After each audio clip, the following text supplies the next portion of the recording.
all.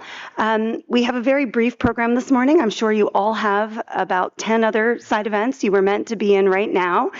So thanks for spending this time with us. I'd like to do a very quick round of introductions since we're a small group.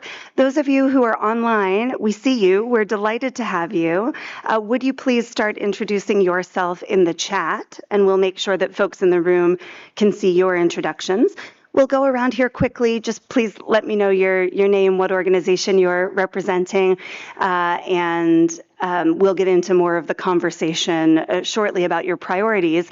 Then just in terms of run of show, we do have a brief presentation. I promise it's brief. You're going to see a lot of long presentations this week, but we did want to update you on, because you're all UHC Day champions, so we did want to update you on plans for this year's UHC Day.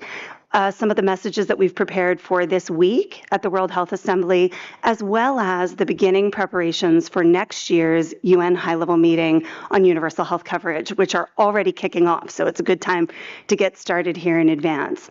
Before we do the around the room, I do just want to recognize Dr. Satoshi Ezue, who is here. He's the Senior Assistant Minister for Global Health at the Ministry of Health, Labor, and Welfare in Japan. If you've been working in this space for some time, Toshi's no stranger. Thank you for your support in all the spaces this week and always for UHC and civil society engagement. Let's give him and his colleague a round of applause. Thank you so much. Okay, let's do a quick tour around the room. I don't know if the folks online can hear if people are not on the mic. Is it okay? You've got a roving mic. Okay, great. This is also the practice. Our first full session in here this morning, I think, is at 10 or 10:30. So by then, we'll have all the kinks worked out. Go ahead. Just your name, organization, maybe where you're from. Thanks. Hi, everyone. Hi,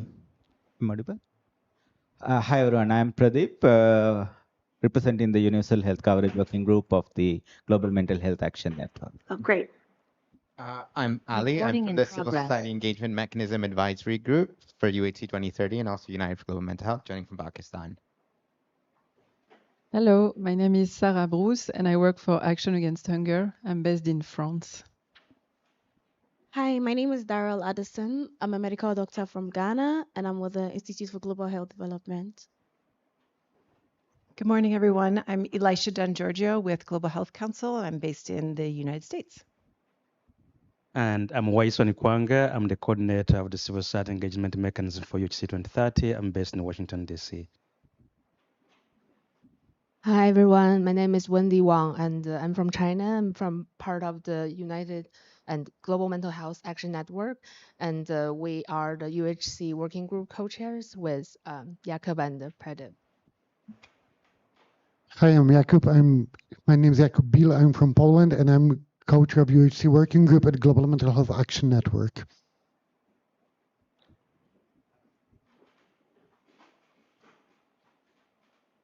Thank you. Hi, everyone. I'm Marjolaine Nico, and I'm the head of the UHC 2030 Secretariat at WHO here in Geneva. Hi, everyone. My name's Bethany Kate Lewis, and I'm also with the UHC 2030 Secretariat. Good morning, everyone. My name is Paloma de la Cruz, and I'm a communications consultant with the UHC 2030 Secretariat.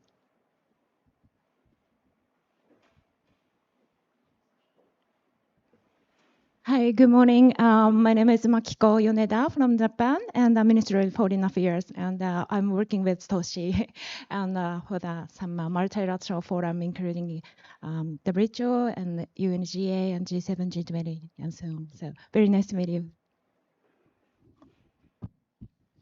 Hi, thank you for the kind introduction. I'm Toshi Ezoe from Japan. So I have been working on UHC basically for the past decade or so, and I was in New York when we officially decided that the UHC day in December 2017, and I was also in New York when we convened the first high-level meeting on UHC in 2019. And so for this year's UHC day on the 12th of December, our minister will be announcing in the afternoon in his national statement, but we are around that time, we will be planning to convene a UHC high-level forum like we did last December. So just wanted to let you know that's should be happening in Tokyo. That pending official announcement in the afternoon. And so thank you so much for really keeping the momentum. And then we really, Japan as a whole is really supporting this movement and myself as well. So thanks so much. Thank you for being a champion, Toshi. Yeah, we can give another round of applause for member state leadership. And Danny, go ahead. Introduce yourself. Just say who you are and where you're from. Good morning. I just arrived. I'm so sorry. I was caught in traffic. My name is Dani Mozzi. I'm the CEO of IAPO, the International Alliance of Patients Organizations. And just that, or do you want to? Yeah, that's it. Okay. Lovely. That's great. Welcome. Look forward to talking to you today. Thanks for joining us. Let Laura introduce herself. Hi everyone, I'm Laura Philidor and I work for the Secretariat of CSEM for UHC 2030 as the Advocacy and Communication Officer and also with WHA Health. I'm from France and based in London. Laura is the reason that all of this is here and set up and beautiful and working, so gets a round of applause too. I want to recognize our colleagues. You guys maybe can't see the chat, but online we have folks joining us from Aging Concern Foundation in Nairobi, from Amref in Zambia, from Amref in Malawi, from the Unite Parliamentarian Network globally, Itai from Zimbabwe, and a community health promoter also from Nairobi, Marcela from Argentina, Chimuka from Zambia. So a great group of our colleagues who are here with us in spirit. And all of you online will be able to ask questions and raise your voices if you like during the Q&A. So I do want to turn it over to my colleagues to do, again, I promise a brief presentation. It was great to have the sneak preview from Toshi also of a possible another upcoming UHC forum. It was a crucial moment for us last year. So Laura or Waiswa, please join me. And then we'll have time both for questions on the presentation, and we hope for some sharing of your own priorities in this space in terms of your own advocacy messages this week before we all have to run off to our next events. Great. Thank you so much, Amy. Can you all hear me well? Yes, great. So yeah, I think the aim of this presentation is to be very quick. And just to talk a bit more about, the next priorities for the next 2 years and how we can engage better together. So we'll have a brief presentation with my colleague Waiswa here on UHC Day, social participation, the high-level meeting on UHC, Act for UHC, which is also the way of tracking progress on UHC and accountability, and the global health architecture reform that's ongoing at the moment. And then we want to hear from you. We want to learn more about your work, your perspective, how you envision the collaboration moving forwards, and how everything can be also related to what you're doing on the ground. So I'll start briefly with the UHC Day campaign with a celebratory tone first. Congratulations, everyone. You also been elected UHC Day champions for your work from all these years and to go above and beyond to make progress on UHC. So thank you for joining us today and for being part of this group. The aim of this group is not just to, for UHC Day, but it's really like to keep working together for the next 2 years as we head toward the UN high-level meeting on UHC. So you can see briefly here some achievement for UHC Day, but for the context, it is a 3-year campaign on financial protection. And the first one was about health is on the governments to make sure that governments are on board to implement UHC. Last year was a bit more alarming tone with unaffordable health costs, we're sick of it, to make sure we highlight real stories from the ground of people suffering from unaffordable health costs. And we saw great progress last year with over 50 governments making UHC commitments, and a lot of different events and media mentioned in different countries. So that tells us two things, that UHC seems to still be a priority in country, and also that it gets public attention. But now, the real thing, as you all know very well, is to make sure we move to action. We started discussing a bit the campaign for next year, notably with like a youth session on Saturday, with some idea on how to make this, relevant. Some of them told us that they wanted to keep the alarming tone, but we want to hear also from you for any idea to keep going on the financial protection campaign. I'll stop here. There's a full report, and I'll hand over to my colleague Waiswa here to talk a bit more about social participation. Thank you.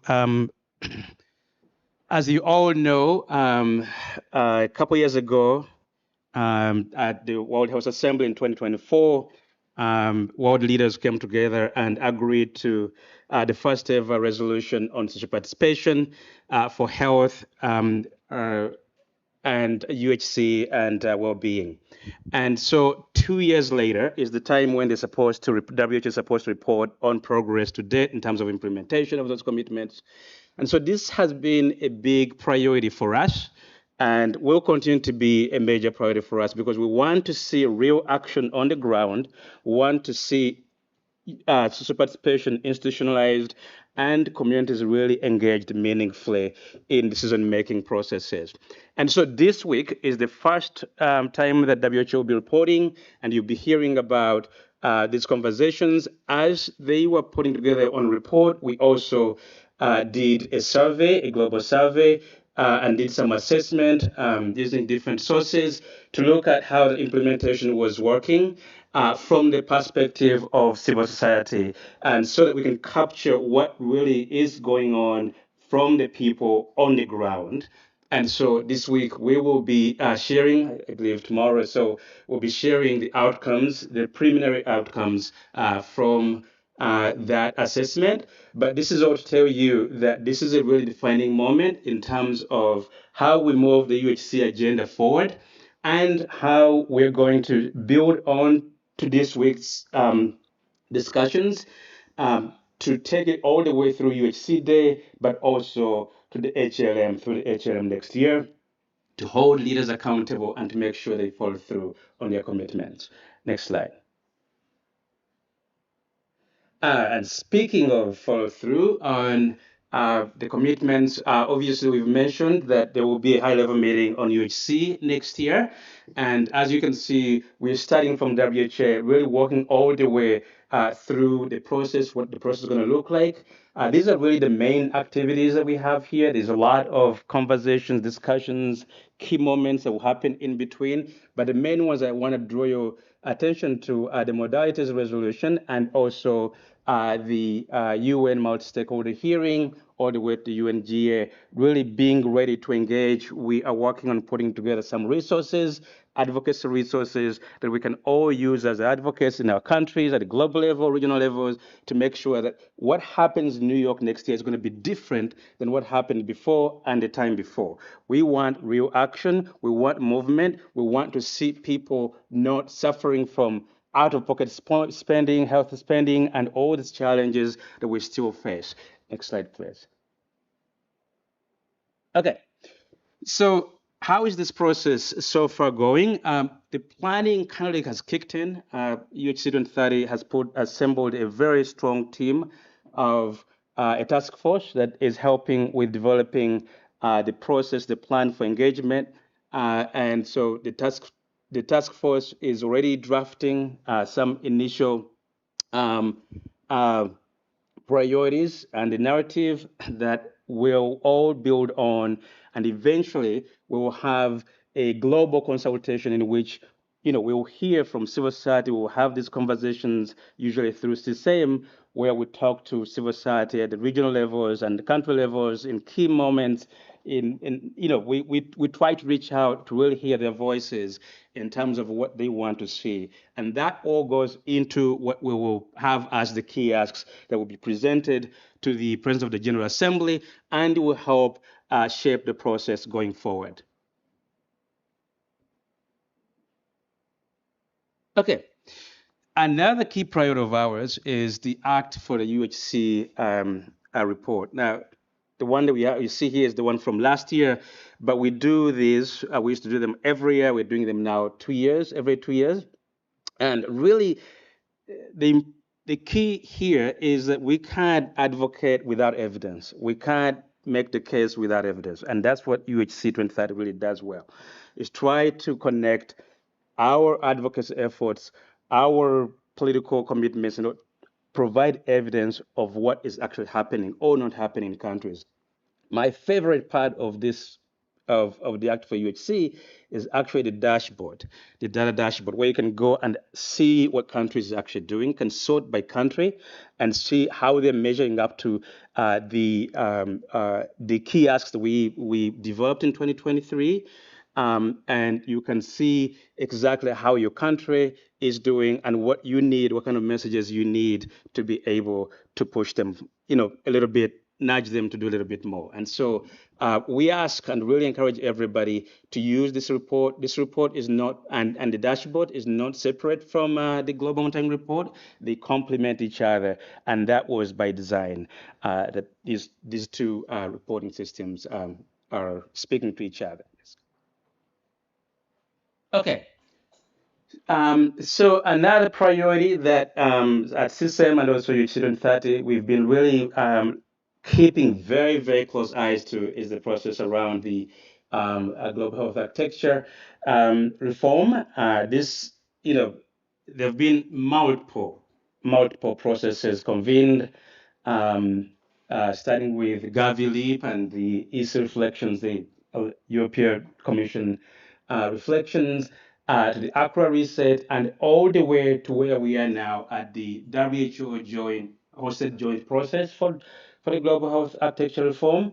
And throughout the way, we, civil society, CSEM, and also UHC 2030, we have been following these conversations. We've been mobilizing civil society in countries and regions to try to get their perspectives and their voices on what they think needs to change in the global health architecture. We have gathered a lot of input, and we'll share more about this tomorrow.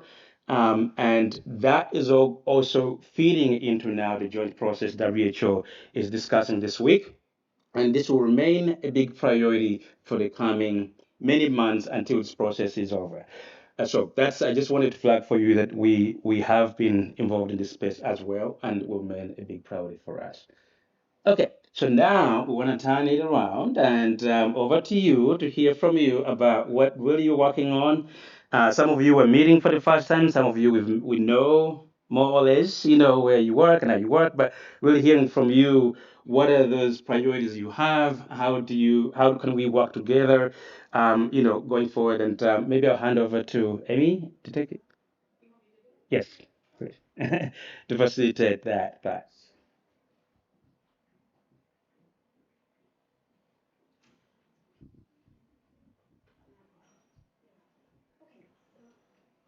Let's just start in the room. I do want to make sure that folks online have a chance to add in. So you might have questions on what you just saw. We'll do our best to respond to them, but we've also got questions for you. If anybody would like to share a little bit about your advocacy asks, I mean, Ali, I know you guys got it. You're like one of the best organized. I saw the messaging come out. Please do go ahead and jump in on your advocacy and UHC focus. Yeah, hi, Ali from United for Global Mental Health. I lead our human rights portfolio. So one of the things that we've been doing is actively engaging in the Human Rights Council spaces, influencing resolutions. So as an example, in the most recent mental health resolution that was negotiated in April, we managed to get a standalone paragraph on universal health coverage. And this is just like, I guess, a general FYI for the room. There is a youth rights resolution also being negotiated in September. And I think it would be a great opportunity to engage some member states. There's only a handful that negotiate really at the Human Rights Council, and I can help identify which, but it'd be good to push for some standalone language on UHC. And the reason for that is that then makes UHC a human rights issue and allows us to use Human Rights Council mechanisms like UPR, et cetera, to have accountability. Another issue, obviously, that we're very, very keen to collaborate with the room on is the global health architecture discussions and ensuring that UHC is not left behind. So any ideas from the room on how best to mobilize around it, whether it's to doctor missions directly, or I don't know how else to involve in the GHA process, but be good to learn from people. And lastly, we obviously, and we've got 3 members of the Global Mental Health Action Network here, but we really helped support the process for the last negotiations of the high-level meeting on UHC. So anything we can do to help push the agenda or support with the ongoing negotiations, development of the draft, or priorities, or even evidence gathering on the ground, they can speak much better to that than I can, but we'd be very happy to support. Just to say also a huge thank you to the Japanese government for pushing the UHC agenda and for making all this possible. So thank you for your amazing work. Thanks also for bringing in the Human Rights Council angle and some of the other places in one presentation and a lot of charts. Hard to highlight all of those important spaces where we need to keep pushing in a complementary way for the UHC agenda. Are there others in the room, folks online? We can also hear you if you want to raise your hand, who are interested to share some of their advocacy. Danny? Great. The mic is coming. Yep. Oh, I'm sorry. And then you. Yeah, but we can't hear you on the mic for some reason. Anybody online? No? Hello? Yeah. So if you don't know about IAPO, we are a membership-based organization with patient organizations from all over the world, so very focused on their specific disease areas. And I think a huge challenge and something that IAPO is trying to overcome is how to connect their work, very focused on disease areas, with the overall framework of universal health coverage. Because our job as an alliance is to mobilize and support the patient organizations for them to support the patients themselves.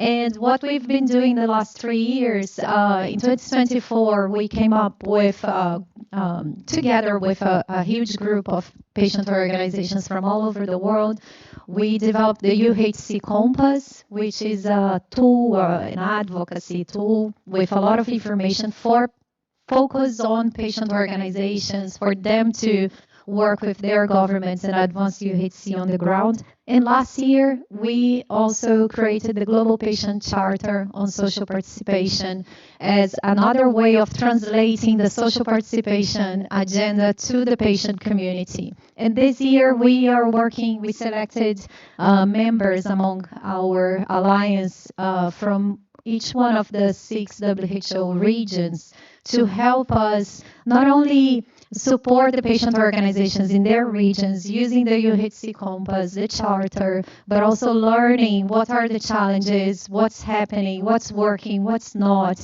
so for us to be more organized and mobilized for the UN high-level meeting. So it's been an incremental work every year, and I feel like I'm very excited. I know the challenge is really huge for next year, but I feel like we can do a lot together.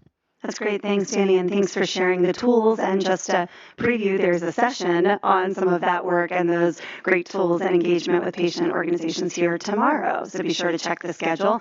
Yes, another global mental health colleague wanted to share. Go ahead. Hello, everyone again. So we as a UHC working group, we are trying to implement, I think, what's really important and forgotten. So it's mental health.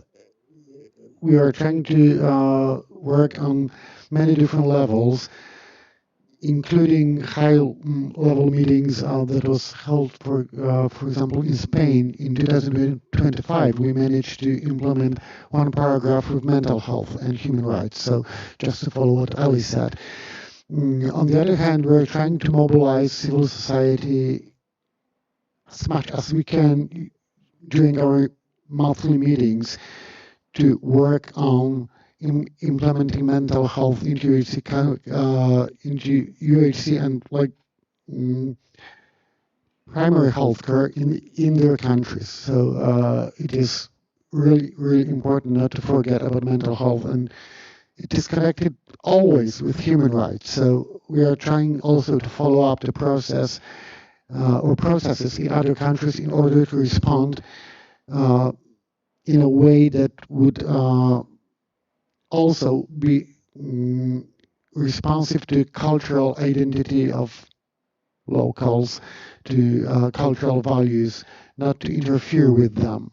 So I think that is also crucial to have in mind in terms of as we are working globally,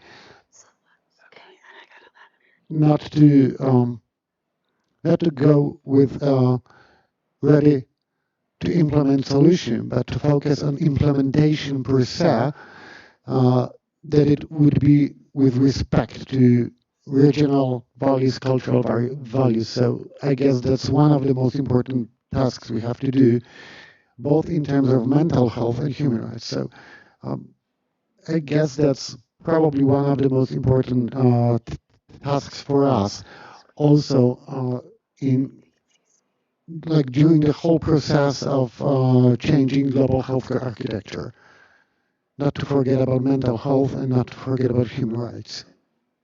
So thank you. Thank you, and I think it was fantastic to hear during the high-level meeting on non-communicable diseases and mental health, many of the conversations, the commitment from member states, the opening up of discussions for broader mental health focus, and we tried certainly in our push around the official language in that political declaration to ensure the strong reflection of mental health and that universal health coverage is not only people think of that, right, as sort of disease-specific curative, but really making sure that people have a quality of life, the ability to thrive, and that the support for mental health as part of that broader agenda is important. I see that we have another hand in the room, but we also have some folks online that I want to try to get in here before we wrap up.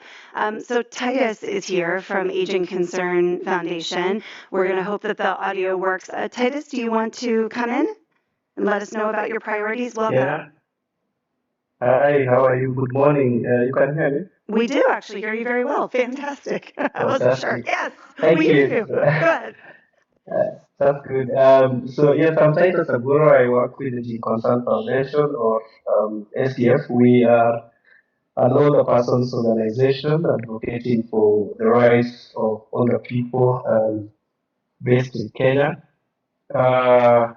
We have had multiple programs championing healthy aging, particularly community-based approaches to healthy aging. And I just wanted to quickly respond to what we are doing at the community level. SDF is primarily an implementing organization. I just wanted to share that over the last 3 or 4 years, we have been advocating for increased enrollment of older persons into the National Social Insurance Program as one way of supporting and advocating for increased universal health coverage in country, but specifically targeting older people. So what we have been looking at is getting as many older people at the bare minimum have an insurance cover at the community levels, and these are guided by community outreach efforts that we coordinate in the various counties where we work with an attempt to have an increased enrollment for every single older person that we are able to reach. The other bit of this is an advocacy at the national level trying to lobby with our government to have every single older person who is registered with what we call OPCT, the Older Persons Country Transport Program, to automatically be integrated into the National Social Insurance Program. So we are happy to share more about this. We've been doing this for the last 3 or 4 years. I'm very happy with the progress. Yeah, I shall say thank you. That's fantastic. Thanks, Titus, and appreciate that focus on older people and aging. I know, including in our conversations with the Japanese mission, that the importance of supporting aging populations and very much the connection to mental health as well were part of those conversations around the last high-level meeting, and looking forward to bringing those further into the UHC discussion. So also important to hear that domestic advocacy around the national health insurance, around access for people across the continuum of age. So very delighted that you've joined us. We also have some comments online from Marcela. Marcela, veo que está escribiendo en español, entonces voy a justo compartir con la audiencia aquí lo que está diciendo. So just to say for Marcela, who's sharing us the messages in Spanish from Red Lac in Argentina, the focus on access to picking up on Ali's focus on human rights and the importance of judicial protection, of legal protection for access to healthcare for populations in all of their diversity, right? So we can't have universal access. We can't be talking about truly universal access to health when people are still living in poverty, facing exclusion and mental health challenges. So great to have those strong advocacy voices coming from Latin America as well. Our Argentinian colleagues have been a big part of our social participation for health work, including raising voices of LGBTQI and trans populations in the work and access to healthcare in their country and in the region. I'm going to go to the colleague from Ghana, and then I know we're almost out of time. Go ahead, please introduce yourself. Hi, my name is Daryl from Ghana. Speaking from experience as a medical doctor in Ghana, I realized that one of the challenges we are facing right now is getting healthcare workers to collaborate with the governments on the UHC targets and our plans. Currently, healthcare workers in Ghana and most African countries are underpaid, and so it's very difficult to get them to send them to remote areas where the conditions are unsuitable for them to work.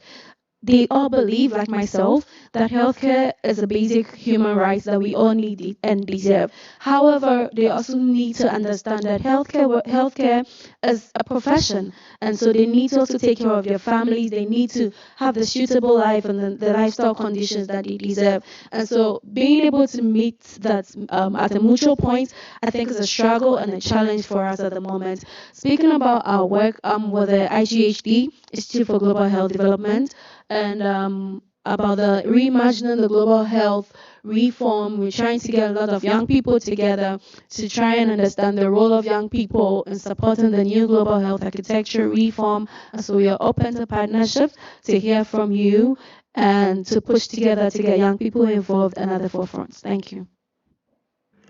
Thank you so much. Fantastic, not only to talk about the importance of healthcare workers, but to have a healthcare worker amongst us. Thank you for, and Ali's already to, tweet your statement, which is fantastic, because it's important to bring those voices, right, of healthcare professionals into the room. And we also have folks online who are youth advocates who are very pleased to hear the acknowledgement and the important role of young people in this advocacy movement. You want to do a follow-up to that comment? Oh, well, I would like to add one thing more.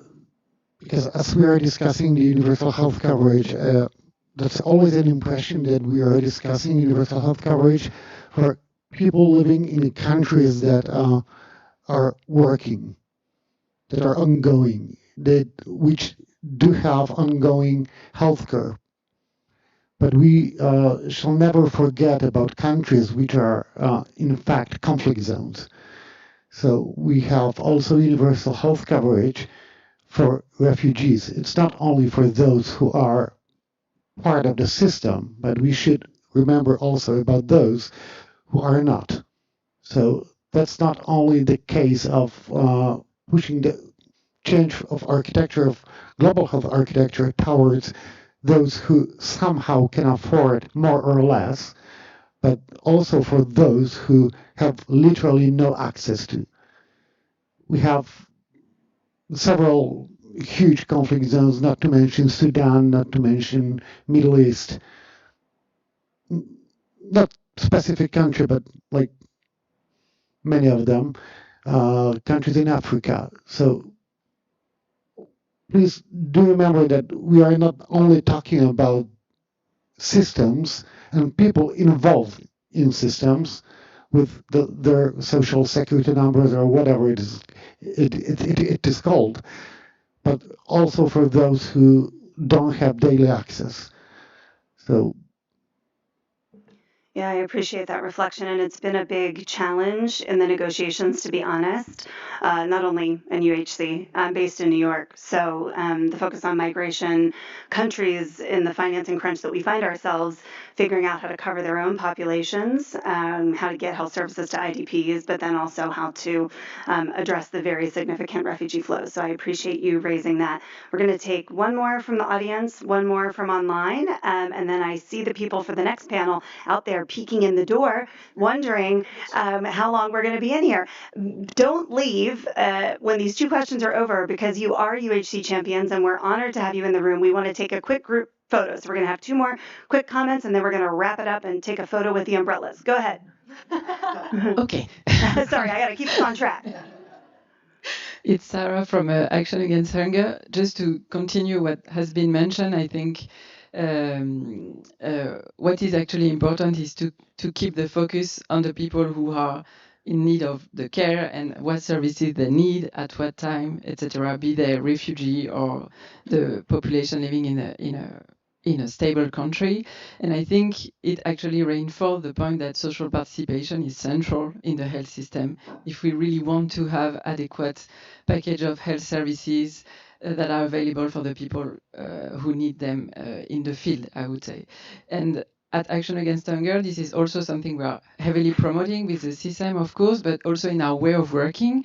And we try to have our advocacy totally embedded in what the countries and the communities are telling us to make sure that it's actually a good way to speak up for them and to put their voices at global level, national level, to make sure that these global reforms are actually answering their needs at the end of the day.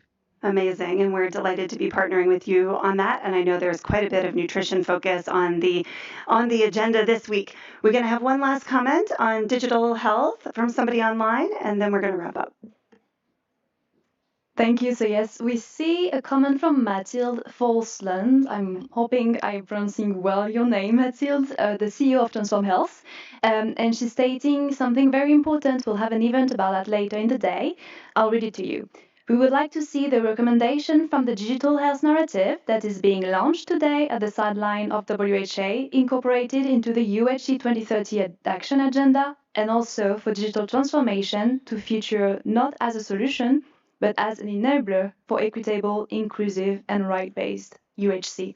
Thank you so much, Mathilde. And yes, indeed, later in the day at 4:30 to 6, we'll have a side event to launch the UHC 2030 narrative on digital health. It's been a work for the last 2 years.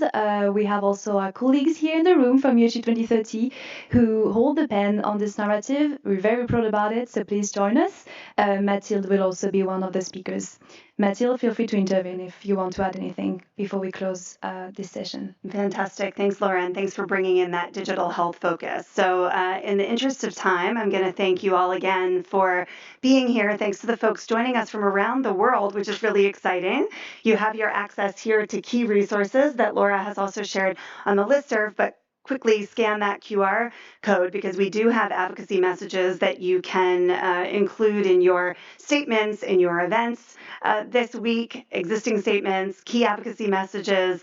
An important update, as you heard from Weiswa, on our work with the HERE CSO coalition that has been bringing civil society voices into global health architecture reform, as well as the link to all of the exciting events that are happening here today. It does look like more people have found the building because I see them out there getting ready. So everybody, please jump up, leave your bags where they are, come up front. You want them on the stage? No. Okay, we're going to join around the umbrella and take a quick photo and then get you on to your next events. Thank you all for being here. I really appreciate it. Looking forward to an exciting week with you here. Do it. Okay, we're almost ready. I'm right up here.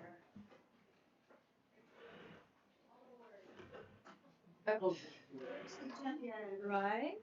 Let's should come and He's been in pictures with a lot of umbrellas. Get up here.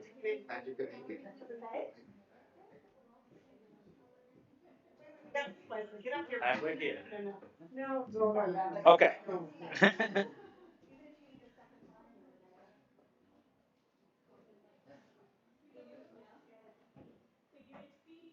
UHC.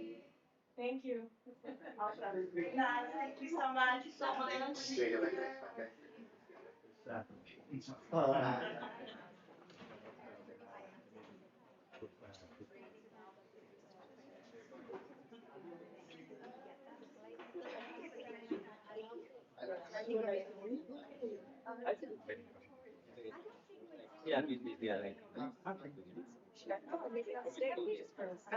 Were you here? Yeah. Yeah. I need to connect with them briefly. Quickly. Thank you so much. This worked great. It was fantastic. think we didn't leave anything.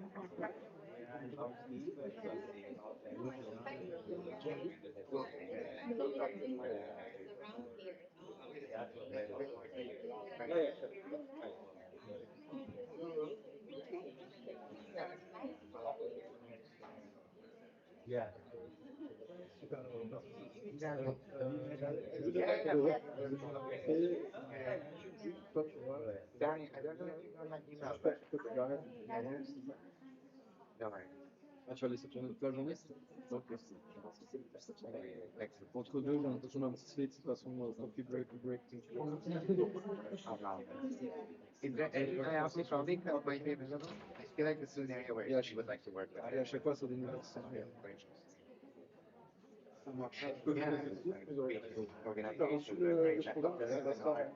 one of the goals of the movement is to put the patient in the center of policy programs designed to deliberation. Ça marche très bien. It's from 1 to 3 p.m. Yeah.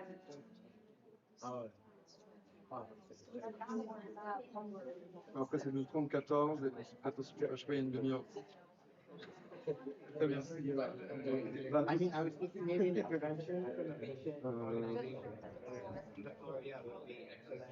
If not, like there'll be a lot of governments in the room and like people that I work with. I just think we should Over 4 billion people. Over 4 billion people around the world still lack access to essential health services. And among those, hundreds of millions are pushed further into poverty when paying for healthcare. Policymakers sometimes forget that these are not just statistics. These are valuable, irreplaceable human lives. People who are struggling to afford essential health services. And it is often the most vulnerable in society who are hit the hardest, facing impossible choices, delaying care, or not being able to access healthcare at all. Like the 2 billion people around the world facing financial hardship, paying for healthcare out of their own pockets.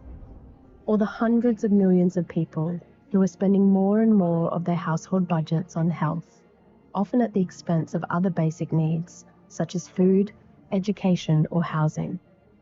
Or those who have lost their livelihoods and social structures due to conflict or natural disasters, leaving them unable to access essential services.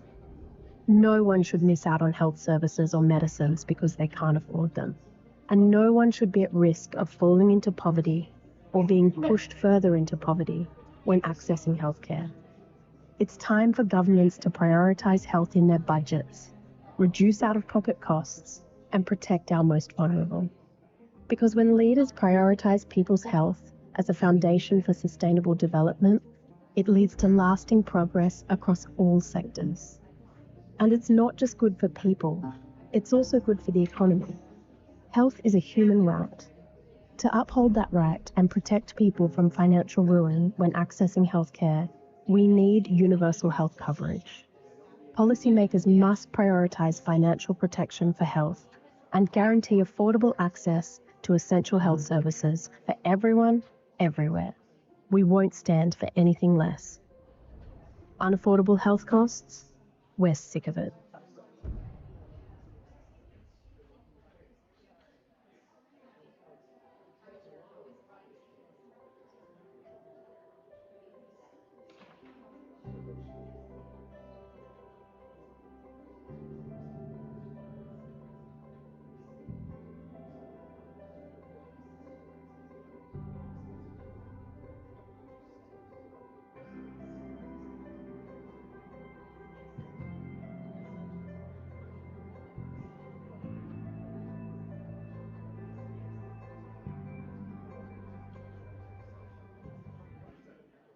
Accessing essential health services should never push people into poverty.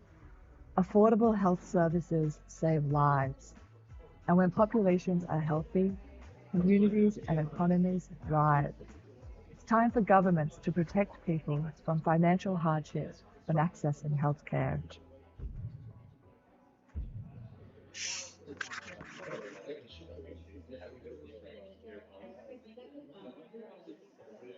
The universal health coverage means that Everyone, without discrimination, can access the health services they need without fear of financial ruin. UHC is not only about health, but about social inclusion, gender equality, poverty eradication, and the protection of human dignity. Universal health coverage is the world's agreed pathway to delivering on everyone's right to health. But hundreds of millions of people cannot exercise this fundamental right, thus deepening inequalities. Millions of people are impoverished by healthcare expenses every year, and this is pushing them into hunger and destitution. This year's high-level meeting is a vital opportunity to rekindle political commitment supported by evidence-based priorities to drive progress. Governments, both national and at local level, must abandon the false idea that health is a cost. It is not. Health is an investment. Health is not a privilege. Health is a human right. Health for all is possible. Together, let's make it a reality.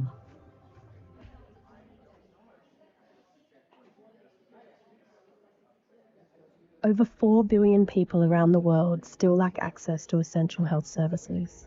And among those, hundreds of millions are pushed further into poverty when paying for healthcare. Policymakers sometimes forget that these are not just statistics. These are valuable, irreplaceable human lives. People who are struggling to afford essential health services. And it is often the most vulnerable in society who are hit the hardest, facing impossible choices, delaying care, or not being able to access healthcare at all.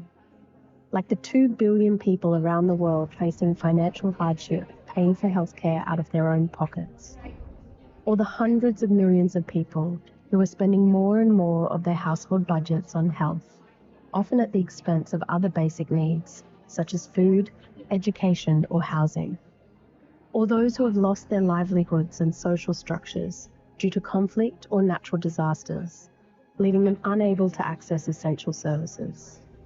No one should miss out on health services and medicines because they can't afford them. And no one should be at risk of falling into poverty or being pushed further into poverty when accessing healthcare. It's time for governments to prioritize health in their budgets, reduce out-of-pocket costs, and protect our most vulnerable. Because when leaders prioritize people's health as a foundation for sustainable development, it leads to lasting progress across all sectors. And it's not just good for people, it's also good for the economy. Health is a human right. To uphold that right and protect people from financial ruin when accessing healthcare, we need universal health coverage.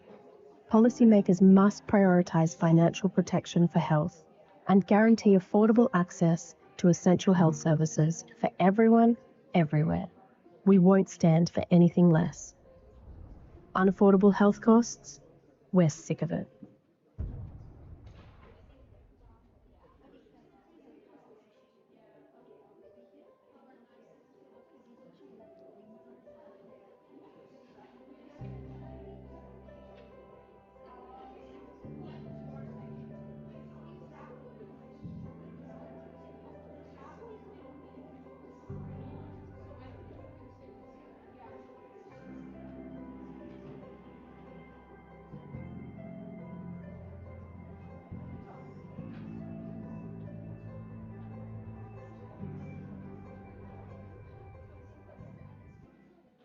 Accessing essential health services should never push people into poverty.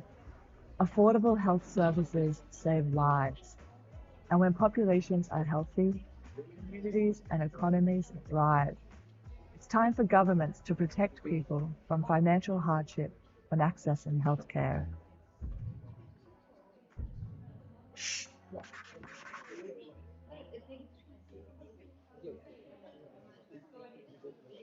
The universal health coverage means that everyone, without discrimination, can access the health services they need without fear of financial ruin.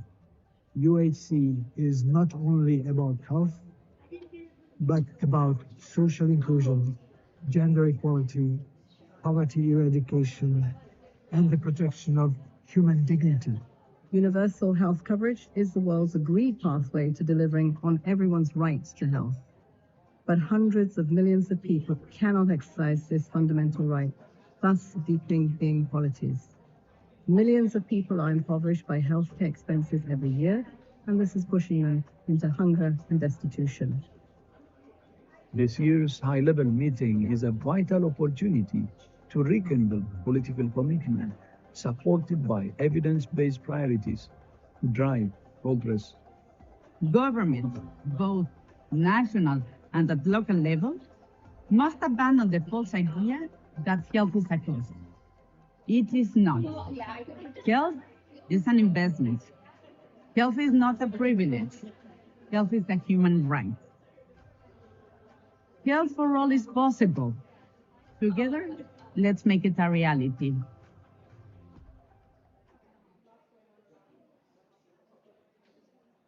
Over 4 billion people around the world still lack access to essential health services. And among those, hundreds of millions are pushed further into poverty when paying for healthcare. Policymakers sometimes forget that these are not just statistics. These are valuable, irreplaceable human lives. People who are struggling to afford essential health services. And it is often the most vulnerable in society who are hit the hardest, facing impossible choices, delaying care, or not being able to access healthcare at all. Like the 2 billion people around the world facing financial hardship, paying for healthcare out of their own pockets. Or the hundreds of millions of people who are spending more and more of their household budgets on health, often at the expense of other basic needs, such as food, education, or housing. Or those who have lost their livelihoods and social structures due to conflict or natural disasters, leaving them unable to access essential services. No one should miss out on health services or medicines because they can't afford them. And no one should be at risk of falling into poverty or being pushed further into poverty when accessing healthcare. It's time for governments to prioritise health in their budgets, reduce out-of-pocket costs, and protect our most vulnerable. Because when leaders prioritise people's health as a foundation for sustainable development, it leads to lasting progress across all sectors. And it's not just good for people, it's also good for the economy. Health is a human right. To uphold that right and protect people from financial ruin when accessing healthcare, we need universal health coverage. Policymakers must prioritise financial protection for health and guarantee affordable access to essential health services for everyone, everywhere. We won't stand for anything less. Unaffordable health costs? We're sick of it.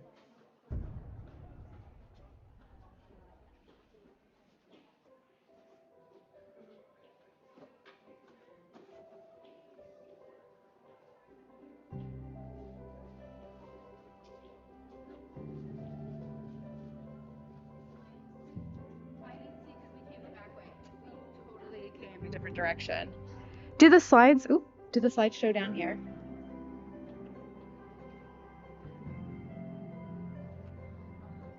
Screen.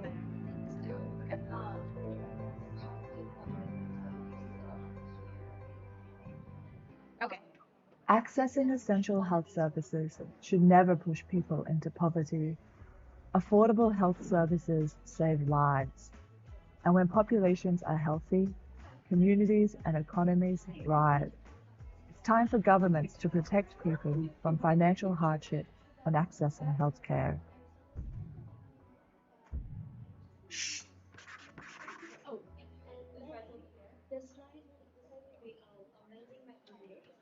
The universal health coverage means that everyone, without discrimination, can access the health services they need without fear of financial ruin. UHC is not only about health, but about social inclusion, gender equality, poverty eradication, and the protection of human dignity. Universal health coverage is the world's agreed pathway to delivering on everyone's rights to health. But hundreds of millions of people cannot exercise this fundamental right, thus deepening inequalities. Millions of people are impoverished by healthcare expenses every year, and this is pushing them into hunger and destitution. This year's high-level meeting is a vital opportunity to rekindle political commitment supported by evidence-based priorities to drive progress. Government, both national and at local level, must abandon the false idea that health is a cost. It is not. Health is an investment. Health is not a privilege. Health is a human right. Health for all is possible. Together, let's make it a reality.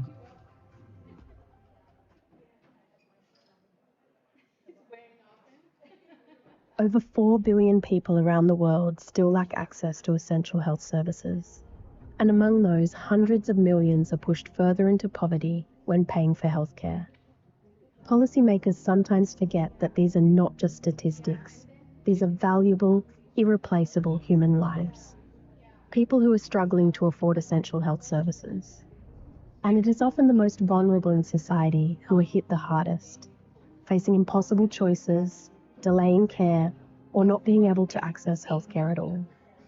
Like the 2 billion people around the world facing financial hardship, paying for healthcare out of their own pockets. Or the hundreds of millions of people who are spending more and more of their household budgets on health, often at the expense of other basic needs, such as food, education, or housing. Or those who have lost their livelihoods and social structures due to conflict or natural disasters, leaving them unable to access essential services. No one should miss out on health services or medicines because they can't afford them. And no one should be at risk of falling into poverty or being pushed further into poverty when accessing healthcare. It's time for governments to prioritize health in their budgets, reduce out-of-pocket costs, and protect our most vulnerable. Because when leaders prioritize people's health as a foundation for sustainable development, it leads to lasting progress across all sectors. And it's not just good for people, it's also good for the economy. Health is a human right. To uphold that right and protect people from financial ruin when accessing healthcare, we need universal health coverage.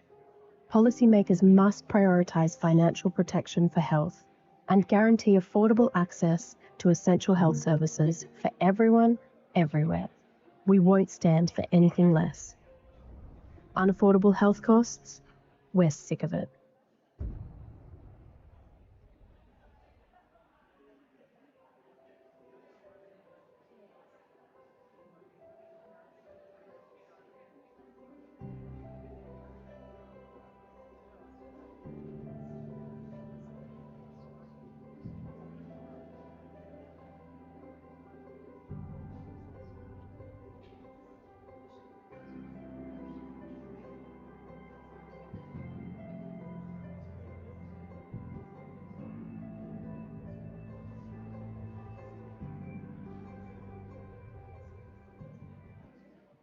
Accessing essential health services should never push people into poverty.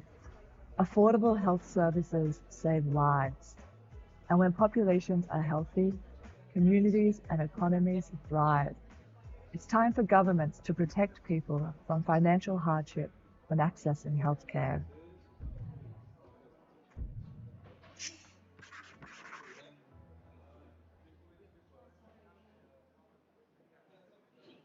The universal health coverage means that everyone, without discrimination, can access the health services they need without fear of financial ruin. UHC is not only about health, but about social inclusion, gender equality, poverty eradication, and the protection of human dignity.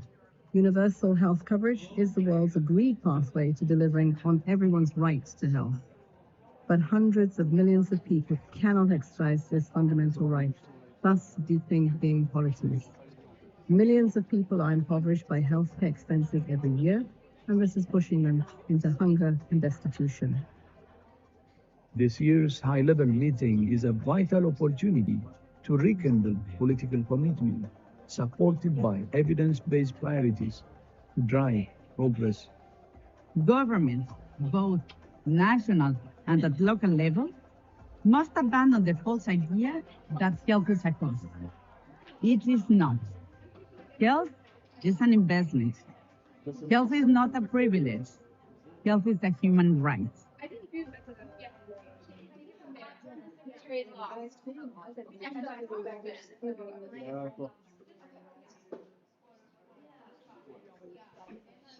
Et juste le numéro de réunion.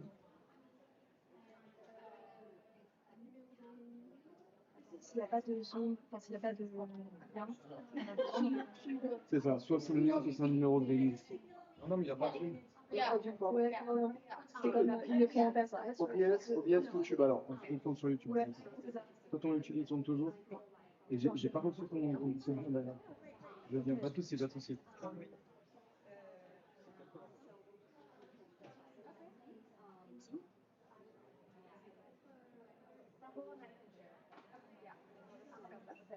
Yeah, yeah, yeah, exactly.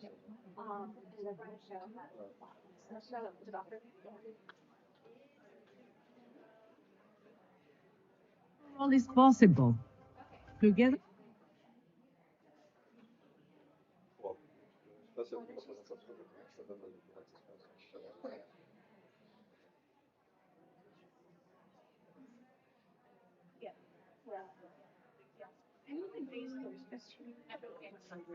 Tu demandais quoi, Let's make it a reality. Ah, là, attends, peut-être que c'est celle de la présentation, tout ça.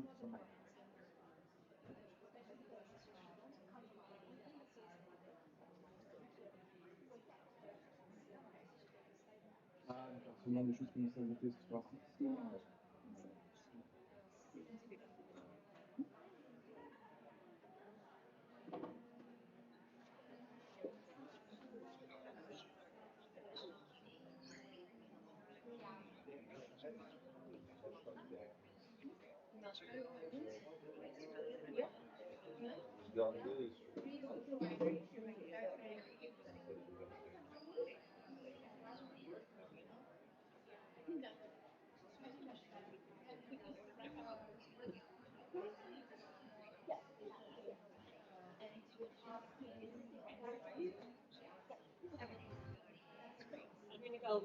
Okay, go. I think I'm leaving. Oh, yeah. Okay. Slides are going to be up here. La page, oui, ça marche. Yeah.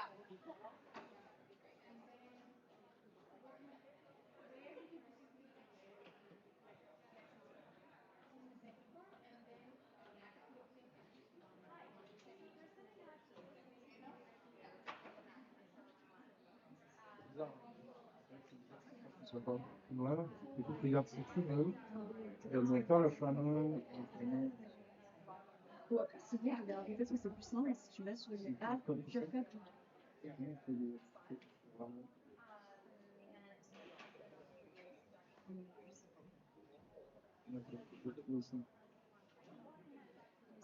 Non.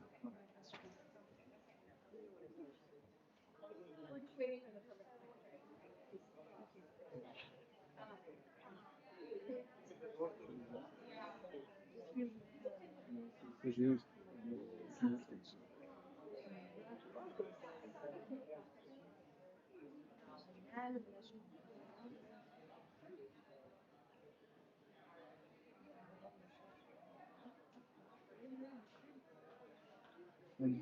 That's okay.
Button here.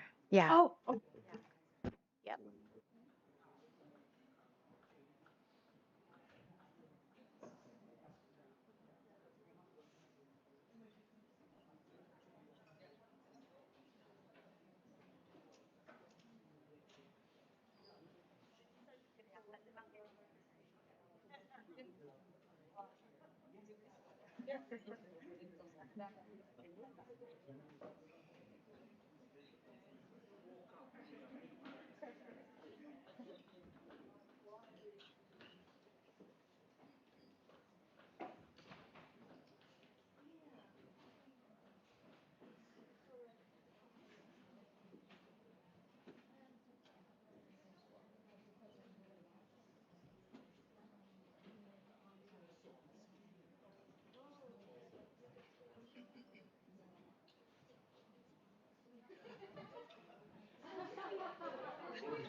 Good morning, everyone, distinguished guests, esteemed speakers, and valued participants.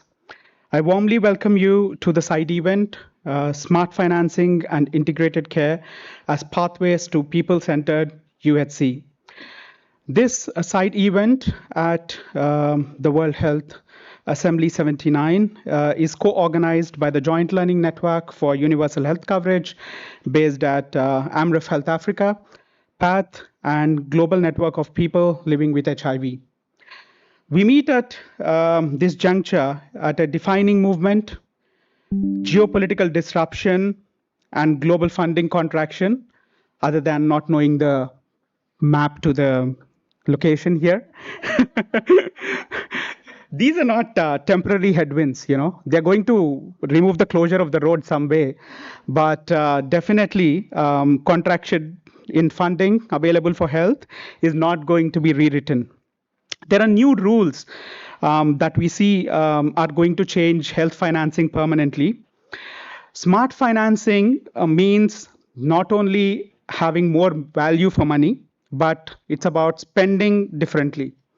It's about reorienting the system and every decision we make around efficiency and putting people at the center of this decision making.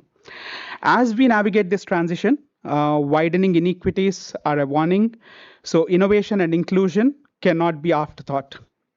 Country ownership, which Amref Health Africa and Joint Learning Network has pioneered over the last 5 decades, and integrated care are not aspirational anymore. They are operational imperatives that we'll be discussing today.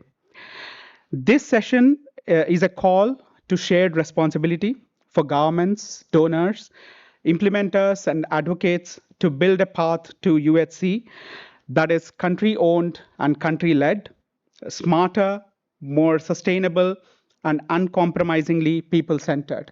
That is what we always forget because we put them in the end of the sentences. But it is about time that we put them in the center. We are delighted to have with us today an exceptional group of speakers from Africa, Asia, and the global health community who are working towards improving primary health care, all united by a shared commitment of transforming health systems ground up. This session is structured around 2 complementary panels.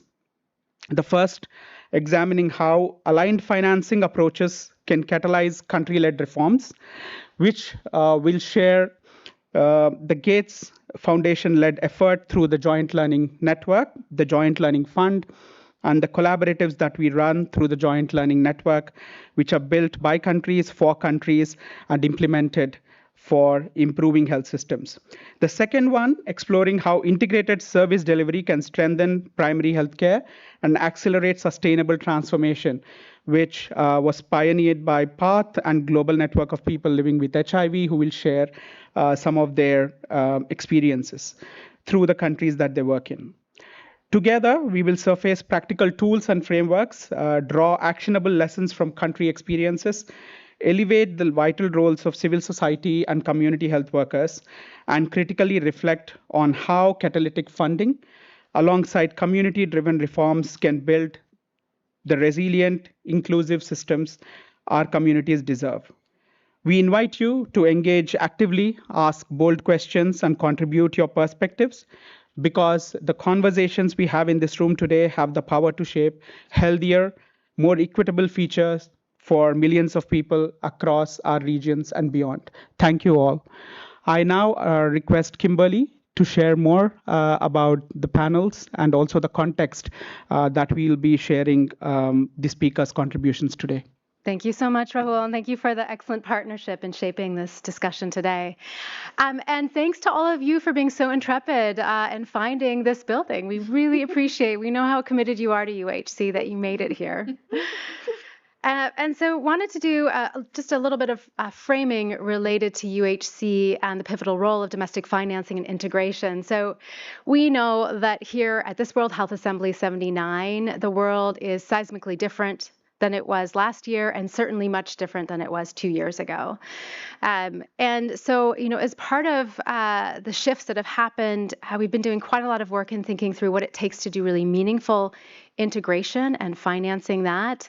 And, against some headwinds that we're all very well aware of, with fragmented financing for global health, challenges with generating the right amount of domestic financing to ensure that life course care at minimum quality is available across low and middle income countries. And we also really recognize that COVID spurred some significant changes in terms of thinking about what should be delivered, what should be available, and what do people have the right for in terms of primary health care. And coming out of COVID, we saw very strong calls from countries, from regions, and globally for strong investment in primary health care as the pathway to universal health coverage. And so alongside of that, the Lusaka agenda had been discussing with many country leaders, with key donors and others, what was the right kind of restructure in terms of delivering the right kind of care for primary health care and to achieve universal health coverage. And so ultimately this anchored around 3 key pieces: the ways, the levers in which to accelerate domestic financing. So you'll be hearing from this next panel on pragmatic ways, solutions, and ongoing barriers to leverage the money that is needed for optimal care or even essential care. The other has to do with integration and how to get there. What's the roadmap?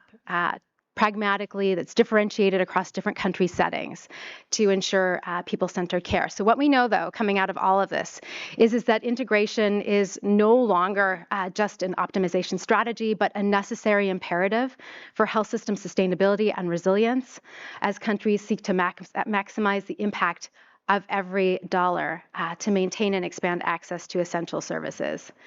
So in sum, and very simply put, as we're thinking about integration of people-centered primary healthcare and what it looks like at the service level, it really is about integrating services at the point of care in a way that is acceptable to the people that they seek to serve as a critical pathway for improving access, outcomes, and efficiencies. But what are the risks? What are the risks if integration is not well financed? What might happen, and what are the risks that we see playing out in some country contexts? Number one is the risk of overall quality of care across those services that were vertically financed as well as those more horizontally financed. We also know that healthcare workers are already stretched, and so enabling them to offer life course care without the right training and financing will lead to them being further stretched. This also undermines, underestimating transition costs and systems redesign would also require effective integration and also just the worry about fragmentation and then the worsening inequities for populations that are already experiencing challenges of accessing care. So PATH, along with other stakeholders, has developed an integration primer, which looks at very practical ways in which countries can define, apply, and measure integration. This toolkit includes a very specific breakdown of what integration means across services, systems, partnerships, and the health system's building blocks, including health workforce, supply chain, and financing. It includes a readiness tool, which supports countries at the national, subnational level to be able to map what is in place, what is not, what do countries want to achieve with integration, how do they measure it, and putting in place plans to do so. Here's a QR code in case you're interested in the integration primer, and I'll just leave that up for a second in case you'd like to utilize it. So with that, I would like to turn to our first panel focusing on financing reforms to sustain primary healthcare for UHC. And I would like to introduce Dr. Anushka Kalita, who is the Director and Health System Specialist at the Harvard T.H. Chan School of Public Health. Welcome, and over to you. Thank you. Thank you, Kimberly. Thank you, Rahul. Both of you framed it really well. This World Health Assembly is taking place in the middle of one of the most significant global health financing shifts in a generation. And the architecture that had sustained UHC and particularly primary healthcare in most of Africa and Asia are in the last 2 decades are getting rebuilt and rethought and reimagined in real time. And usually not in terms that the recipient countries have chosen. In the last 15 months or so, external financing for global health has contracted faster and more sharply than ever before. And we all know about the commitments that have scaled back. Most countries are spending on debt servicing much more than on healthcare financing. So the question I want to sit with for the next 30 minutes or so is sharper than how do we finance UHC. It is what does smart catalytic and sovereign financing look like in this moment, and what does the experience from countries tell us about it, about what works and what doesn't. And to help us think through it, we have an incredible panel of 3 leaders who are directly doing this work from very different vantage points. We have Dr. Gitanjali Gitahi, the Group CEO of Amref Health Africa, who has been one of the continent's most consistent voices in PHC and UHC financing as a community contract, as a political and community contract, and not just a technical exercise. We have Dr. Uzoma who leads health financing, equity, and investments at Nigeria's Federal Ministry of Health. And he sits at the center of one of the most consequential benefit design and provider payment reforms underway anywhere in on the continent today. We have Dr. Sakuntala Selbamani of Malaysia's Health Transformation Office in the Ministry of Health, who is a principal architect of the Malaysia Health White Paper, the 15-year blueprint to future-proof the country's health system. So let's get into it. Dr. Gitahi, let me start with you first. Across the African continent, ministries of health are being asked to do more with less, and to do it during a fundamental shift in the donor landscape. And you have argued that PHC financing must be reframed as a political and community contract and not just a technical reform. So my first question, there are two parts to my question. The first is for finance ministers and treasury officials, what is the one shift and about how they think about PHC investment that you would wish them to make? And second, where on the African continent are you seeing this shift happen, and what has made it possible? Well, that's a lot of questions in one. A bit stranded here. Good morning, everybody. Good morning.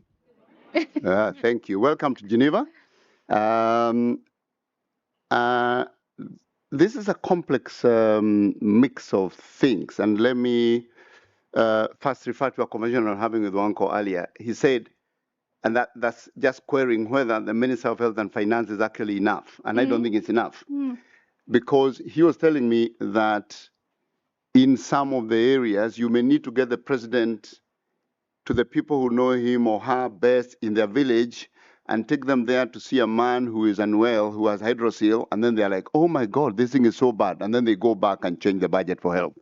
So it may need, it's actually political at the end of the day. It's actually, and we've seen that in many countries. But let me just take a step back and try to explore this wider question and where we are. And I don't know how much time I have, by the way. 4 minutes. 4. Wow. One is already gone. You see, we are in a really difficult space because, as I like to say, Africa itself has a demographic and economic crisis. That demographic and economic crisis can be explained through the dependency ratios in Africa, fertility rates. So it's a very complex architectural conversation there. But down to it, if you picked the GDP of the continent, which is probably just about 3% of the world's GDP, and you have 17 or so % of the population. If you, at the best efficiency of that GDP, and then allocating to health at best, you'll be okay to get to $40 per capita. Meaning that it's not all about advocacy for more money, where that's important is not only about advocacy for more money, because there's no amount of advocacy that will convert, and my boss, the PS of Health in Kenya, has arrived. Oluga, welcome. So there's no amount of advocacy, 15%, 20, 30, that's going to convert $40 to $4,000, which is what OECD spends. So we have to start from there. Now, GDP itself just provides the fiscal space for health spending. But then there are decisions that can be made to tilt that, to put more money and more efficiency to the health, to the money that's available. So let me explore a few things here. Now, many countries in the continent of Africa, actually I would say more than 75% of the countries in Africa spend less than $50 of general public expenditure on health. That's the entire continent. Very few would spend more than $100. But then I think the question you're asking is, this is the fact. And this is, if you were to do modeling of the GDP relationship to health allocation, you'll actually see that in many countries, GDP to health allocation can tell you that health in many countries is actually a luxury good, not a social good. Yeah, that actually when countries have more money, they allocate more to health, whereas the countries that have less should be allocating more to health. But that doesn't happen. So it's seen in countries that are poor, health is actually a luxury good. But there are outliers. There are countries that we've seen that have actually done it a bit differently, where if you model and you therefore say, based on the available data, this country should be spending this amount of general expenditure to health, but they're spending more. Rwanda is supposed to spend, if you just do straight on projections, supposed to spend about $10, but it's spending more than 20. You know, you see the same with Namibia. You see the same with Lesotho. You see the same with with Burkina Faso and others. And therefore, that's when you start to ask why. And the why goes back to the political will, to legacy, to the social contract. You've seen that countries, and I hope I'll do this in less than a minute, countries that actually rely less on citizens' taxes are less likely to sign a social contract with their citizens, because they're relying on petrol money and other things. Countries that rely more on their citizens are more likely to actually do a social contract, to invest more in health. So Rwanda used this approach to rebuild post-genocide, and therefore its expenditure is seeing public health as a social good, not a luxury good, because they've actually flipped the numbers. Namibia and Lesotho, I would relate it probably to the post-HIV/AIDS. They had to create a social contract to avoid social collapse. So I think that's what I see, that the political will is what converts the health to a public good through a social contract, but there are factors around it that lead to that political decision moving forward, which is, I was saying, is largely the president, then supported by his finance and health. But that's what I would say initially as my quick reflections. Great. Thank you.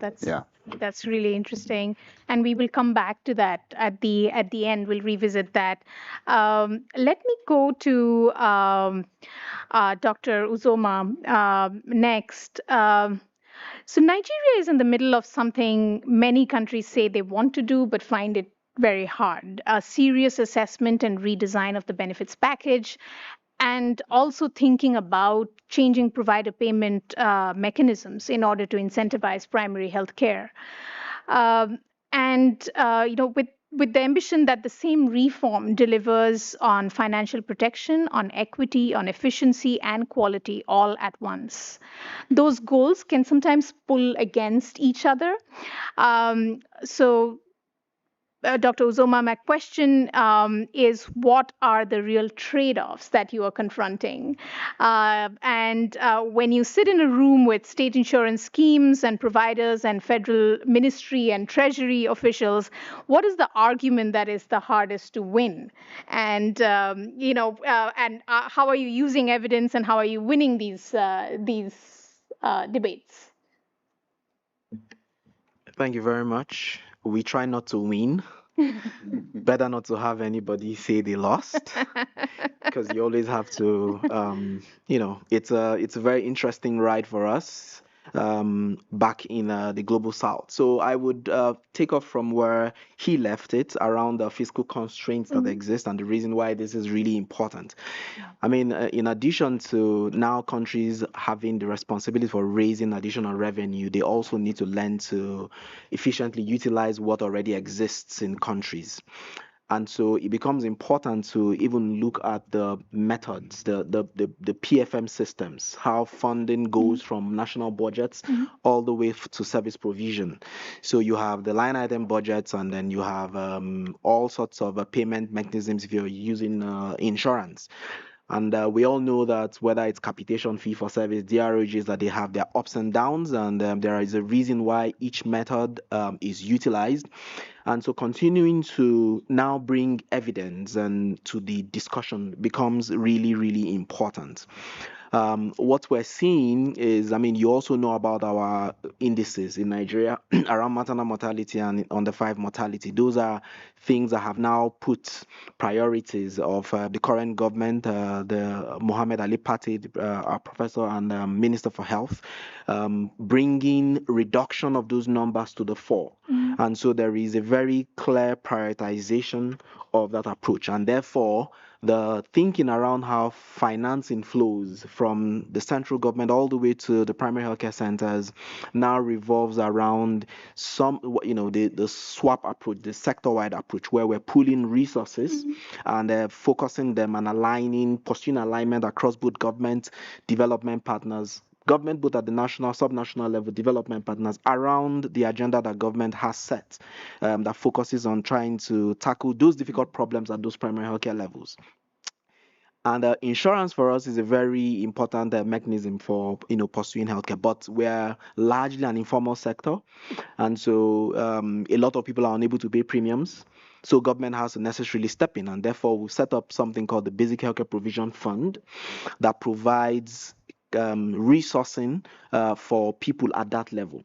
Now, all of this becomes important, and I'll speak to something that the Joint Learning Network for UHC does, trying to avail countries of some financing that is catalytic to help countries think through how to better utilize what they have, which is what we opted to do. So JLN has a knowledge product called assessment of provider methods. So sometimes you set out to pursue a capitation for primary healthcare. Sometimes you think that you might incentivize care for, say, surgical interventions for pregnancy, in which case you want to pursue fee-for-service reimbursements. Experts know what the consequences will be, but it's a trade-off, one for the other. But what would be the real impact and consequence of this method? A lot of times we don't go back to audit and see what's actually happening and whether these things are really delivering as we think they would. And so what we're doing now is to have a look, following some of the very interesting materials that other countries have co-created who have gone through the pathway of looking at these methods and then just revisiting them. And perhaps later when I have another chance to speak again, I could share some interesting insights and findings of how we've been able to move money from the central government all the way down to PHCs for them to actually be able to take responsibility for being flexible, using flexible resources, even when they have line item budgets that are also a problem. Thank you. Thank you. Thank you. I think that's a great segue to Dr. Sakuntala, the question I have for you. And Malaysia has been on a very long UHC journey, a long established UHC journey. Many countries represented in this room. I think we're working towards that kind of a journey and the achievements that the country has made. But the country now is being asked to deliver something more than coverage, and that's coordinated care, and that's efficiency, and under fiscal and fiscal constraints.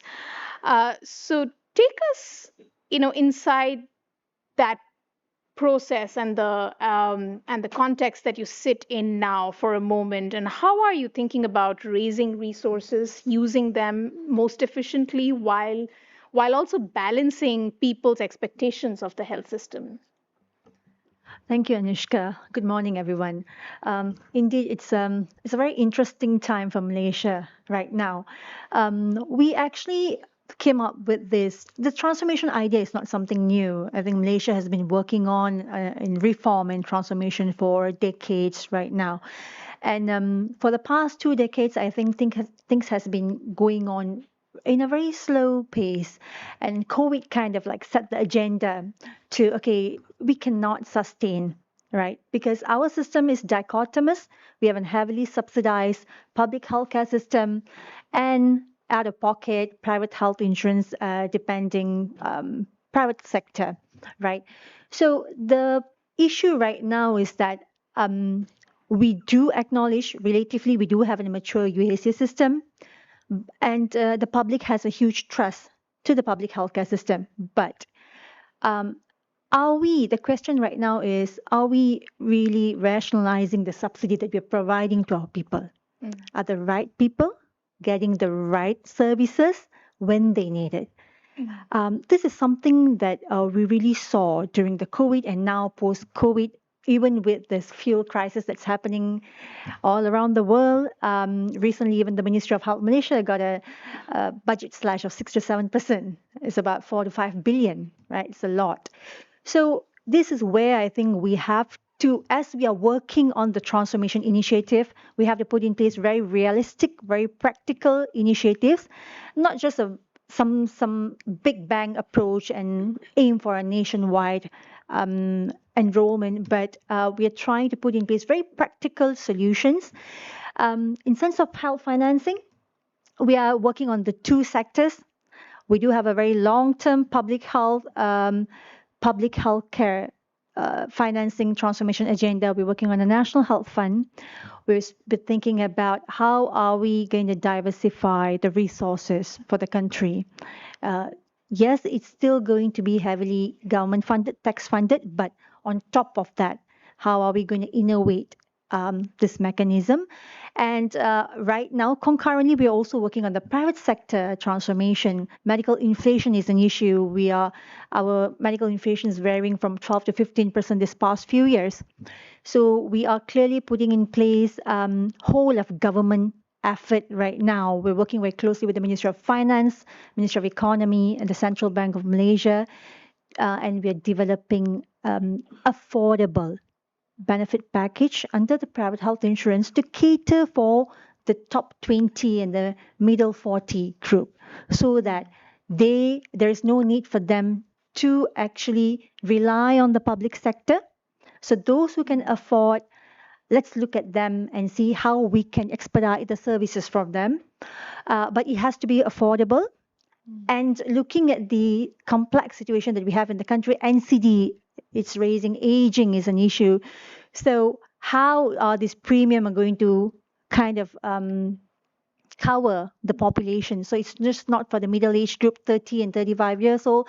We have also opened up the package for 60 to 65 and 70 and above. The premium does differs, but these are some of the initiatives that we're working on together with the central bank, and it will be piloted next month. And so that's one of the agenda. How are we looking at rationalizing the subsidy?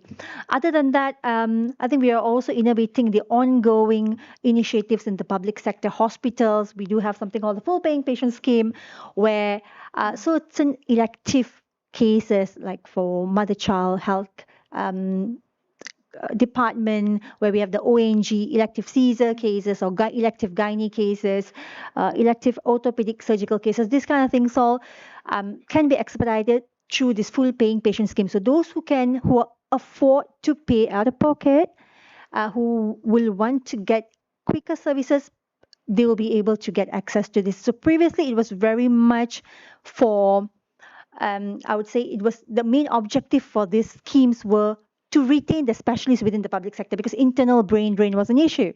So we actually started this scheme to retain the workforce, the specialist, the consultant. And now I think we are innovating it to make it a bit more better, where whatever revenue raised, it's not going back to the consolidated fund. So this is a big win for the Ministry of Health, whereby we have actually managed to get the approval of the cabinet to retain the revenue within the ministry's facility, so that whatever that's earned, the revenue raised, will be cross-subsidized to make the facility, the system within the Ministry of Health better. So these are some of these schemes that we are putting in place right now.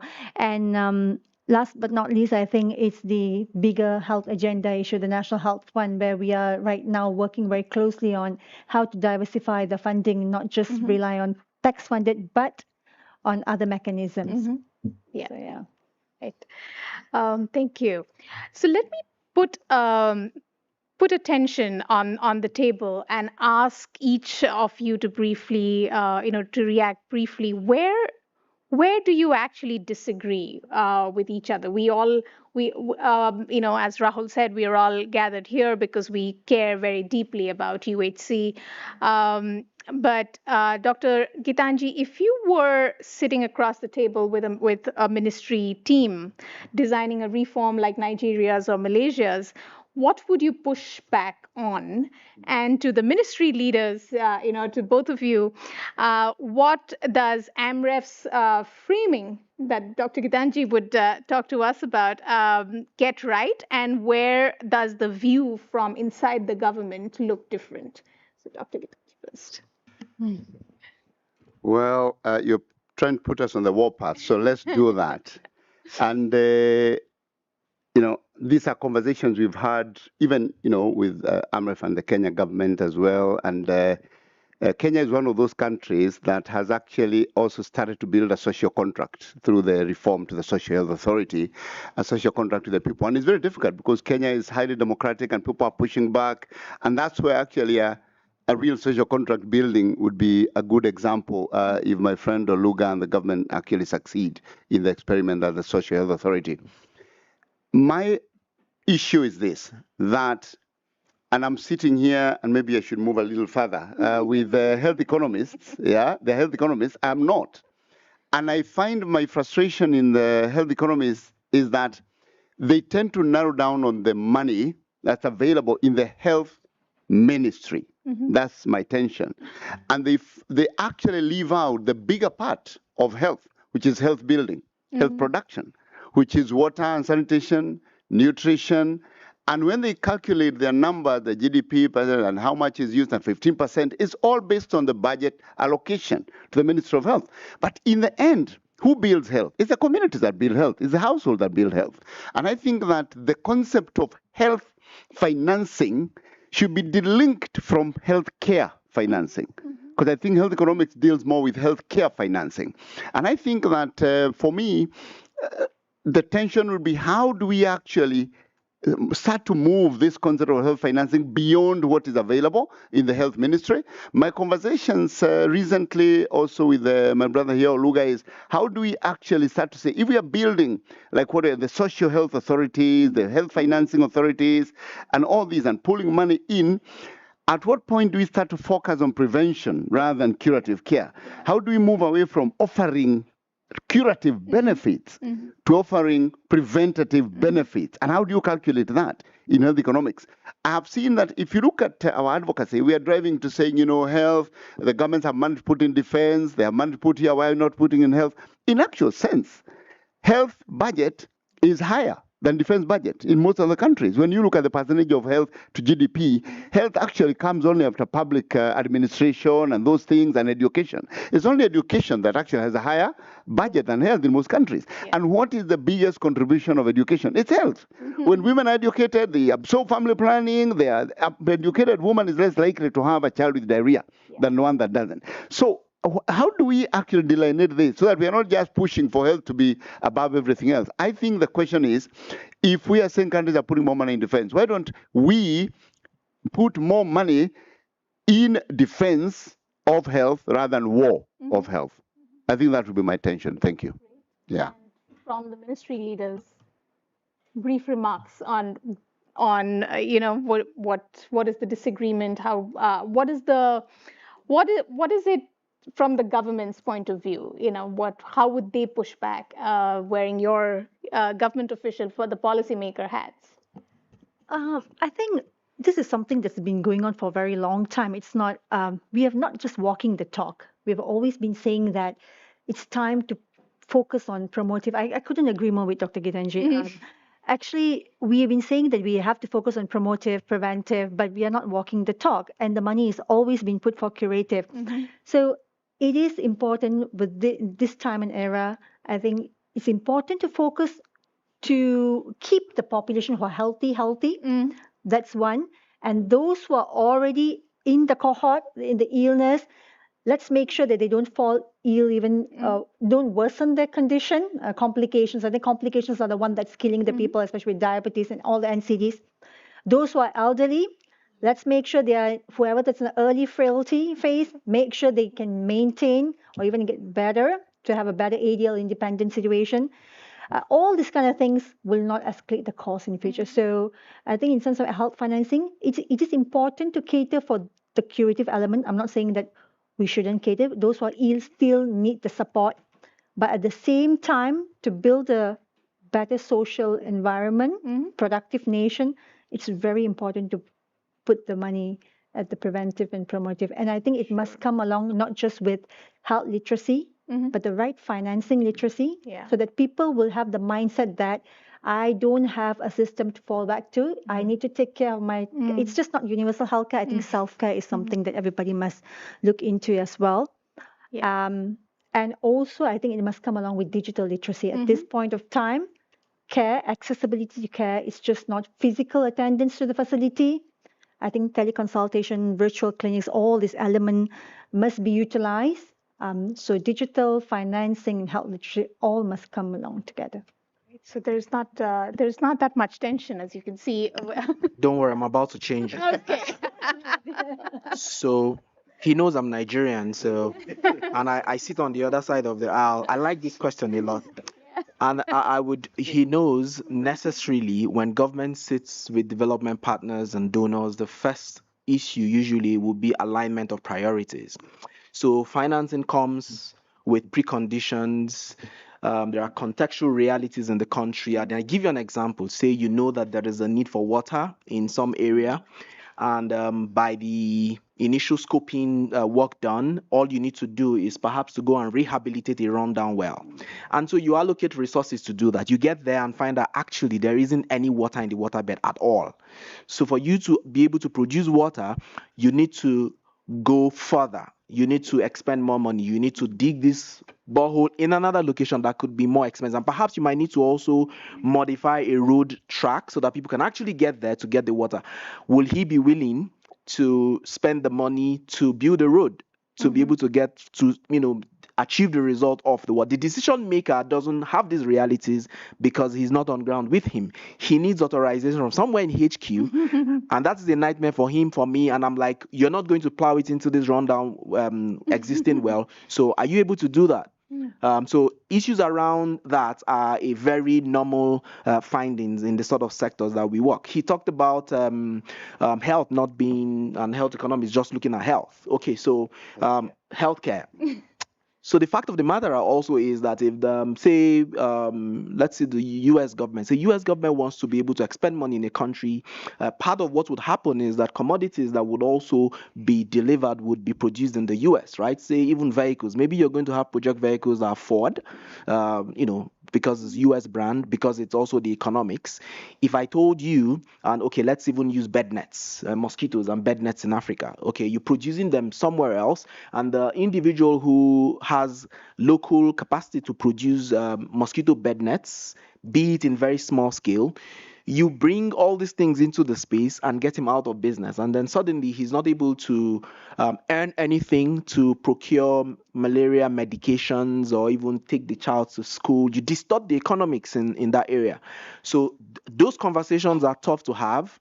Those are some of the very, very real life discussions that happen, because by manufacturing, even if it is for health, on the continent, you impact other sectors. You create a whole spectrum of people who will be able to pay taxes, contribute to the tax pool, and then you can begin to have additional resources that government can then allocate to health and other sectors. And you can go on and on with the list. I think that these are realities that we're confronted with, but we've found ways to work together, governments of these countries and other donor organizations, so that we keep making impact, be it piecemeal, but I think we're getting there. And I think that the global events that have happened, from COVID to the war happening in the Middle East, has led to a lot of shifts in just how people now know of things that are just possible. Things we thought were not possible, humanly possible, we've seen them happen in our lifetime. And countries are also then learning to take responsibility. And maybe, just maybe in the coming years, all of us being health leaders are now being held accountable by our people, and then we have to be able to deliver a little bit more for them. And these discussions are tough, but now there are things that countries are now engaging better on. So when you want to bring money into a country, aside from just already having predetermined things you want to be able to deploy to, you're going to have to actually start from reworking the idea and the concepts and everything on how you think it best will be utilized. Thank you. Thank you. Right. So let me pull out what I heard, and there was just so much. We could spend an entire panel on each of the leaders here and talk about their experiences. But I think what stands out is the social and political contract is critical for health. This is what will convert health from being a luxury good in many countries that are represented here to a right. Second is health financing has to move towards health building And I think all of you, Dr. Gitai, but all of you made this point. Also, raising resources is only half the journey. It's only half the question. The harder half is how to use the resources we have efficiently. And especially going forward, how do we build sustainable capacity within countries and build them towards health sovereignty? And the last one is that none of this is designed in isolation, and countries are doing this work alongside each other. We saw a lot of overlap into very different countries as Nigeria and Malaysia right here. And I'm sure there are so many examples here. And that is peer learning, which is exactly what JLN and JLF are built to support and accelerate, and that it supports that point. And I started with, how this World Health Assembly began with an observation that the architecture of global health is being rebuilt in terms that recipient countries often have not chosen. And I think this conversation showed us how it looks, or how it might look when countries actually do choose those terms and design reforms that are contextualized to their realities. The panel that follows will talk about integration for people-centered care, and what it looks like from the patient at the end of the system. So let me hand over to my colleagues, and thank you very much, and thank you to all the panelists. Yes. Can I say one thing before we leave? Very quick, 10 seconds. With health security and national security becoming one continuously, it is important for ministries of health to see themselves as departments of defense, not like one country has said, departments of war. It's about defense, not war. Thank you.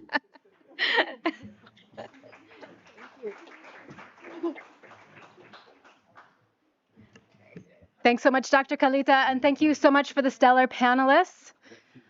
We would like to invite our next series of panelists to the stage. Dr. Oluga Nidibori, Florence Anam, and Dr. Estrella Lesri. Any order is fine. Yes. Welcome. We come close to you. Yeah.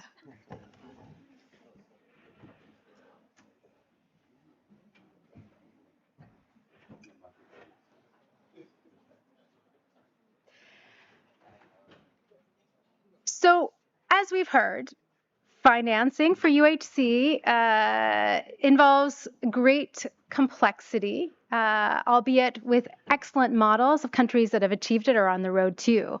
At the same time, integration, which many countries are talking about, many donors are talking about, and civil society is talking about right now, is one of the ways in which countries are looking at achieving UHC and to optimize financing for UHC.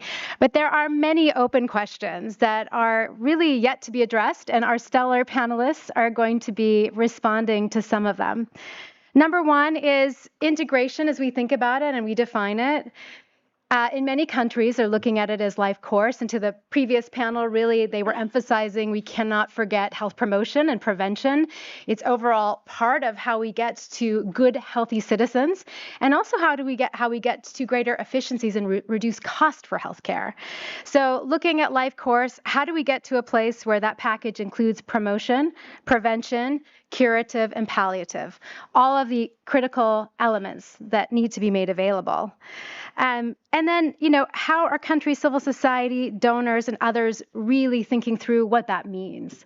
What are the risks that they're worried about? What are the pathways that they're following? And how can digital tools and AI be enablers or potentially disenablers to the process? And then what can we learn? There are some amazing countries that have stepped ahead in thinking through concretely what integration looks like. Those include Kenya, and we'll be hearing shortly from Ministry of Health Kenya on how they're doing, but also Indonesia. We'll be hearing some examples on what they're doing to drive forward on real integration, all the way through to frontline care. Nigeria as well, through the recent primary healthcare reforms, Ghana, so many countries. So this is an exciting opportunity for learning and really understanding that, for each country, they're going to do it differently, but there are specific ways in which they're approaching integration that may benefit all countries. So with that, I would like to start first with Nidhi Bori, who is the Director for Exemplars and Global Health at the Gates Foundation. She started relatively recently and comes to the Gates Foundation previously from the U.S. government as the Deputy Assistant Administrator for Global Health and USAID, working across everything from pandemic preparedness to health system strengthening to primary health care, and has worked across a number of country settings where the struggle and work is real for integration. So at Nidhi, the Gates Foundation has a very long-standing and strong commitment to partnering with countries to advance coverage of quality integrated people-centered primary health care, including through digital technology and use of AI. Tell us more about what you're learning from some of these partnerships, including those in Indonesia, where major health systems reforms are underway. Over to you. Thank you, Kim. Our work has really shown us across, some of you might be familiar with the Exemplars model, which is essentially studying what works and seeing how that can be scaled subnationally, nationally, and across different countries. And our work, particularly in the digital and increasingly in the AI space, is really pointing to two universal lessons. One is that digital tools are useful when they're trying to achieve or answer a specific problem. Mm-hmm. And the second is that the system has to be actually ready to support and scale those tools. And I'll note that when we talk about system readiness, it's not just actions typically from the health system side, Ministry of Health. A lot of that is also just foundations of digital public infrastructure, which we know fall to other parts of government, Ministry of ICT, regulatory agencies, et cetera. And a couple examples before then I talk about Indonesia. Just in India, for example, there was a QR-based registration system that, after being introduced, drastically reduced wait times and ultimately could allow for increased patient flow, allowing providers to kind of prioritize higher risk and higher need patients. We've seen systems in Brazil that focus a lot on interoperability, for example, which allow us to kind of look at layering in personalized healthcare services at different aspects of the system, and particularly looking at digital tools that which typically are more comfortable for younger populations, kind of seeing how those tools have to be tailored depending who you're trying to reach. But what we've also seen is that when a system is not ready, digital tools are not only not helpful, they potentially can lead to an erosion of trust, and that's very hard to walk back and kind of recover from. And so when we talk about foundations of system readiness, it's not just digital public infrastructure components of health systems. It's also a very clear focus on building trust of providers and of users, of patients, so that tools could be getting the most leverage and reaching those who need it. And when you layer in AI, which of course there's increasing excitement about, rightfully so, I think that those considerations even get amplified, just given the newness of some of the technologies. So in Indonesia specifically, I think it's a unique example because it's where a lot of stars have aligned to allow technologies to be developed and scaled. So first, when we talk about foundations of systems or kind of readiness, again, extending also beyond the public health system, a lot of these components are coming to bear in Indonesia. So there is a national commitment from the Ministry of Health to essentially a decree to move towards digital tools, which has essentially put forth the political commitment to put in the resources and the learning to figure out how to develop those tools. There's been intentional investment from the financing side, budgeting in terms of looking at the resources that are required. And there's also a very intentional effort to look at both low cost and higher cost technologies to figure out what is actually most tailored to the needs of populations, as opposed to just a blanket cookie cutter approach across the country.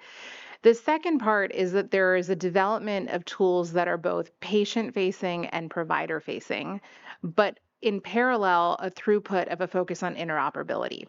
So if you're investing in tools that it essentially kind of follows a pathway to care, but how what we know for individual patient profiles can influence public health decision making at a broader level. The third is an intentional focus now on kind of what is it that's working and what might not work for parts of the country. So where the ministry is at now is looking at for more remote areas that might be harder to reach, what might be needed that's different in those locations and what needs to be adapted to essentially scale technologies.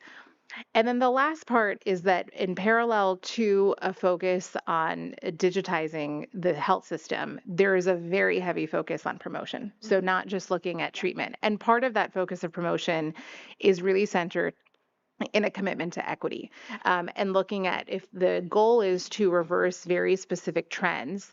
What is it that's needed to do so? And part of that is also getting back to some of the core infrastructure, such as developing the right standards, navigating regulatory concerns, et cetera. But it's all centered in a very people-centered approach of essentially achieving equity through an increased focus on promotion and using digital tools. And I'll just close by saying I think there are three questions that are learning in Indonesia, but also in other countries have really surfaced, which is when we talk about digital and AI readiness or the potential for these technologies to really advance and accelerate health for all. One is a question of just how ready is the system? And again, thinking of the system as not just the health system, but the components that it may lean on. The second is what are the problems we're actually trying to address and how can digital tools or potentially AI accelerate the efforts to achieve those and address those problems. And the third are what are the foundations that are needed to build to deliver on, but how you may have to modify those foundations depending on who you're trying to reach. Thanks so much, Nidhi. It's really interesting. I think very clear that while digital tools can be a great accelerant to universal health coverage and increasing people access at last mile, they need to be situated in the right way. There needs to be that foundation that's strong already. You need to already have translated policy to action for integrated life course care and a strong framework for digitalization that's based on what you're really trying to achieve. It's very concrete. And that it's not one size fits all. Each country is very different, and a country like Indonesia in particular really ranges from hyper-urban to very remote, and that the tools do need to be purpose-built to fit those situations. Otherwise, there won't be the trust. So, based on that, I'd like to turn now to Dr. Uma Oluga, who is the Principal Secretary with the State Department for Medical Services with the Ministry of Health in Kenya. Welcome. You are of the Order of the Grand Warrior of Kenya and have had many roles within government, including as an advisor to the president. So Kenya is in the thick of reforms for primary health care, and as part of that is really leaning on how to make integrated care available, how to bring together separate streams of funding for HIV, TB, malaria, less funded areas like NCDs, and then everything in between with maternal, newborn, child health, family planning, and more, all into one package at the community level, and how to leverage digital tools to further enable access. So it'd be wonderful to hear more from you on, what reforms are currently looking like for you in terms of the primary healthcare network and a systematic integration that's already underway, and what the critical steps are that you've seen for Kenya that are translating from the policy level into practice for more responsive and sustainable health systems. And we really also want to hear what's not working. So what's working, but also what's not working and what is still to do. Thank you so much, and it's our pleasure to really be here to share some of our experiences, hear from other people, learn. As you mentioned, health is an ongoing conversation all over the world. I think there's no single country where health isn't a big conversation. It's a conversation at the household level, sometimes very emotional, and there is a real problem to be dealt with, a family member who has cancer or a new diagnosis. It's a conversation at the political level where sometimes it is reduced to a tussle of the best ideas or who can emotionalize the public more and get more votes. But I think the conversation that we are having right now is about the practical things that then get humanity to move forward in the entire question about how can we be more healthy. And so for Kenya, one of the biggest reforms right now is in the health sector, and the reform is really based on just an idea that health is part and parcel of development, and that health is part and parcel not just of economic development but human development. And the simple reality that health can be positioned in a way that liberates people to be more productive, to live longer, to be healthier. And also, as we do that, then these activities can spur economic growth through investment, and there's a lot to be said there. But I think just to land it, Kenya has, passed a number of legislations in the last 3 years to just make real what the world has talked about for more than 45 years, since the days of the alma mater in 1978, talking about primary healthcare. And then, the world has this interesting thing about talking about things, and then we take many years to get the actual thing done. And so Kenya decided to take a bold step to pass a Primary Healthcare Act that really embeds what the world had been talking about. How do we bring healthcare to the household to ensure that health being everyone's responsibility? How do we make it also not just a government responsibility, not just a partner's responsibility, not just the responsibility of those who say, health is complex. Those of us that went to school, I'm a physician. And then because we struggle to pass exams, we start, health is very complex. So how do we make it simple for everyone to understand it? And that's why we pass these laws to really bring everybody on board, to bring the participation and the ideas and the inclusion. And through that, we really took back health back to the communities through the community health promoters, giving them knowledge and empowering them to take the actions, but also using trusted relationships that are already inbuilt within the communities without bringing a government thought process of this is how I want to teach you. No. So what are the community structures? And communities already use trusted systems, somebody that they already listen to, somebody that they would otherwise go to get to a hospital to get to vaccination. So we just institutionalized those community structures in the name of community health promoters.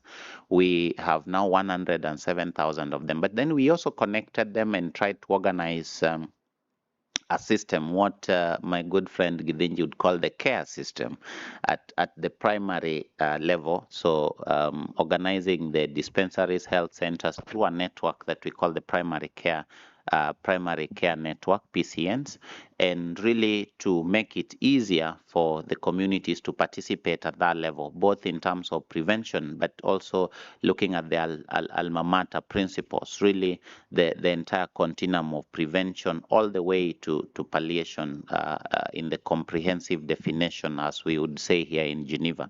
But I think for me, as I finish, I think there are just three things that I want to mention in the thing about integration. And one is that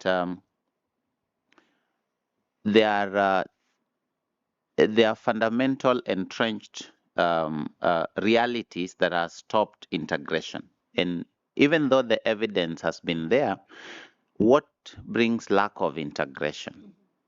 What is it that has fragmented the system so that it's not integrated?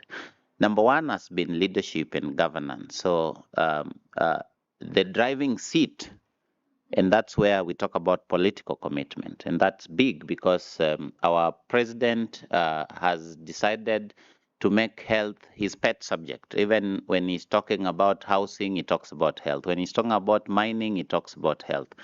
Every single day, in fact, he gives more speeches about health than any of us. And that rallies the leadership and the governance at that level. That's a glue, that's an integrator. But then there is something else about leadership and governance at the level of institutions, how we work together, from the Ministry of Health and everyone else that is required to put in a hand, whether it's the finance, whether it's the water, whether it's the education, that those leadership actions, the policies, the laws that we produce at that level. So leadership and governance is a big deal as a part of integration, because it gives people the vision and where to walk to. If you don't do that, then everyone else will come with the idea. And you know what? Nature abhors a vacuum. So I'll do my thing, she'll do her thing, and everyone else will be doing their thing. And then we'll say, oh, why are we doing different things? So somebody will be doing TB, malaria, and then there's no consolidator. That consolidator is the leadership and governance. But to just institutionalize that, we've also noted that there are so many participants in the healthcare system. We still have a lot of friends, bilateral and multilateral, and the philanthropies like Gates Foundation and the many other foundations that are also doing good. They want to do something. They see a problem. They want to participate. So how do you create a platform for them? And what we have decided to do is to establish the health policy platform, which then brings all of these ideas, all of these innovations, everyone that has something good that can be scaled into the healthcare system, so that the biggest challenge that has been there in terms of this argument about integration and about health is because somebody feels like, why are you not taking my idea? And so we want to create a platform where your idea can be tested, and you can also see that my idea does not work or my idea works. And then we can take the best ideas and scale them and make them into policy and implement them. Leadership and governance, that's where we hand it. The second thing is about the resources. If you don't have visibility of the resources, if you don't pool the resources, but also if you don't pool what the money should do, which is to reduce the risks, which is to get to the bottom of the result, then you will not achieve integration. So we have looked at how do we pool the money, but also pool the risks that the money should solve. Through our Social Health Insurance Act, we have now a new institution, the Social Health Authority, so that we have a single benefit package, not a benefit package for TB, for malaria, for HIV, for NCD, for cancer. That's an integrator, because the way you pay for health determines whether you integrate it or not. And we are now discussing how we can go down to the community to even reimburse community prevention. And we have already, I mentioned, put community health promoters, but we are looking at everyone that's participating in prevention and promotion of health. How do we structure that package? Now, that's a discussion that we have put in the benefit, what we call the benefit panel. There's a panel that has been gazetted to look at how we shape, from a technical perspective, if I were to go back, health is complex, what we call health technology assessment. Basically, what are the most important things that we should pay for? So integration, again, how you frame health financing. And the last bit is that there's a lot of magic in digitization. Digitization gives you enhances efficiencies. It also produces dividends in places that you'd otherwise not see a dividend. And so we are keen also integrating the healthcare system, because integration also unifies the healthcare system. It makes healthcare system not just public versus private or faith-based. It brings all of us together. The data is singular, and the decision is based on one report. It's based on what we all can do about this maternal problem, not what you're doing and what I'm doing, and the death was just in the public sector. We can see the entire system, and that's what we have done. We have digitized the entire healthcare system. It's still a journey. We think that we are on a very good path, and we are inviting everyone who wants to work with us, including the members of the public, because change is a constant, but then change is also not easy. So it's a convincing journey, but it's one that has bore a lot of fruits in our healthcare system. Thank you. Thank you so much, Dr. Oluga. I'm hearing a lot of parallels between what you shared and also what Nidhi shared. I mean, I think very clearly what you're saying is that while policy is essential to drive integration, it is far from sufficient. You need to have a very strong vision that is then translated very concretely by changing the structure of how care gets delivered. and you spoke about how you did that with the community health promoters, with the PCN, but also I really appreciated what you said about social health insurance, that is really the platform for integration, because it brings all the care that can be financed together through one system. And then, of course, digitalization, if it's done right. So with that, I now want to turn to hear from civil society and from an individual who's led both globally but also within her home country to ensure that there's access to high quality healthcare. Florence Riaco Anam, who's the co-executive director for the Global Network of People Living with HIV and has previously worked with MSF and with the International Community of Women Living with HIV. And if you were watching what happened recently in New York with the multi-sectoral session on the high-level meeting for HIV, she gave an extremely powerful statement. So hopefully we'll be hearing a little bit of that today on this panel. So Florence, access to healthcare is unequal. We know that. There are inequities, and they're driven by many factors, by stigma, by criminalization, and much more. And so, from your perspective, as we're looking at integration into primary healthcare, where there could be potential net benefits for integrating, for example, HIV and other health services as part of primary healthcare, or there could be risks. From your perspective, what do you see currently happening?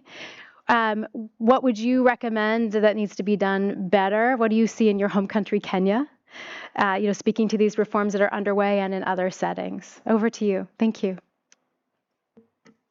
Thank you so much to you, Dr. Green, and to everyone. I think I try to explain that I wear the person living with HIV hat. So sometimes I distance myself from civil society. We are just patients. And at the bottom line of what we are looking for is just treatment access to stay alive. And sometimes that's the hat we wear. But speaking broadly for civil society, I think, first of all, let me start by where integration began for people living with HIV, and particularly for GNP+. Literally in 2021, as we were doing the high-level meeting in 2021, it emerged as a need. We were confronting the reality that many of us are aging with HIV, thanks to treatment, to political will, to the work of many people sitting in this room today. But the disconnect between the HIV services and the usual public health services that we then had to go to was very clear for many. A little bit more for people in the global north, because they got HIV treatment 10 years before we did. So we are sort of learning from them, but also looking at the realities of the impact of aging, of NCDs on people living with HIV, some driven, by the way, by the treatment that we take. And so the need and the ask for person-centered care started then in 2021. We got some strong political commitments within the political declaration in 2021. The environment was less pro-integration than it is now. So we are a little bit optimistic for this year. I think for me, I've always said integration is the acknowledgement that the person living with HIV is evolving, just as the whole response is, and understanding that aging is both those who have lived longer, but those who are born with HIV also now going into reproductive health journeys and requiring additional maternal and health care services or chances to know more. This work led to a lot of things that happened last year with the disruption of HIV funding primarily, and then of course broadly for ODA. And I think one of the things that I noticed last year was in that disruption, the whole shift became integration is forced by the disruption. And I think a little bit of the fact that it was a need for us got moved and shifted. So I think we start by clarifying that for people, it was also a need, because building stronger primary health care systems is important. That's where most of us are able to reach services, its proximity and access. So I think we did develop a report that was released on World AIDS Day that talks to the people living with HIV minimum requirements for integrated HIV services. It was developed through a consultation. About 1,800 people responded to the survey, and a lot of other key informant interviews were done. Path was a partner in that as well. I want to address just 3 interconnected things that I think are important if we are to have a responsive person-centered care. Integrated services, HIV services into primary healthcare. One is community preparedness. Okay, so we were ready, we were asking for this, but then the disruption and the quick follow-up responses that governments needed to take to ensure sustaining treatment was primary. A lot of misinformation came out. A lot of people got confused. People did not know where they were going. People still don't know a lot of details around what is happening with the health sector reforms. So I think community preparedness is critical and important for literacy, for understanding what to do, for understanding the opportunities that exist with social health insurance. We have people who will quickly say, now I'm paying more for my services, without understanding that if I paid social health insurance, then I would be able to access services in health center ABC for free. So all of this is still missing that could be useful, and community can help to advance this, or people living with HIV networks can help to advance this education. It also helps to alleviate lack of access that would come from out-of-pocket costs, etc. Number 2, which I saw really come out bigly, is collaboration for context-specific solutions. Different healthcare systems operate differently. This is not the time, because it's not donor-driven anymore. It's country-led. It's not the time to have, well, you can have some standardized indicators and plans, but things will happen differently at country level. And in Kenya, where I come from, even differently at sub-county level, because health is devolved and different leadership functions make different decisions. And so we saw a lot of shifts happen with the people living with HIV networks, engaging with their governments.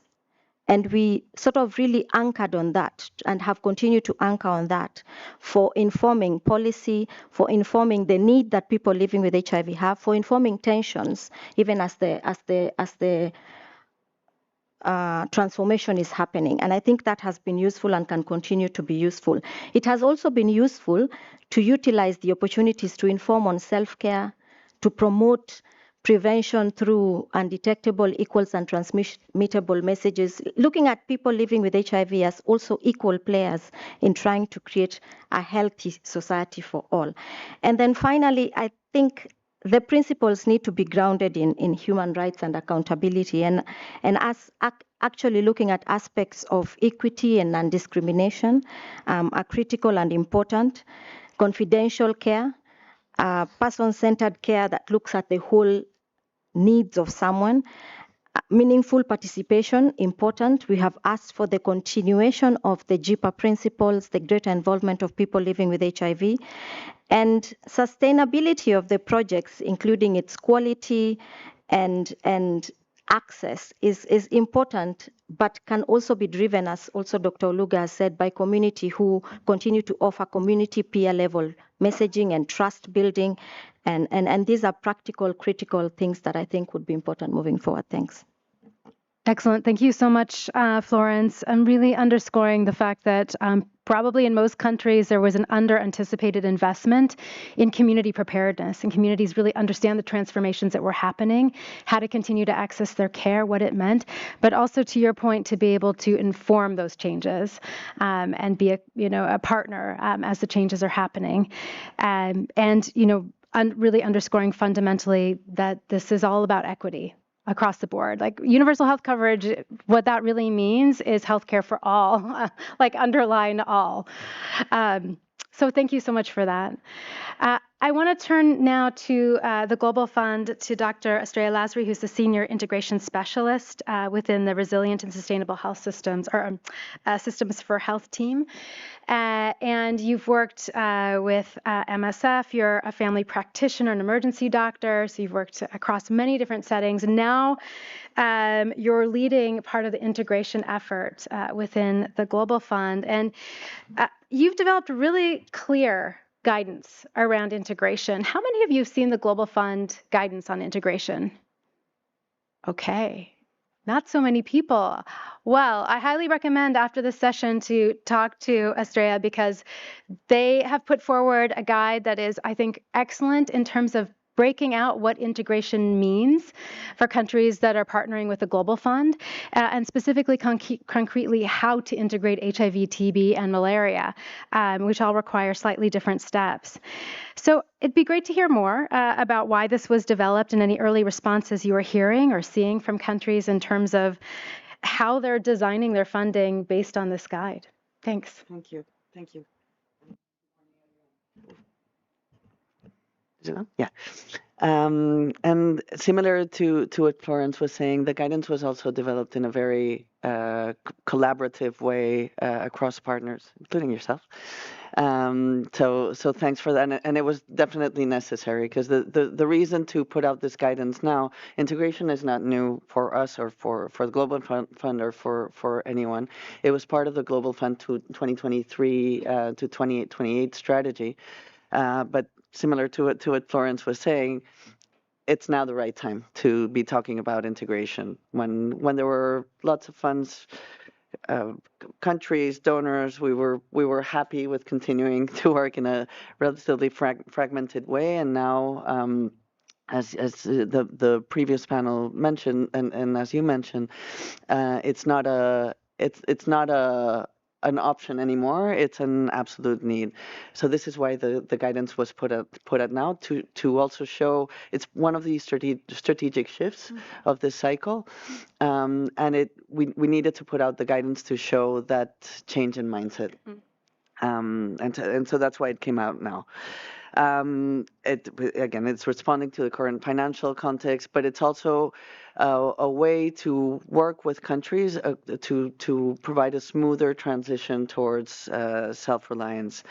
And as we keep saying, it's a means and not a way. The ultimate objective is not integration per se. It's universal health coverage, is ensuring that everybody can get access to care. And also to show where integration is maybe not the option, and where specialized care needs to continue.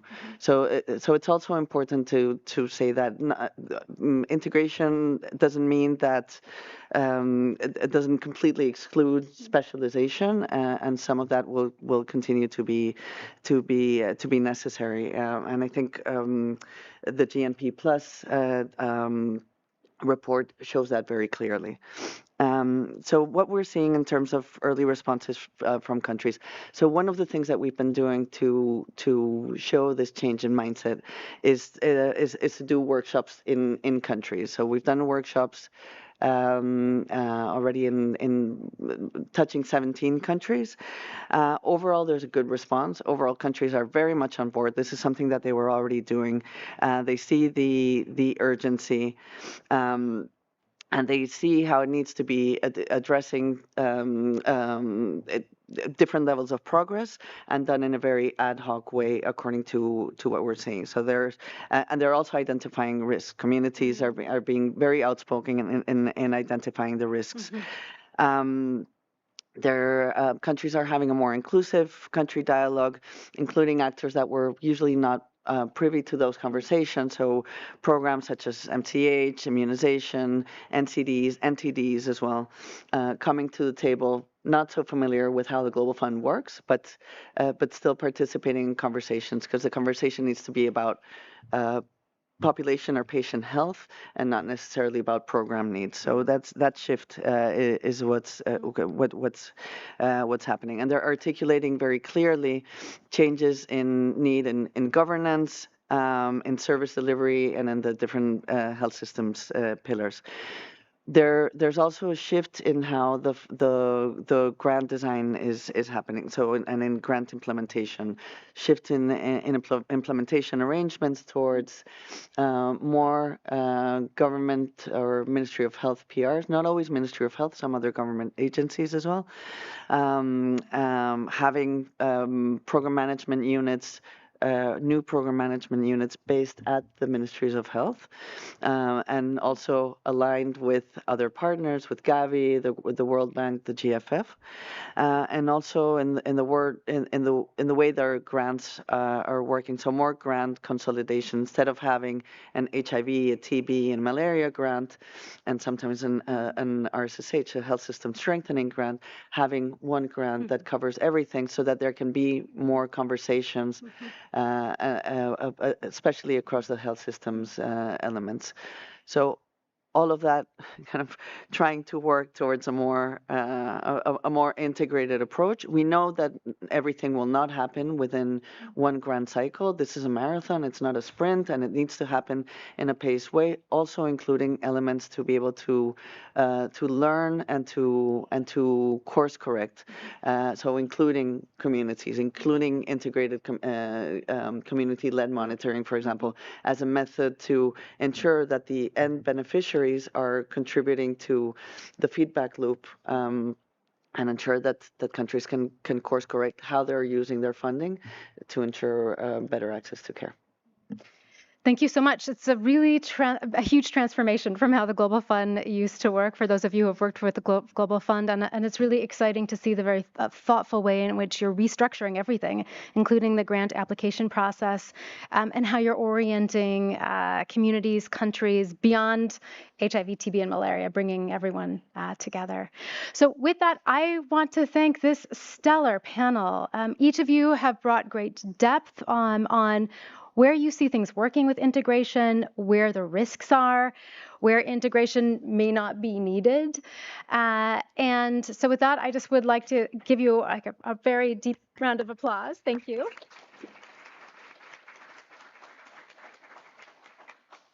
We're going to turn now to the wrap up. So you're welcome to head back to your seats if you'd like to. And I would like to invite Rahul, who will give the first segment of wrap up. Thank you.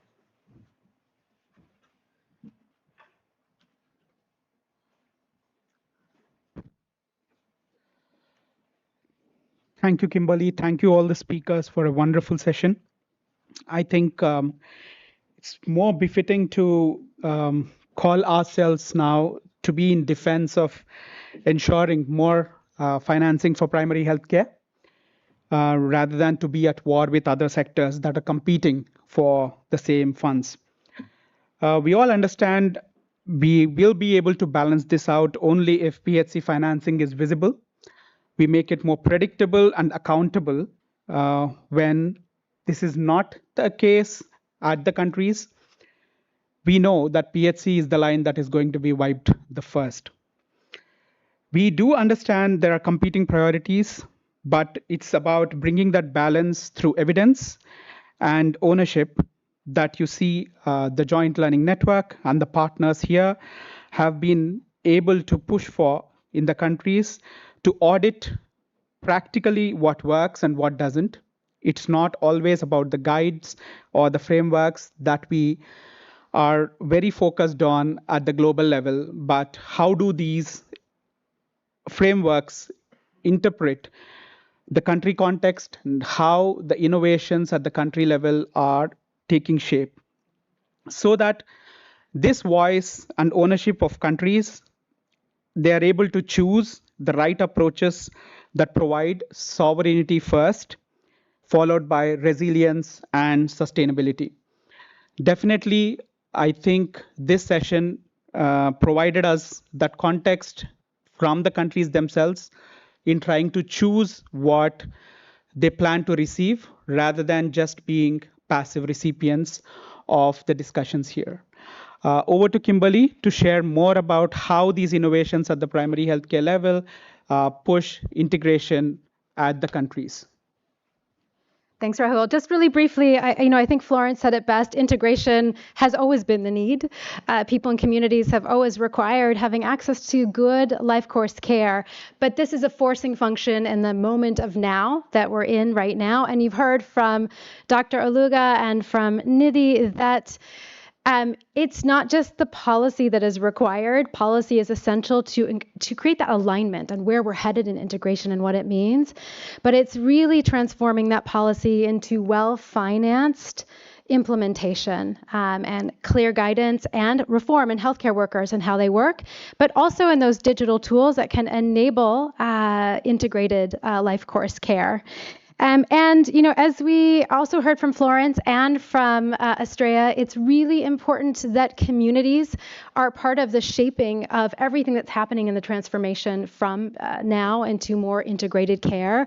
And without them, the care will not be shaped in the way that communities need them, and stigma and other barriers to care will continue. Estrella also made a really important point that integration is not everything. There is always the case for specialized care, and it's just getting that balance right. And with that, I want to thank all of you. I want to thank the Joint Learning Network. I'd like to thank Amref and my colleagues at GMP Plus and PATH for organizing a really exciting panel. Thank you to our speakers. I wish you a great WHA. Thank you.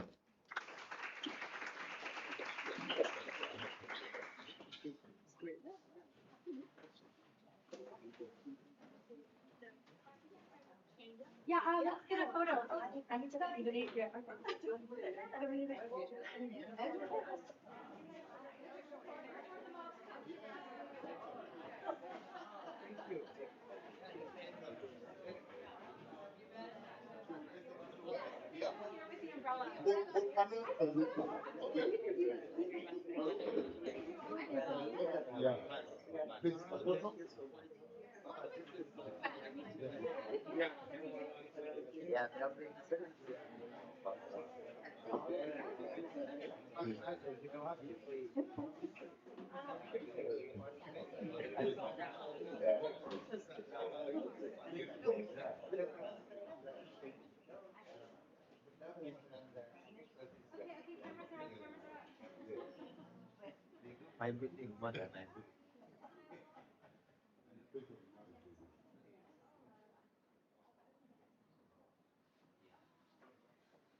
Over 4 billion people around the world still lack access to essential health services. And among those, hundreds of millions are pushed further into poverty when paying for healthcare. Policymakers sometimes forget that these are not just statistics. These are valuable, irreplaceable human lives. People who are struggling to afford essential health services. And it is often the most vulnerable in society who are hit the hardest, facing impossible choices, delaying care, or not being able to access healthcare at all. Like the 2 billion people around the world facing financial hardship, paying for healthcare out of their own pockets. Or the hundreds of millions of people who are spending more and more of their household budgets on health, often at the expense of other basic needs, such as food, education, or housing. Or those who have lost their livelihoods and social structures due to conflict or natural disasters, leaving them unable to access essential services. No one should miss out on health services or medicines because they can't afford them. And no one should be at risk of falling into poverty or being pushed further into poverty when accessing healthcare. It's time for governments to prioritise health in their budgets, reduce out-of-pocket costs, and protect our most vulnerable. Because when leaders prioritise people's health as a foundation for sustainable development, it leads to lasting progress across all sectors. And it's not just good for people, it's also good for the economy. Health is a human right. To uphold that right and protect people from financial ruin when accessing healthcare, we need universal health coverage. Policymakers must prioritise financial protection for health and guarantee affordable access to essential health services for everyone, everywhere. We won't stand for anything less. Unaffordable health costs? We're sick of it.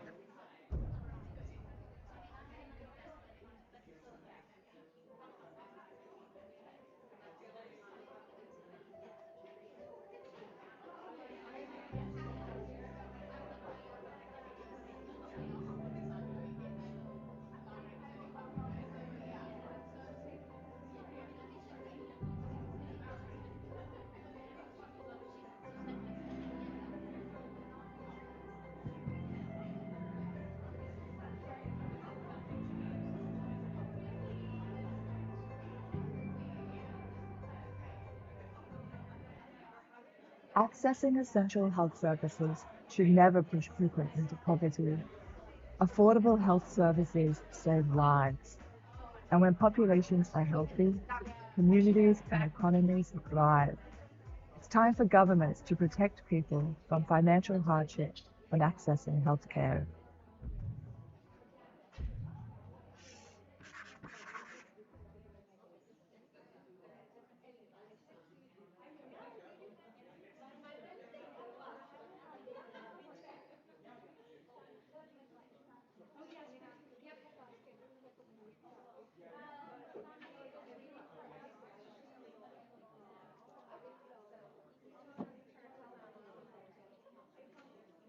Over 4 billion people around the world still lack access to essential.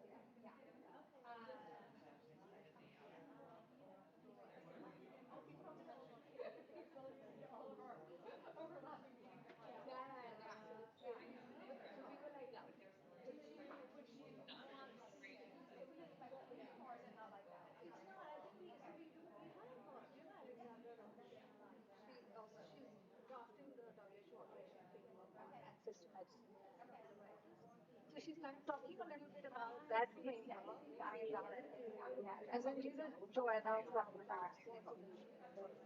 she's also speaking about the greenhouse. Yeah. Okay. All right.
Services. And among those, hundreds of millions are pushed further into poverty when paying for healthcare.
Policymakers sometimes forget that these are not just statistics. These are valuable, irreplaceable human lives. People who are struggling to afford essential health services. And it is often the most vulnerable in society who are hit the hardest, facing impossible choices, delaying care, or not being able to access healthcare at all. Like the 2 billion people around the world facing financial hardship, paying for healthcare out of their own pockets. Or the hundreds of millions of people who are spending more and more of their household budgets on health, often at the expense of other basic needs, such as food, education, or housing. Or those who have lost their livelihoods and social structures due to conflict or natural disasters, leaving them unable to access essential services. No one should miss out on health services or medicines because they can't afford them. And no one should be at risk of falling into poverty or being pushed further into poverty when accessing healthcare. It's time for governments to prioritise health in their budgets, reduce out-of-pocket costs, and protect our most vulnerable. Because when leaders prioritise people's health as a foundation for sustainable development, it leads to lasting progress across all sectors. And it's not just good for people, it's also good for the economy. Health is a human right. To uphold that right and protect people from financial ruin when accessing healthcare, we need universal health coverage. Policymakers must prioritise financial protection for health and guarantee affordable access to essential health services for everyone, everywhere. We won't stand for anything less. Unaffordable health costs? We're sick of it.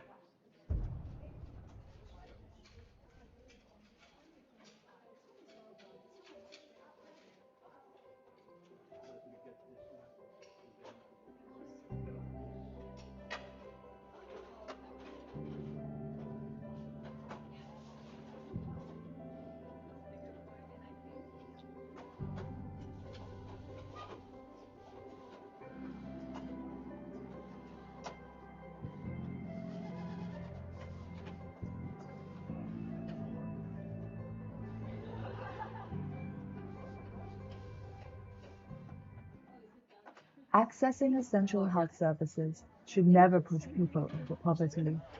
Affordable health services save lives. And when populations are healthy, communities and economies thrive. It's time for governments to protect people from financial hardship when accessing healthcare.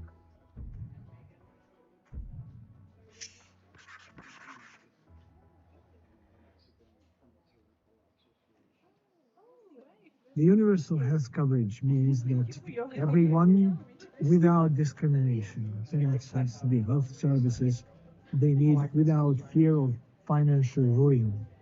UHC is not only about health, but about social inclusion, gender equality, poverty eradication, and the protection of human dignity. Universal health coverage is the world's agreed pathway to delivering on everyone's right to health. But hundreds of millions of people cannot exercise this fundamental right, thus deepening inequalities. Millions of people are impoverished by healthcare expenses every year, and this is pushing them into hunger and destitution. This year's high-level meeting is a vital opportunity to rekindle political commitment supported by evidence-based priorities to drive progress. Governments, both national and at local level, must abandon the false idea that health is a cost. It is not. Health is an investment. Health is not a privilege. Health is a human right. Health for all is possible. Together, let's make it a reality.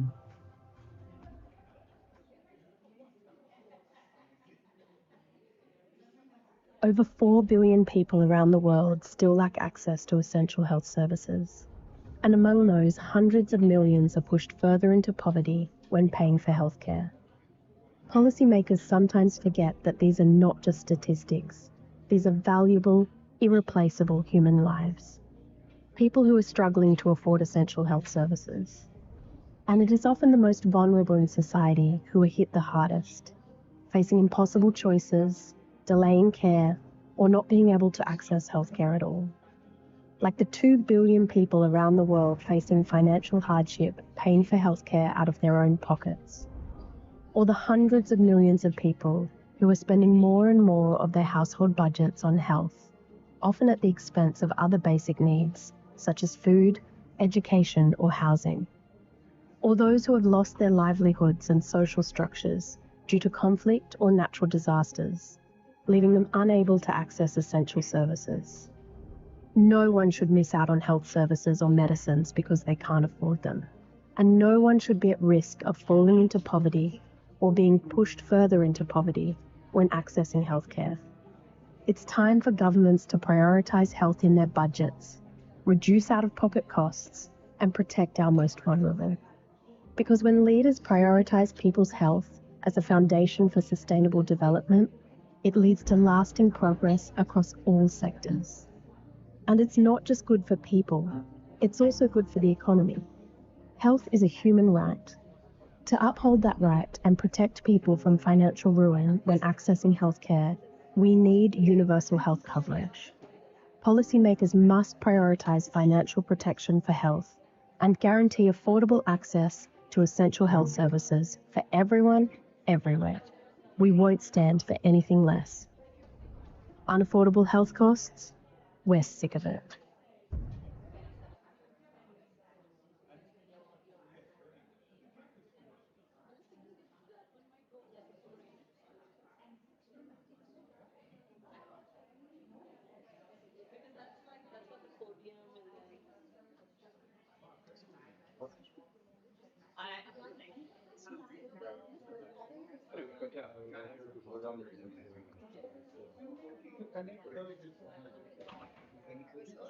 Or did we get it? Yeah.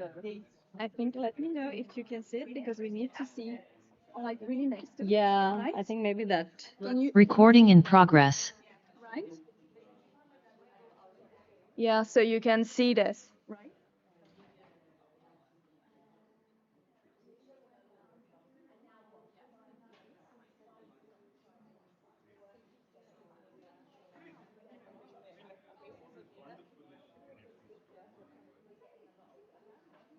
En fait, c'est un webinaire et qu'on m'a pas envoyé les liens, je suis obligé de vérifier avec la conf. Ouais, ça va marcher. Juste que là, je m'enregistre pas.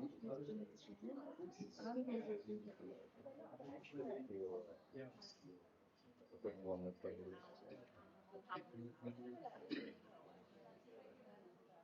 For the symmetry.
Take pictures. Yeah, definitely.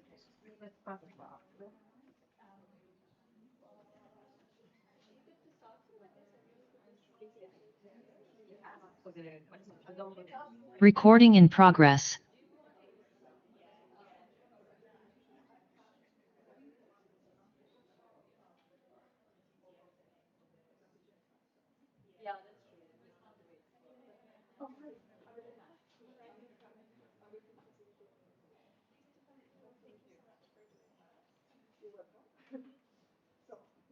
Everyone can just do.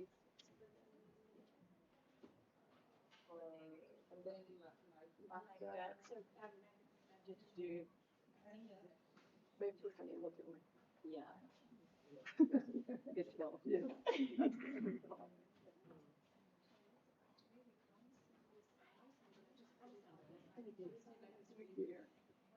Oh yeah. Oh, sorry, actually. Oh, okay. So that's it. Yeah, yeah.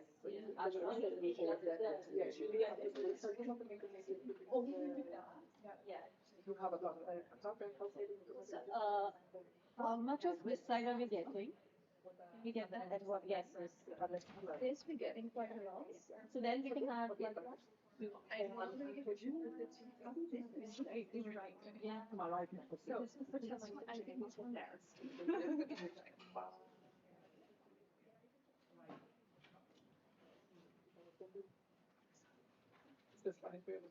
Yeah, yeah, like you said, pretend like the J is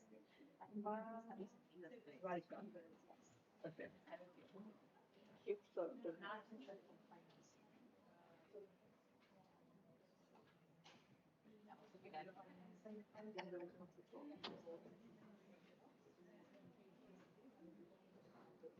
yes, and I can just read all of it out through the side or on pause.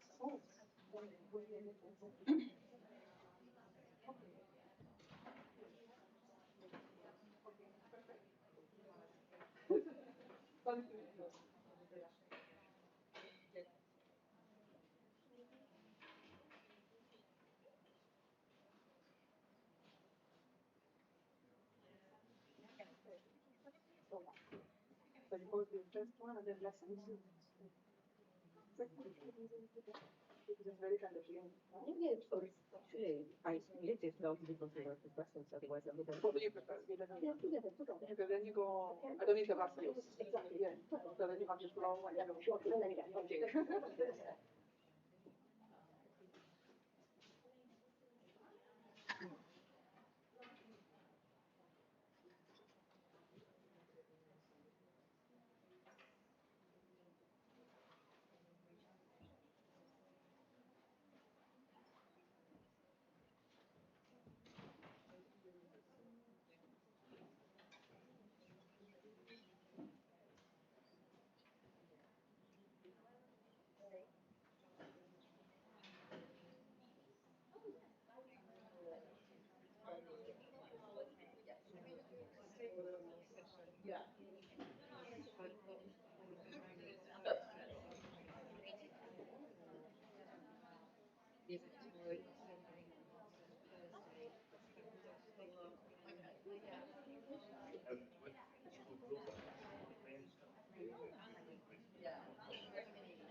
Yeah, yeah, yeah, yeah. And we're really excited about, I don't know if you thought,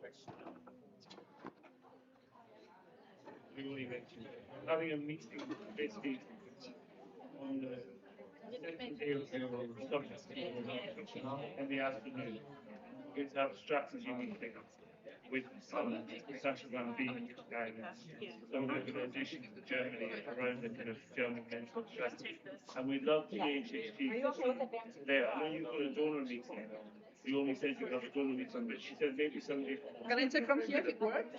But the other thing I just wanted to ask. Hello, hello, it's working? People need people need to put the mic on, no? Yeah. Can I see if it works? English German translation. The local organization is inviting us for the meeting in German. So I need, it's not working? Which I think is a bit. It's because the computer is too far away. We set it up there for the Zoom. I just want to say next slide, I'll advance. Okay.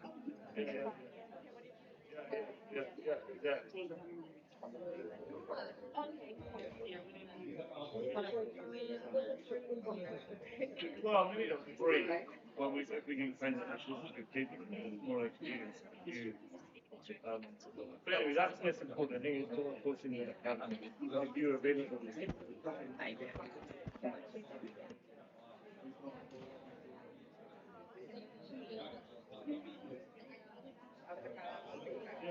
Yeah.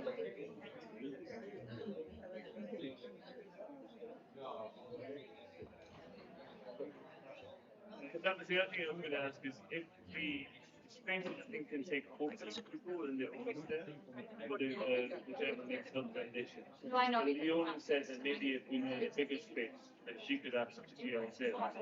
That would be amazing. I mean, yeah. Anyway, we don't need that yet, but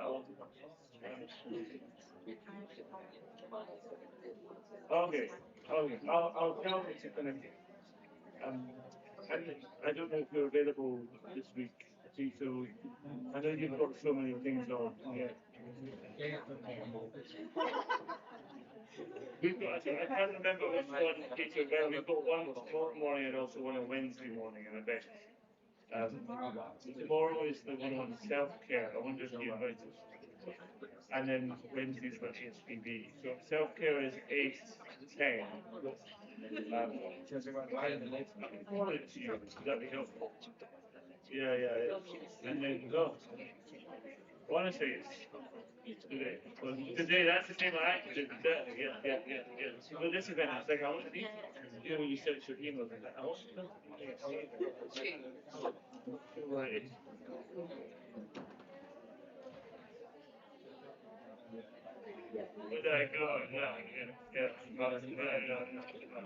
But yeah, don't worry.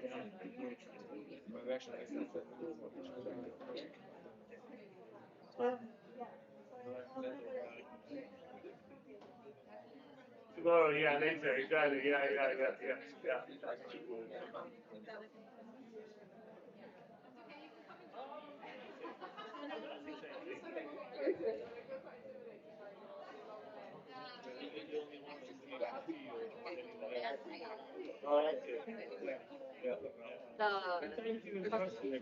It's not here. Would it be possible? I don't know. I can ask him. Yeah, it would be nice to have it here. Can I have the proof? So, I appreciate you.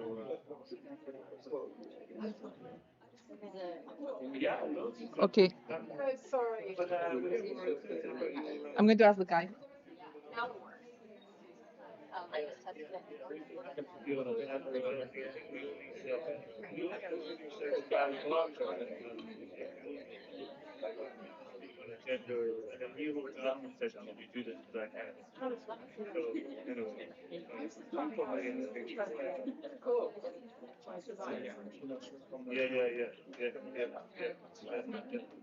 Just Wednesday, but kijk, en als ik na deze week wat meer mensen heb.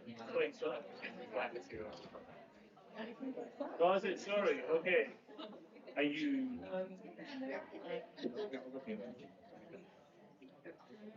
That you born in Germany? How long were you in?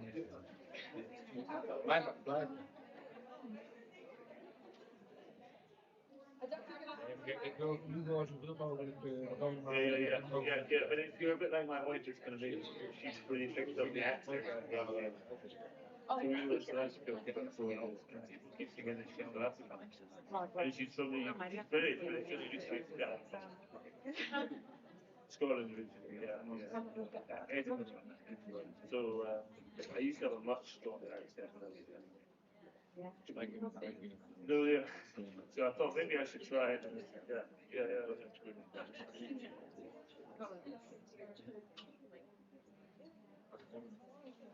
It's really funny when you take the train.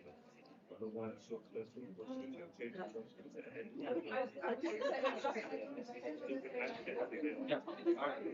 and sometimes you check the accent is really hard shape about me. It's really hard to understand.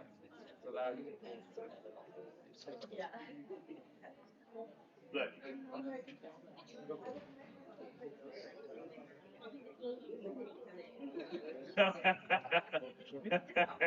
Yeah. Yes.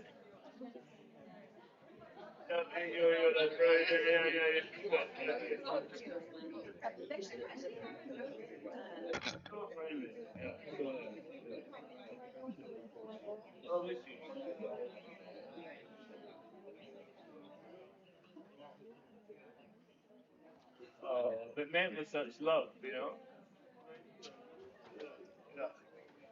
Yeah. How long were you? Yeah, basically. Okay.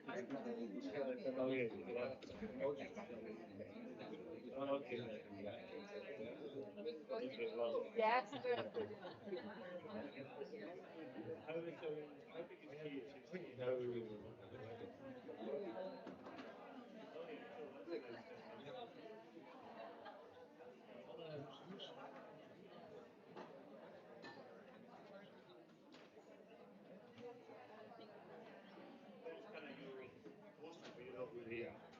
They can't tell you what to do or they're a bit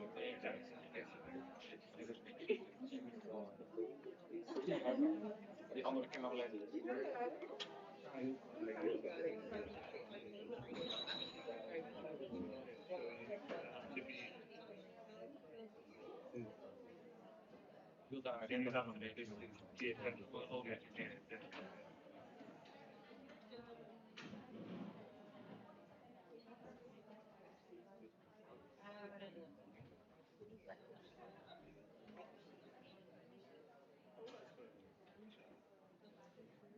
Good afternoon, everybody.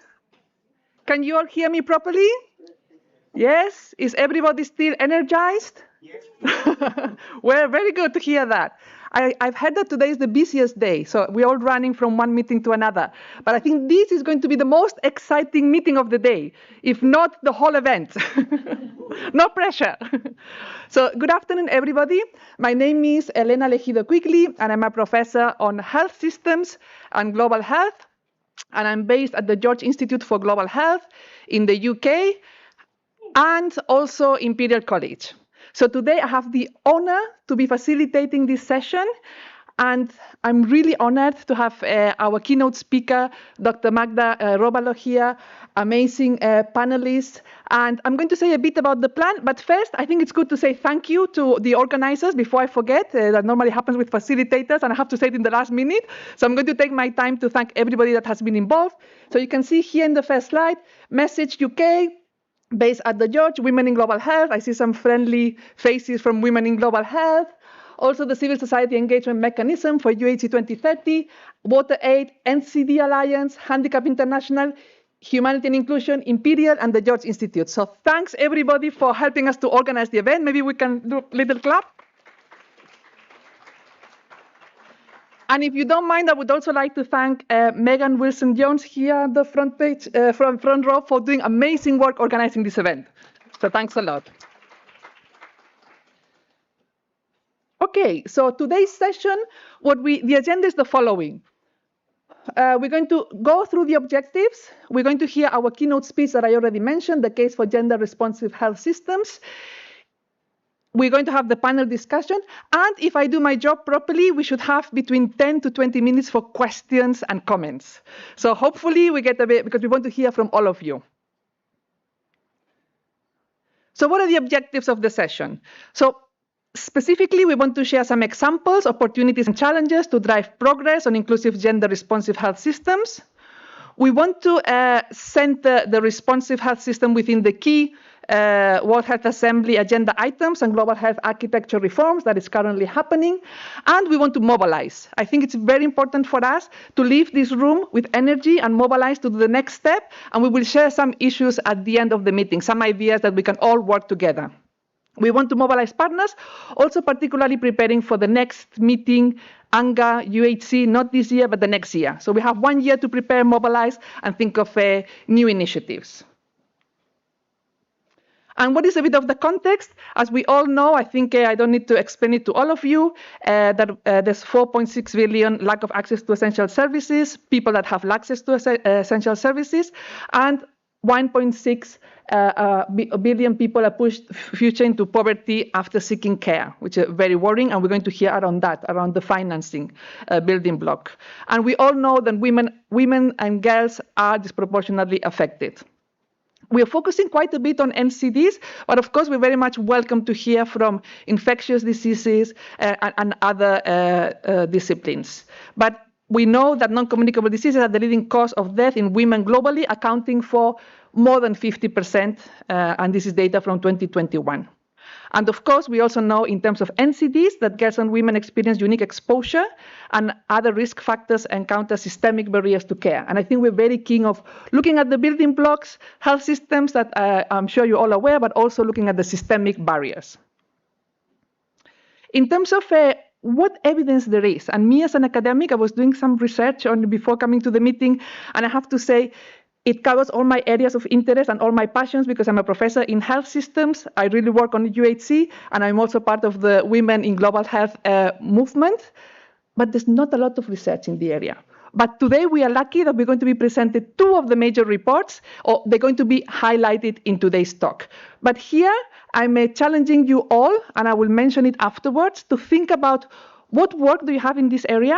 And I'm sure all of you are thinking, well, I'm doing work on this, but I've never written about it. I've never published it. Because I wear different hats, and I'm also the chair of the board of BMJ Public Health.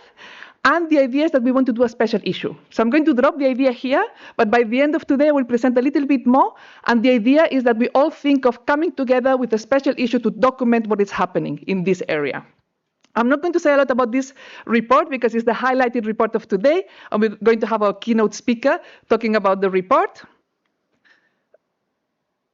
But one last one I wanted to mention, and I think we've got copies outside, is a report that was conducted by the George Institute for Global Health on NCDs and whether the national action plans were responsive. So I want you to have a quick look, and normally the red and the yellow and the orange is not very good news. So you can already see that this study conducted in 89 countries showed that very few countries were actually gender responsive or gender transformative. So you can see there was only one country, and you see there the labels, and I suggest that you take copies from the report because it really highlights. It looked at whether the countries had, the NCD plans had strategies that they were gender responsive, where they had monitoring and evaluating mechanisms, and whether they had a budget. So not very good news, but we're here to change things and to think of solutions also. So when we talk about today's presentation, we're going to look at about the building blocks, as I've mentioned, and I don't think I need to repeat on that. We will ask questions around all of the building blocks. And now moving to the most anticipated, I think, talk of the day. So I have an honor to introduce Dr. Magda Robalo. I don't think she needs introductions, but if you don't mind, Dr. Magda, I'm going to do a little one. But I think everybody knows that Dr. Magda Robalo was the former Minister of Health for Guinea-Bissau. She's got over 30 years of experience in public health and global health systems. She led the COVID-19 response as the High Commissioner of the Presidential Task Force, as well as we all know that she's had the senior positions within the World Health Organization. But I'm just going to focus on the two current positions also for everybody to know. So Dr. Magda Robalo is the Executive Director of Women in Global Health. And she's also the co-chair of UHC 2030 and president and co-founder Institute for Global Health and Development, Guinea-Bissau. So thanks a lot, and please, Magda, come to the stage. Thank you.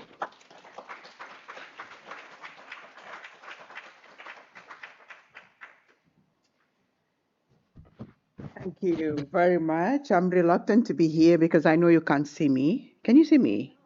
You can hear me. Good afternoon and greetings to everyone. It is really a pleasure to be here with you today as we start the 79th session of the World Health Assembly, but also convene these side events to reflect on gender-responsive health systems towards universal health coverage. I'm really grateful for the opportunity given to both UHC 2030 and Women in Global Health to work with so many partners in bringing together these events for all of us, and as a reminder of what do we need to keep pushing forward to achieve not only universal health coverage, but gender equity within health systems. I would not say anything new to you if I say that the world is not on track to achieve the health and gender-related sustainable development goals. And the current trajectories indicate that universal health coverage will not be achieved by 2030. We have more than 4.6 billion people who still lack access to essential basic health services, while an estimated 2.1 billion people experience financial hardship due to out-of-pocket health expenditures. Yet, these aggregated figures mask the disproportionate impact of intersecting inequalities on women, on girls, on marginalized populations, particularly those affected by poverty, by discrimination, by conflicts, and by climate-related shocks. We are living in a world that is not transitioning, but is actually in a process of changing. Like the Prime Minister of Canada reminded us in January this year at Davos, that there is no transition, there is rupture. So we are moving towards a new world order. No one knows how it will look like, but definitely we shouldn't be talking about transition. There is a rupture, and then we are moving to a new model that it's up to us to shape it and to influence it. Development assistance for health has entered a period of historic contraction. Global health aid declined by an estimated 21% between 2024 and 2025, while overall official development assistance fell by 23.1% last year alone to 2025. And this has been the largest annual decline on record. These cuts threaten to reverse decades of progress towards universal health coverage, particularly in low and middle income countries, which are already facing fiscal constraints and unsustainable debt burdens. Declining ODA is not gender neutral. We know who pays the most. It disproportionately affects services and programs relied upon by women and girls, including sexual and reproductive health services, maternal, newborn and child health care, gender-based violence prevention and response programs, and community-based care. At the same time, constrained investment in the health and care workforce, the majority of whom are women, risks deepening existing inequalities and shifting even greater unpaid care burden onto women. Gender-responsive health systems are essential for achieving universal health coverage, for achieving health equity, for strengthening resilience, and for delivering on the promise of universal health coverage. And this begins with health governance and health leadership. Despite comprising approximately 70% of the global health and care workforce, women hold only around a quarter of senior leadership positions in health systems and organizations. Women also remain significantly underrepresented in political leadership and global health governance spaces, which limits their influence over health financing and legislation decision-making. We must strengthen inclusive, participatory, and accountable health governance led by ensuring women's leadership and meaningful participation in decision-making at all levels is grounded in gender equality and human rights. We must also strengthen equitable and sustainable health financing through public financing models that actually reduce financial barriers to care. If we apply gender-responsive approaches to budgeting and resource allocation, that will be critical to ensuring equitable investment in services relied upon by women and girls, including sexual and reproductive health and maternal health services. Persistent economic inequalities and unpaid care burdens continue to limit women's access to affordable health services across the life course, not just between the brackets age of 15 to 49 years, but across the life course. A gender-responsive health workforce must also be central to UHC. Women comprise the majority of the global health and care workforce, as I said before, yet continue to face persistent inequalities in pay, in leadership, in working conditions, and in recognition. The global health sector has an estimated 24% adjusted gender pay gap, 24%, a quarter less gender pay gap, while women remain concentrated in lower paid and undervalued roles, including nursing, midwifery, and community health work. Women also perform approximately 76% of unpaid care work globally, limiting economic opportunities and contributing to burnout and workforce attrition. We must ensure equal pay, decent work conditions, and safe workplaces, free from violence and from harassment. We must ensure greater leadership opportunities for women while addressing occupational segregation and the persistent child penalty that undermines women's economic security and career advancement. I have 3 children, and I know what it is all about. When you hear she had senior roles in WHO, she did this, she did that, it was a very high cost to my children. Equitable and people-centered service delivery is equally critical. Despite progress in some areas, major gaps remain in ensuring that women and girls can access comprehensive, quality health services across the life course, including sexual and reproductive health and rights. I will not say it's enough. Maternal, newborn, child, adolescent, mental health, and older persons health services, as well as gender-based violence prevention and response. Maternal health outcomes remain deeply, deeply unequal.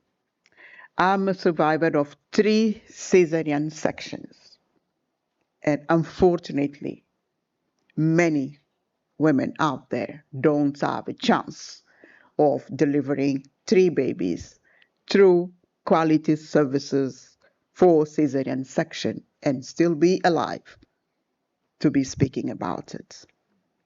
So maternal health outcomes should be addressed. By being deeply unequal, we know that about 287,000 women died from preventable causes related to pregnancy and childbirth 6 years ago in 2020, with nearly 95% of deaths occurring in low and middle income countries, what has been convened to be called as the Global South. But that's where majority of the population of the world actually lives. Cervical cancer, one of the most preventable and treatable cancers, continues to disproportionately affect women in countries lacking equitable access to HPV vaccination, screening, and treatment services. On Saturday, I was on Commonwealth inaugural health forum, and there was commitment to end the threat of cervical cancer within our generation because we have the tools to do that. Unfortunately, women and girls continue to lack equitable access to HPV vaccination, screening, and treatment services. We must strengthen health information systems, as significant data gaps continue to undermine equitable policy making. A 2024 global analysis found that only half of widely used health interventions reported sex disaggregated data. And where the data is available, nearly 2/3 disadvantaged women through lower efficacy and reduced access. Interventions are generally made for men, not just health interventions. Even houses are built with men in mind. For short people like me, your cupboards, you need to use a small stair before you can reach the cupboards because we don't think about those who use the cupboards more often in the kitchen. Without robust health information systems that collect and use sex and gender disaggregated data, inequities remain invisible. And if the inequity is invisible, it cannot be addressed. Persistent gender inequalities in research, in clinical trials, in supply chains, and health product delivery continue to undermine the safety, the effectiveness, the affordability, and the accessibility of essential medicines and technologies for women and girls. Only approximately 5% of global research and development funding is directed towards women's health research, contributing to the persistent neglect of conditions such as endometriosis, menopause, maternal health complications, and reproductive cancers. These disparities are compounded by the underrepresentation of women in STEM and the global research workforce. Women account for only approximately 35% of STEM graduates globally, and less than 1/3 of researchers worldwide, which limits diversity and scientific leadership, research priorities, and innovation systems. Finally, gender-responsive health systems must address the broader determinants of health and inequity. Women outlive men, but spend approximately 25% more of their lives in poor health. This is around 9 years on average, limiting participation in economic, social, and community life. Closing this women's health gap is not only a matter of rights and equity, it is also an economic imperative that could add at least $1 trillion annually to the global economy by 2040. Advancing gender-responsive health systems is therefore essential to achieving universal health coverage, strengthening resilience and equitable societies, and ensuring that no one is left behind. As we talk about reforming the global health architecture to address the fact that it is unfit for purpose, we need to push the gender-responsive health systems into the reform. If we miss this opportunity, 10 years from now, someone like me will be standing here to talk about the same statistics, and we don't want that. I thank you.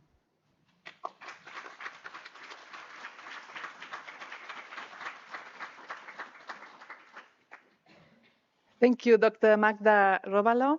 I'm going to give the audience a few seconds to digest and digest the amazing keynote speech. I think lots of areas in terms of the problems, but also the solutions, and then also a challenge for all of us, that we need action so we don't have to come here in 10 years' time and present the same problems. So I think we really take that speech to our hearts, Dr. Magda, and we'll make sure that this doesn't happen. Okay, so I've given you enough time to digest. Everybody's ready for the next session. So now we're going to do the round table. So what I'm going to do is I'm going to be introducing each speaker as they answer the questions. And we said we're going to focus on the building blocks, and we're going to start with governance. I forgot to say in terms of housekeeping that this is being live streamed. So hello to everybody that is online. I forgot to say that earlier. Apologies about that. And please just make sure that we all speak quite near the mic so people can hear us. So I'm going to start introducing our first panel member. Her name is Ramya Kansharla. She's the lead of the NCD Labs, part of the Global Coordination Mechanism on the prevention and control of non-communicable diseases. And you have the difficult task, Ramya, to answer the governance question. That is always a tricky one. And I think I'm first going to ask you on NCD particularly. So if you can share with us a little bit on how can multi-sectoral governance support a whole of government approach to NCDs and universal health coverage. So over to you. Thank you, Helena. Can you hear me? Okay, great. So I'm with, like Helena mentioned, I'm with the WHO Global Coordination Mechanism on NCDs, or GCM, and that's a mouthful. And at the GCM, what we do is we support multi-sectoral and multi-stakeholder action on NCDs. And GCM, when we say multi-sectoral action, we specifically mean a whole of government approach. So not just ministries of health, but education, trade, finance, all these other ministries that work to make it a whole of government approach. And when we say multi-sector, multi-stakeholder, we mean it can't just be governments, it can't just be WHO, it has to include civil society organizations, it has to include academia and research, it has to include people with lived experience. So that's what we try and do at the GCM. And so the WHO multi-sectoral action toolkit really talks about 4 pillars for multi-sectoral governance. These include governance and accountability, leadership at all levels, ways of working, resources and capabilities. So, and these are not just abstract pillars, right? These are actually what make or break a government's ability to deliver a coherent NCD response. And governance and accountability is actually one of the most important pillars towards making this multi-sectoral action happen. We need formal structures, we need a clear mandate, we need an oversight function for effective multi-sectoral governance. Now, without these multi-sectoral governance, it remains voluntary. Ministers participate when convenient, not when it's required. And then the other thing is governments see a lot of staff turnover. And without institutionalization, knowledge gets lost, momentum gets lost every time someone in a role changes. And I've seen this happen. I started my career in government consulting. Every time I went into the room, it was a different person, and then we're starting from scratch. And that's what happens when knowledge is not institutionalized and becomes person dependent. The GCM team recently went on a mission to Ghana to support their multi-stakeholder governance plans, and we saw some of these in action, in reality. So Ghana has real policy ambition. They have a comprehensive NCD strategy.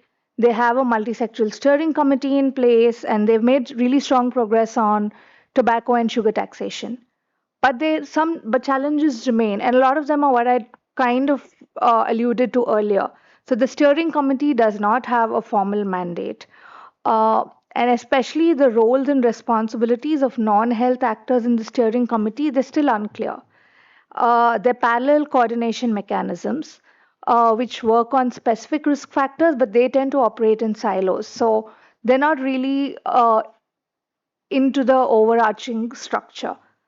And then I think most critically, local government has remained completely absent, but that's actually where policies start reaching communities, especially women and girls.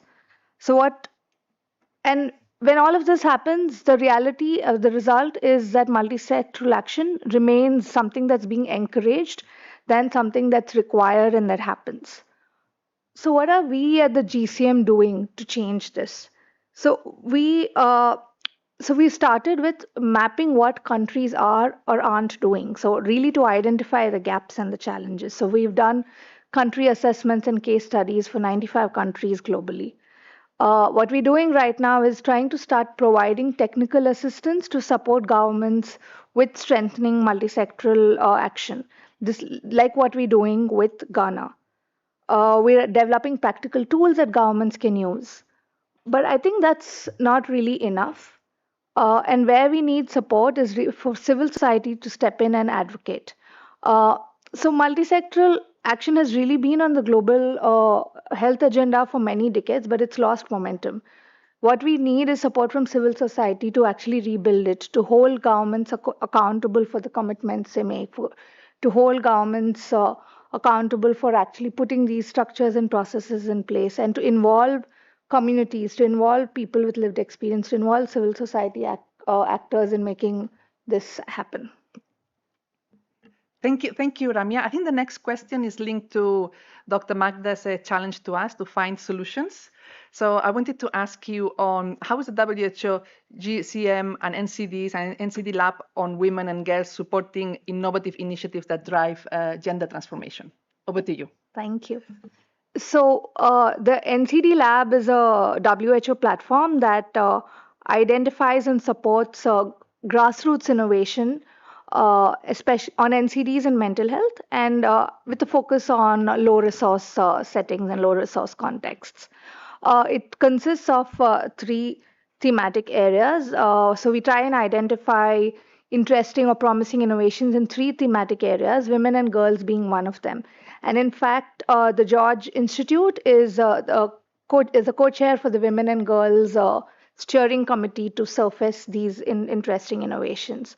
So we typically have like a regular call. It's usually been an annual call to call for submissions for interesting innovations. And what we've seen is a lot of these innovations are really addressing the needs of the local community. And women aren't just the targets of these interventions, but often the architects of it. And I'd like to maybe talk about 2 specific examples in this case. One is the Gender Mobile Initiative, which is in Ekiti state in Nigeria, which has the highest rate of female genital mutilation in the country. So this was founded by a survivor of FGM, and she, along with colleagues, has set up a survivor-led peer support network that do a lot of advocacy in the community, a lot of awareness building, and then a lot of mental health, first-line mental health support for FGM survivors. They're also trying to institutionalize this within the health system by training community health workers in the local community to be able to provide mental health support for FGM survivors. And that's really an example of the community or the women themselves actually being the not just the architects of this intervention, but also the ones that are driving it and trying to incorporate this into the local health system. I think another quite interesting example is the Healthy Woman initiative in Kenya, where again a local nutritionist from the county hospital observed that there was high levels of obesity, and she kind of worked with local community women to build awareness, to teach them, train them in how to build community gardens and grow healthy local produce. Again, we see women themselves being the architects, trying to integrate this into the community. And what's interesting with both these interventions is that they really go beyond the clinic. They look at social, societal, structural, gender equity issues that need to be addressed. I think the challenge here is that this can really reach impact only if health systems are ready to receive them. Otherwise, they tend to be like a standalone thing.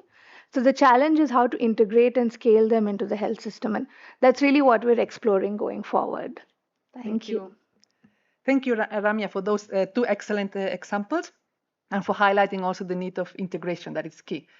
Now we're going to move on. We've covered governance. Now we're going to move on to 2 building blocks. So we're going for health services delivery and for health information systems. And for that, we've got Dr. Alessandra Aresu. He's the director of the Health and Protection, Humanity and Inclusion. And interesting fact that I saw from your bio that you have a PhD on gender, sexual, and nutrition. So I thought it was interesting in terms of the topic that we're covering today. So my question focuses on the health system, as I said, service delivery and information system.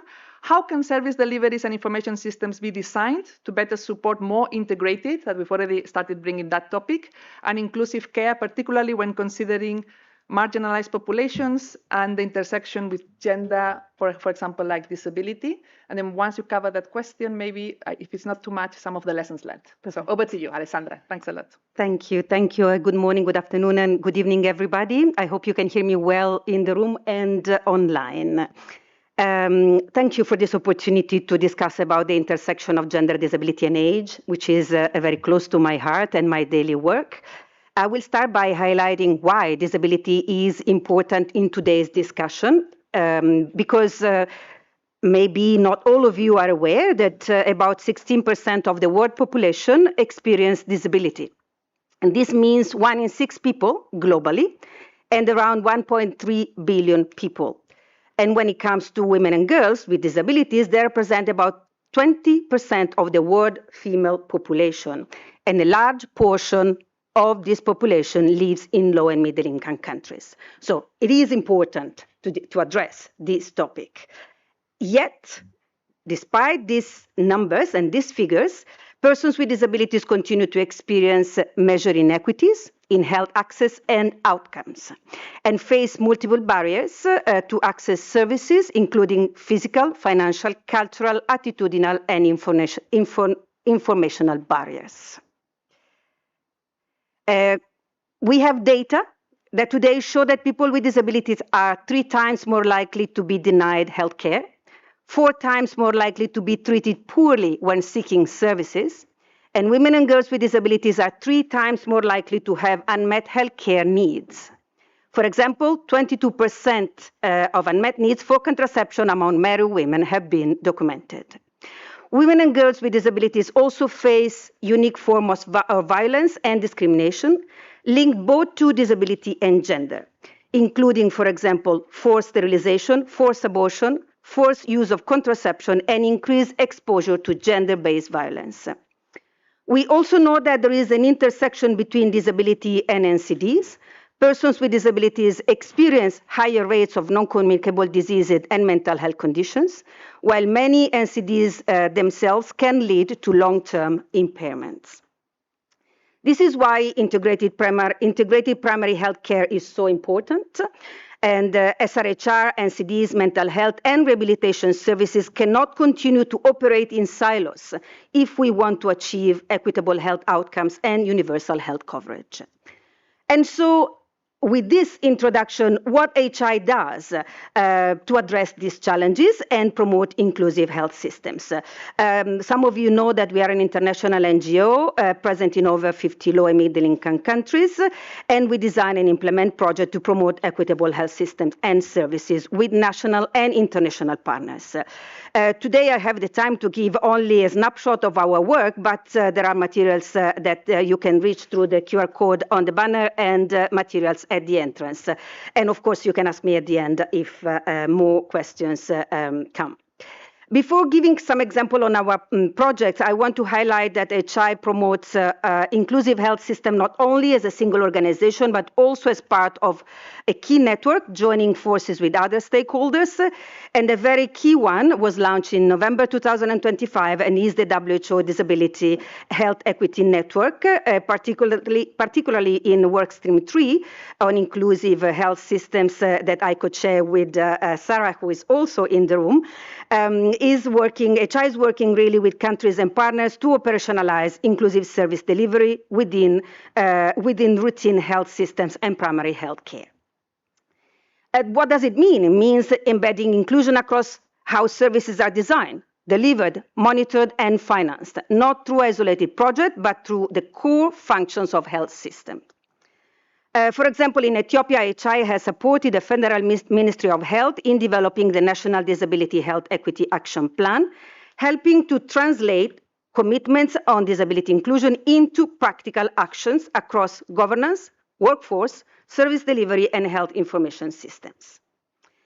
A key aspect of HI's work is related also to, of course, the meaningful participation of communities and representative organizations. This is key to improve health programming, systems, and outcomes. There is no inclusive health systems and services without the meaningful participation of communities and organizations of persons with disabilities. At HI, we work closely with persons with disabilities and organizations of persons with disabilities to identify barriers, co-design and implement solutions, and contribute to decision-making, policies, and strategies. HI, for example, has been working with organizations of persons with disabilities like Down Syndrome International to improve available evidence on, for example, health access and outcomes experienced by people with intellectual disabilities. And with our partners, we have supported a number of countries to strengthen more integrated and inclusive health systems, particularly taking into consideration the intersection of gender, disability, and age. For example, when it comes to health information systems, in countries like Sierra Leone and Togo, HI has supported Ministry of Health to strengthen the integration of disability disaggregated data within routine national health information systems, particularly within maternal, reproductive, and primary health care services.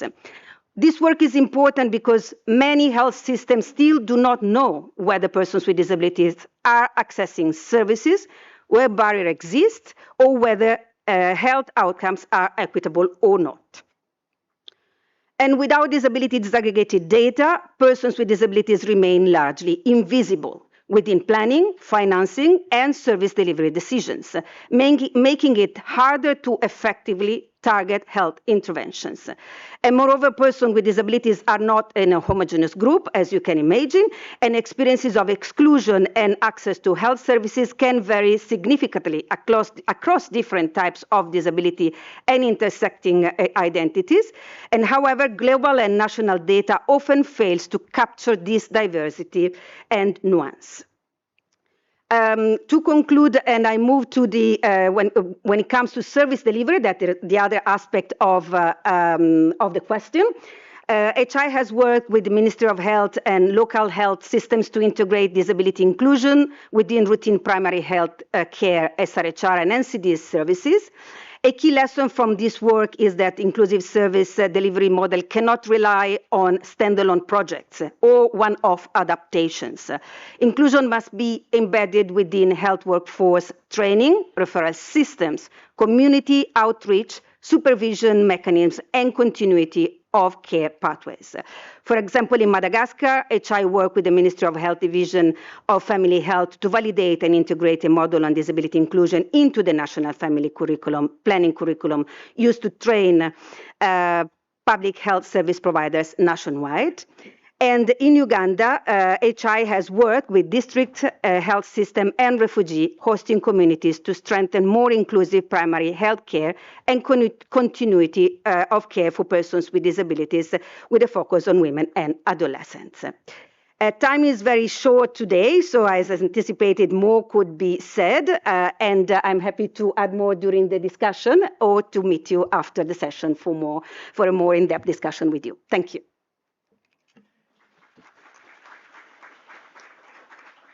Thank you, Alessandra, for that powerful intervention.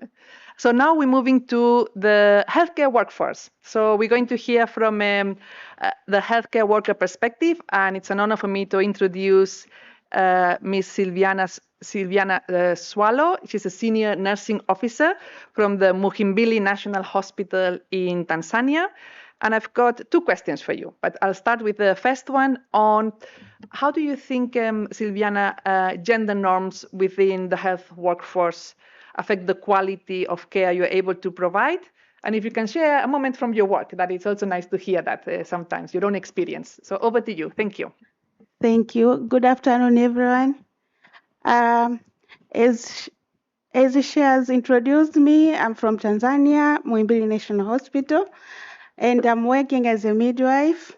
So back to her question, from the ground we are working, the gender issues does not really affect the patient service per se, but it affects the self-esteem specifically for women who prefer or wish to be leaders. And this is just because formerly, we used to believe that men can only be leaders in most of our areas. So nowadays, women, a lot of them are included in leadership.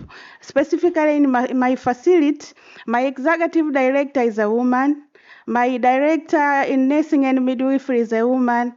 My head of department is also women. But the problem is when something goes wrong, we don't critique the problem, we critique the gender. Like, this is because of women. You know the problem of women. Then this, it creates anxiety to junior healthcare providers, junior nurses, if this one is judged like this, then can I be? So it make people back up and be scared to maybe to go to leadership. So I think as community, as members, we have to campaign on believing in women leadership. This may help more women to be involved in this leadership journey. But also, maybe there should be training for women leadership per se, strengthening, creating confidence to women, and believing that what can be done wrong by a woman can also be done wrong by a man also. And even when you judge the situation, don't judge the gender specifically per se. So that's what I can say on the issue of gender in relation to how we work in our areas. But the second question? So the second question is, how are you driving change bottom up? Oh, okay. On how we drive changes, actually we work like a pyramid. The lower part is we as employees and our patients. Then the higher part is the leadership, higher management. So always on our daily basis, when the situation happens at the lower level, we have daily meeting from the lower leaders like in charges, head of units, and solve the situation per se. If that situation could not be solved at that level or discussed at the lower level, we move up to the second level, third level, up to the higher level of the facility. But also, if the situation is beyond the level of facility, the situation goes to the government through our executive directors, to the Minister of Health and the country level. So there's nothing can just go and live without noted, because from the ground we have small group of people where we share the situations. Then if the situation goes beyond our capacity, then we can move up. But also we have these employee committees in which we have representative of every unit or every area, and they sit in the committees once per year where they will correct issues and situations from the employees, clients. Then they share those concerns during the committee to find solution if they need solution, and they will be sorted. That's how we move up. Thank you very much.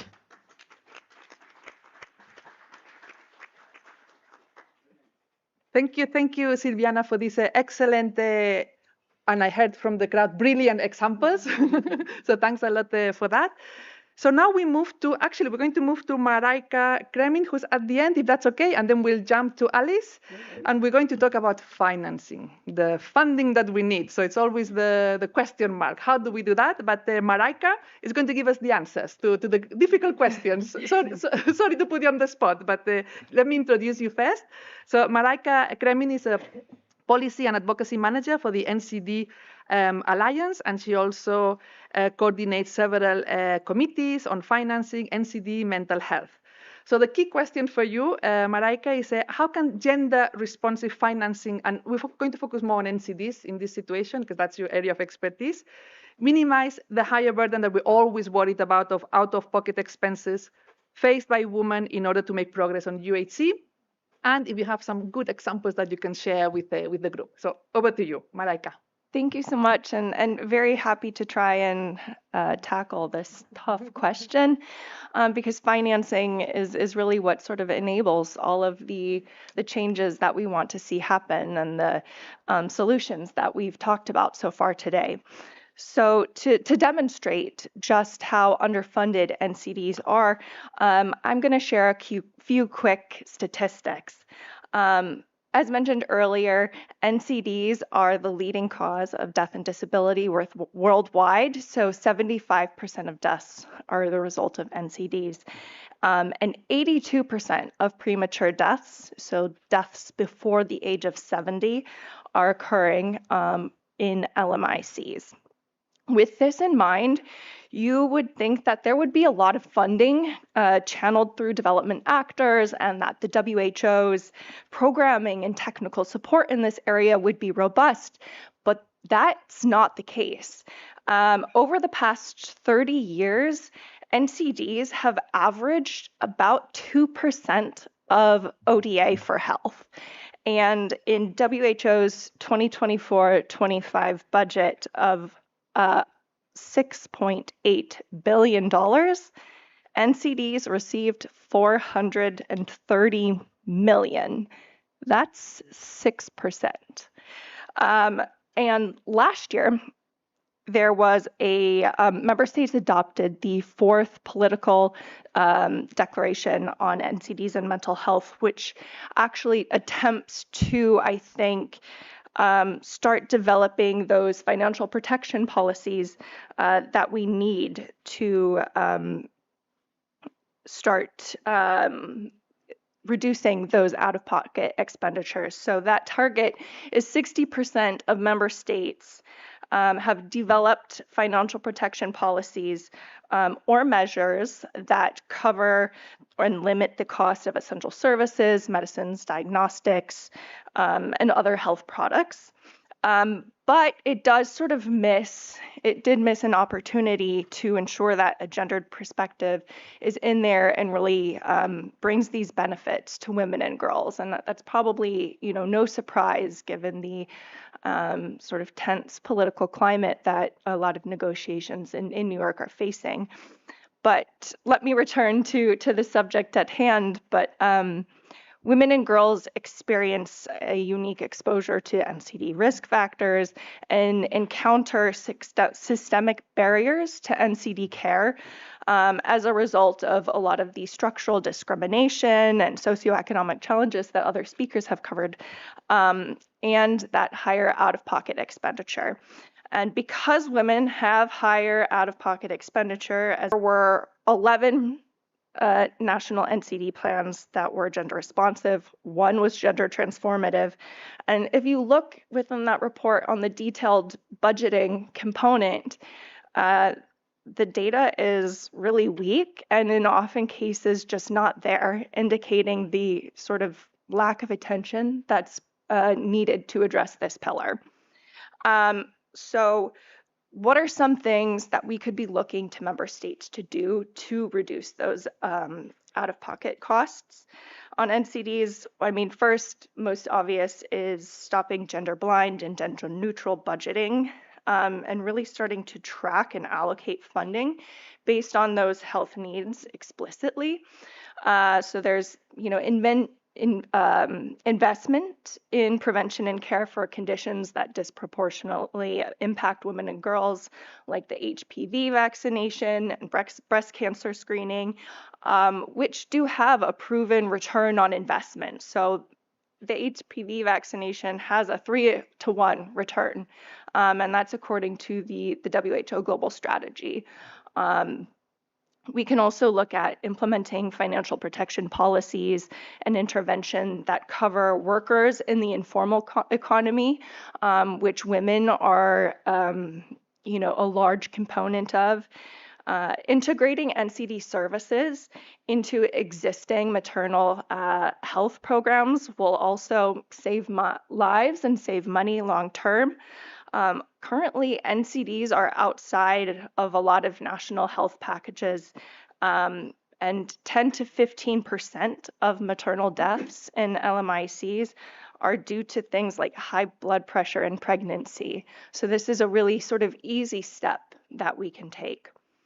And another example from that TGI report that I personally really like comes from Pakistan, whose NCD strategy combines gender equity in microfinance, which will help enable women and their families better access to nutrition and help reduce those cost barriers to care in the very near future. So where are other places that this is happening? Rwanda has built a national insurance framework with heavily subsidized tiers for low-income individuals, and there is a specific prioritization of scaling NCD screening at the village level for maternal services in that. That came from some political prioritization. We've also seen Colombia implement some changes in statutory law that eliminated administrative and economic barriers, so co-payments for services, to develop a gender-responsive cancer framework. And that actually stemmed from some of the constitutional and legal provisions that codify health as a human right in the country.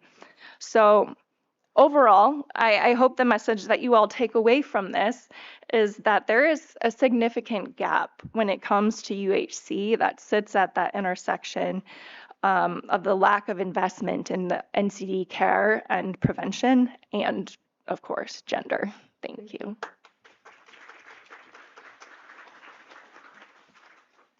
Thank you, Maraika. I think, thank you for sharing those excellent examples of Uganda and Colombia. And from one difficult question to a final difficult question. So sorry to leave you until the end, Alice, but I thought it's a topic that we all grapple a bit with.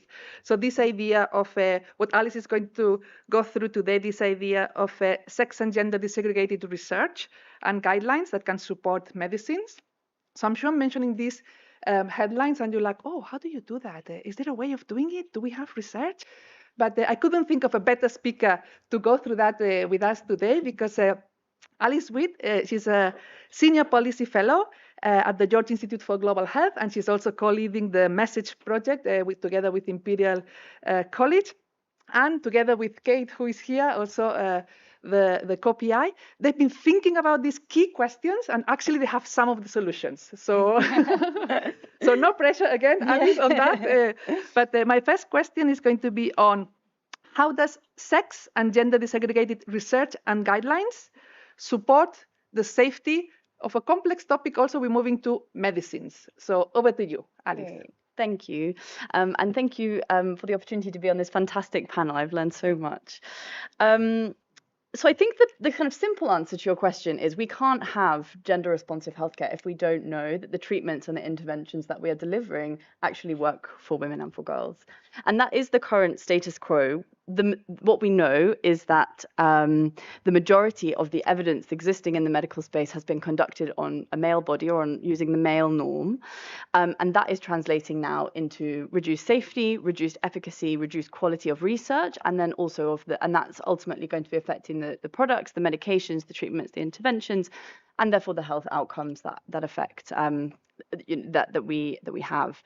Just to give a little bit more clarity on that, or a little data on that, the way the male norm transpires, we know that over 5.5 times more male than female animals are used in preclinical testing of drug development. And when we're looking at phase 1 clinical trials, so including human participants, just 20% of those participants are female. The impact of those numbers plays out in reality. So we know that women experience a higher burden of side effects from medications. Often they are given a higher dosage, but with very little additional benefit and a higher burden of side effects. We know that women experience a lot more adverse drug reactions than men. So data from the early noughties showed that 70% of the drugs that were removed from the market in the US were as a result of adverse drug reactions in women. And we see that still a trend of that nature is playing through in, for example, the MHRA's yellow card system in the UK. And there's also a question about drug ineffectiveness and waste. There's plenty of examples of medications which were they were tested primarily on men. They show some promising effect in men. Lecanemab, the somewhat controversial Alzheimer's drug, is a really great example of this. Showed promise in the study samples, but no one had sex disaggregated the data. And when that disaggregation was finally done just a few years ago by my colleagues at the George Institute, they found there was absolutely no data to show any positive effect in women. So then we're looking at ineffectiveness, waste, but also potentially harm if it's not been looked at in women in the first place. I think that really sets the scene for why we need these sex disaggregated approaches, and clinical guidelines are one key way that can be addressed, and that's clinical guidelines really acting as that nexus point between the research and then how it translates into the healthcare system. So my team at the Message Project, we broadly work on improving consideration of sex and gender in medical research. Up till now, we've been focused on the UK, but we are opening that conversation globally. But a couple of years ago, we did a review of clinical guidelines and how well they accounted for sex and gender. Of 197 guidelines, we found just one guideline provided distinct treatment recommendations for men and for women, and that guideline was the fertility guideline. I think that says a lot about the current status quo. But I think one thing that's very clear is that clinical guide, if those guidelines, if they have a clearer sex and gender disaggregated approach, if the distinctions are really made, and if that research that is growing and is emerging is fed through into that guidelines, then there's really an opportunity to translate that into healthcare and how it is delivered. As it stands, there's a lot more work to do. Thank you, Alice. And following on, following on that, I think we see that we all agree that it's fantastic the work that you're doing and that is very much needed, but there's always a but. So what are the key challenges to ensuring a global standard for sex and gender equity in health research? Because there are challenges. So absolutely, yes. Over to you. Thank you. And if I may, I will just say that we are actually hosting a session at the end of today, 6 p.m. at Hotel President Wilson, on exactly this topic. So how do we design a global standard for sex and gender equity? If anyone is interested in exploring that further, we'd love to have you there. So the question is, what are the key challenges? So as I said, we're trying to think about how do we develop a global standard for sex and gender equity. What that would mean is a standard that researchers can adhere to that will show them, okay, when you're needing to account for sex and gender well in your research to design your study equitably, what do you need to do, and to make that a global standard. I think an initial first challenge is around definitions, sociocultural differences, linguistic differences, geographic differences, especially in the world of gender. There's a lot of diversity there, a lot of variation, and capturing that diversity is really important, particularly when gendered norms play such a fundamental role in the healthcare that people can access, their overall health outcomes, the way they're treated by the healthcare system. So finding some degree of consensus there is always going to be a challenge. In sort of related to that, the requirements that are currently placed on researchers are also different around the world. So depending on which country you are based in, but depending on where you get your funding from, depending on where you publish your research, all of the requirements are different, and there's a huge amount of work to be done around harmonization. But I think there's kind of that constant tension of making sure that the sort of global research sector, the global scientific world, is working in harmony. It's working in ways where the data is comparable, where outputs can be drawn together to infer meaningful conclusions. But how do you marry that up with the diversity of experiences and definitions and realities of lived experience of sex and gender around the world? So that's a really kind of key piece that we'll be digging into later today. And then I think also there's this related to that. There's the consideration that the context in which science is being delivered is not the same around the world. And so making sure again that standard is something that can be used across low, middle, and high income contexts as well, and making sure that that's accounting for different resource constraints, which is a big part of this conversation. Then I think lastly, the sort of broader challenge with this is that making sex and gender equity the standard of medical research to deliver gender responsive healthcare, what it really involves is a norm change, a total overhaul of how we think about what counts as good science, good medicine delivery. So the broader challenge here is really, well, how do we change how everybody does science and what everyone thinks is normal? And I think that feeds into what a lot of the other it's just no small thing. It feeds into what a lot of the other panelists have been saying, which is about, actually, this is about a shift in kind of the priority setting. We're not just thinking about trying to keep things going with the status quo and adding bits in. We're trying to rethink entirely how we actually do science and to make it gender responsive and even gender transformative. So thank you, Alice. Okay, so I think you will all agree that the ambition in this panel is huge. Reinventing how we do science, reinventing how we finance health systems, transforming the healthcare workforce, integrative health systems. Can we all please give a grand applause to our speakers.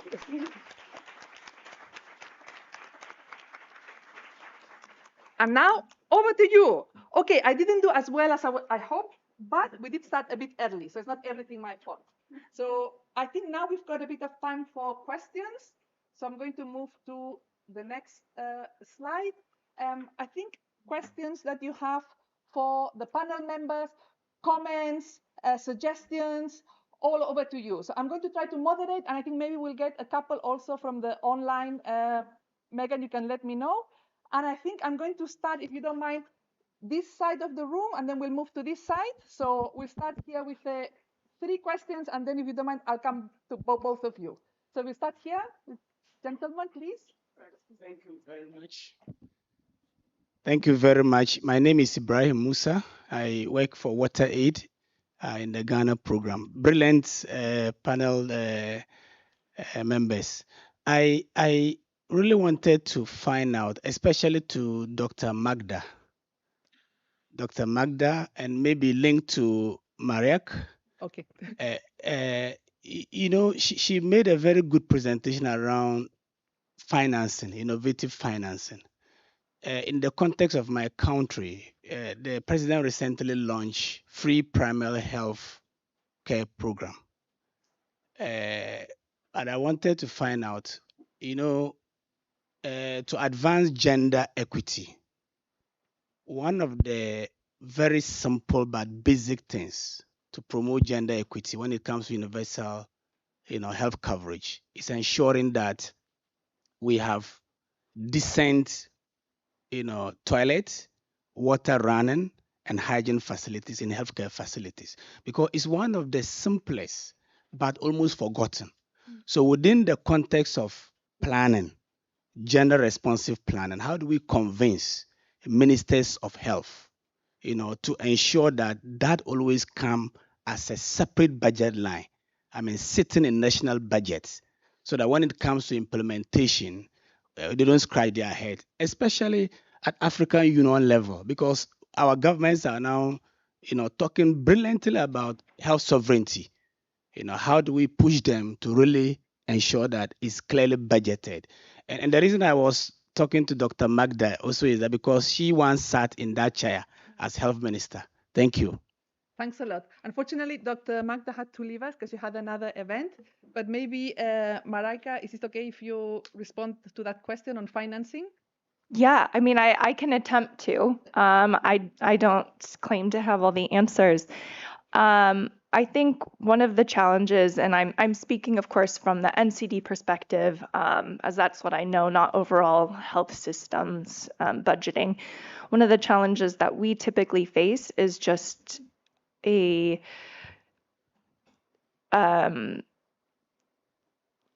guess I would say the coordination between government ministries. Oftentimes, the ministries of health are not the ones that we need to be convincing, right? They get it. They're very much on our side. But when you're looking at issues, perhaps like WASH, you're often looking at coordination with the Department of Social Development. You're also needing to talk to ministries of finance about how we are actually, or why we are actually needing more resources for specific things. And I think that value proposition and linking our specific causes with the benefits to gender and addressing gender specifically is going to be a key component of continuing to advance these measures across the board. Thank you, Marika. So now we'll move. Okay, we've got quite a few questions. Can we move 1, 2? We'll take 2, and if they can be a bit shorter, so we can cover more. So the gentleman here with the gray jacket. Okay, thank you very much. I will directly talk about the challenge which I see in most of the middle income and developing countries in terms of financing. And I'm from United Republic of Tanzania, and I'll focus more on primary health care. And in primary health care, there I think it's where now you are meeting with people with different groups and with different needs. And are those people actually which are poor and they are facing some difficulties in terms of accessing the health services. And currently we are talking about universal health insurance and universal health access, but we have insurances. Those people there at the community level, especially women, you can find they are facing also some difficulties to pay those premiums for health insurances. So it is very difficult for them to access. So I wanted just to know the experience from different other countries which we are here or which you have in terms of how can we address the issue of access of women's, particularly in those marginal areas like those who access primary healthcare facilities. Because when you go to tertiary and whatever, you find those people are in different quantiles, at least better quantile economically. So they can access, they can buy those premiums, and they can access. But when you go to the lower levels where most majority are there accessing primary healthcare, the issue is very different.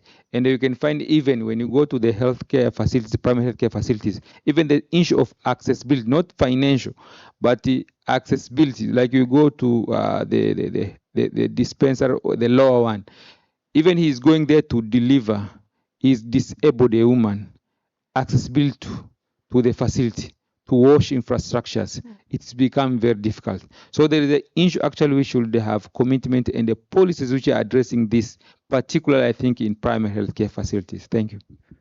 Thank you for the excellent comment / question. I think it's related to access primary healthcare. Can we keep that thought in mind, the panels, and we move to a second question, and then you'll answer them all together if possible?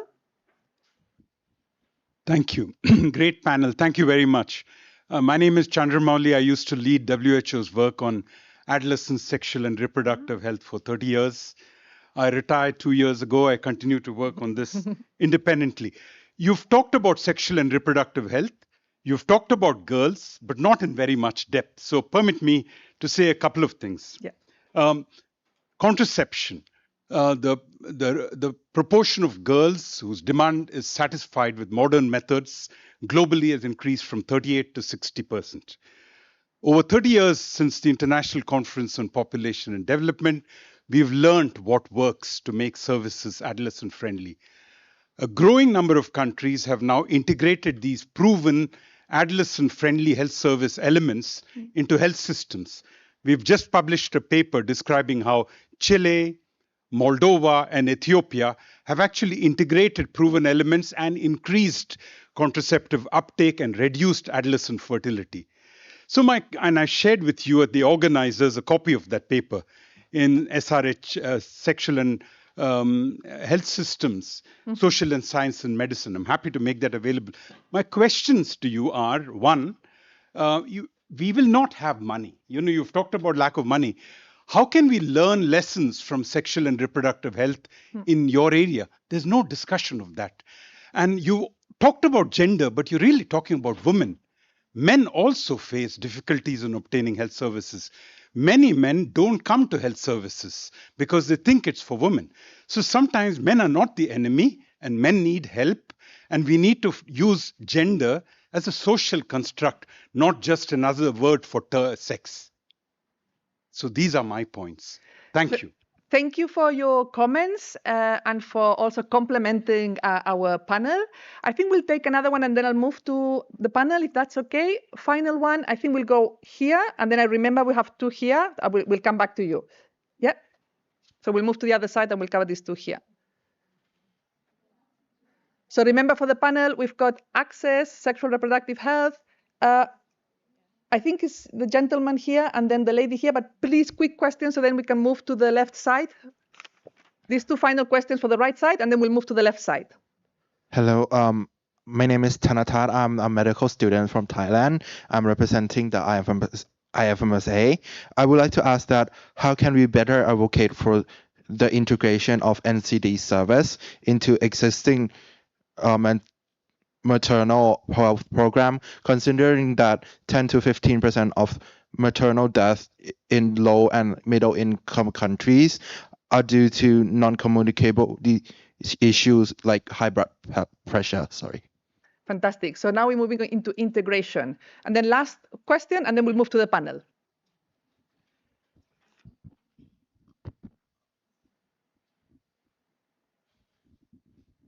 Thank you so much. I don't have a question. I wanted to share something. My name is Smriti, and I work with the Asian Pacific Resource and Research Center for Women, ARROW.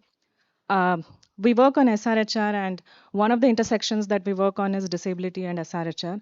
I would really like to thank Dr. Alessandra on the much needed, important intervention that you made on disabilities, gender, and health. Disability is not a homogeneous group, and neither are women with disabilities. I think it's very important that women with disabilities lead and design programs that support inclusive SRHR and make it more accessible.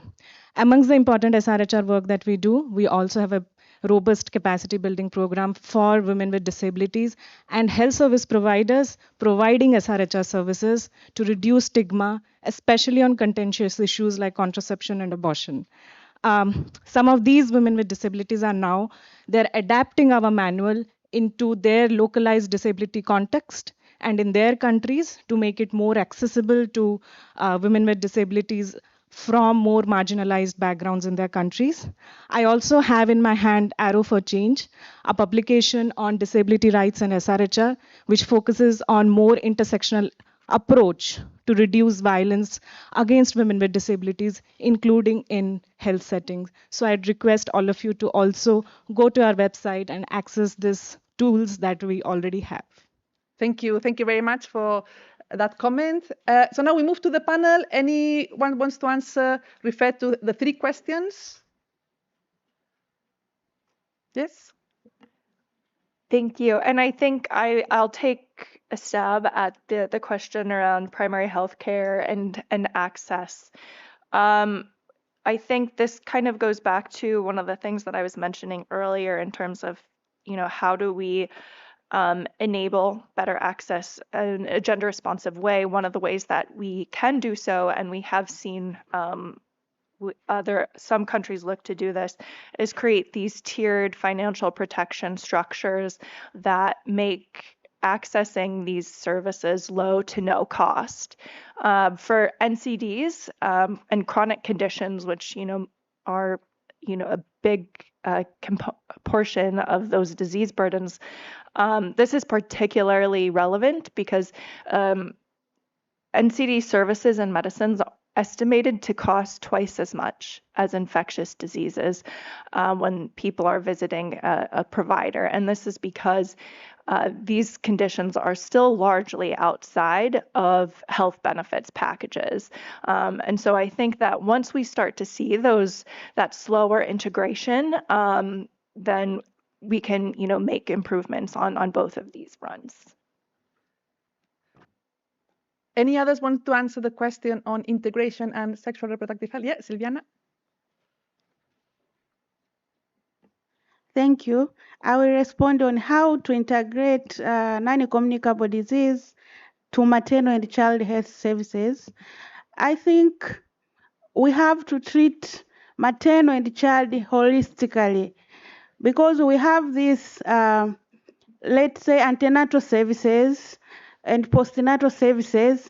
During that period, we screen the maternal, the neonatal, whatever, on the all aspects and direct the maternal or the neonatal to the specific area where the challenge is. If it's hypertensive, the cardiologist and whether those who deal with that issues should chip in, not focusing only in obs and gyn. That's when we end up having more maternal death and neonatal death. So we have to consider holistic care during maternal care and neonatal care. That will help. Thanks a lot. I think we'll move now to 2 final questions. Is that okay? And I know that the lady at the back and the gentleman here at the bottom were the ones. Are you okay? We're running a bit out of time. Yes, go ahead. Thank you so much. I'm Anita Sabidi from Indonesia, and now I'm the yellow part in the country. Okay. It's really interesting. Why? Because when you talk about global standardization, you miss the cultural relativism. Why? Because sometimes it's beyond the standardization. As a woman coming from Indonesia, I know the difficulties accessing my own healthcare system. First, why most women are financially dependent to their husband. Even I'm a lived experience. I live with type 1 diabetes, cardiomyopathy, and chronic kidney disease. When I ask my husband, I want to go to the hospital, the first question is, who will take care of the kids? And second, it's really difficult being dependent. Even it's as if your life is not as matter as others. And second is about the cultural, also religiously, because we tend to be more female to female approach, also in terms of healthcare system. Since I have heart condition, so keep in mind that Indonesia, we have 3.6 million women with heart condition, but we only have 570 female cardiologists. So it's really challenging for us to access our own health in terms of limited resources in our country. Thank you so much.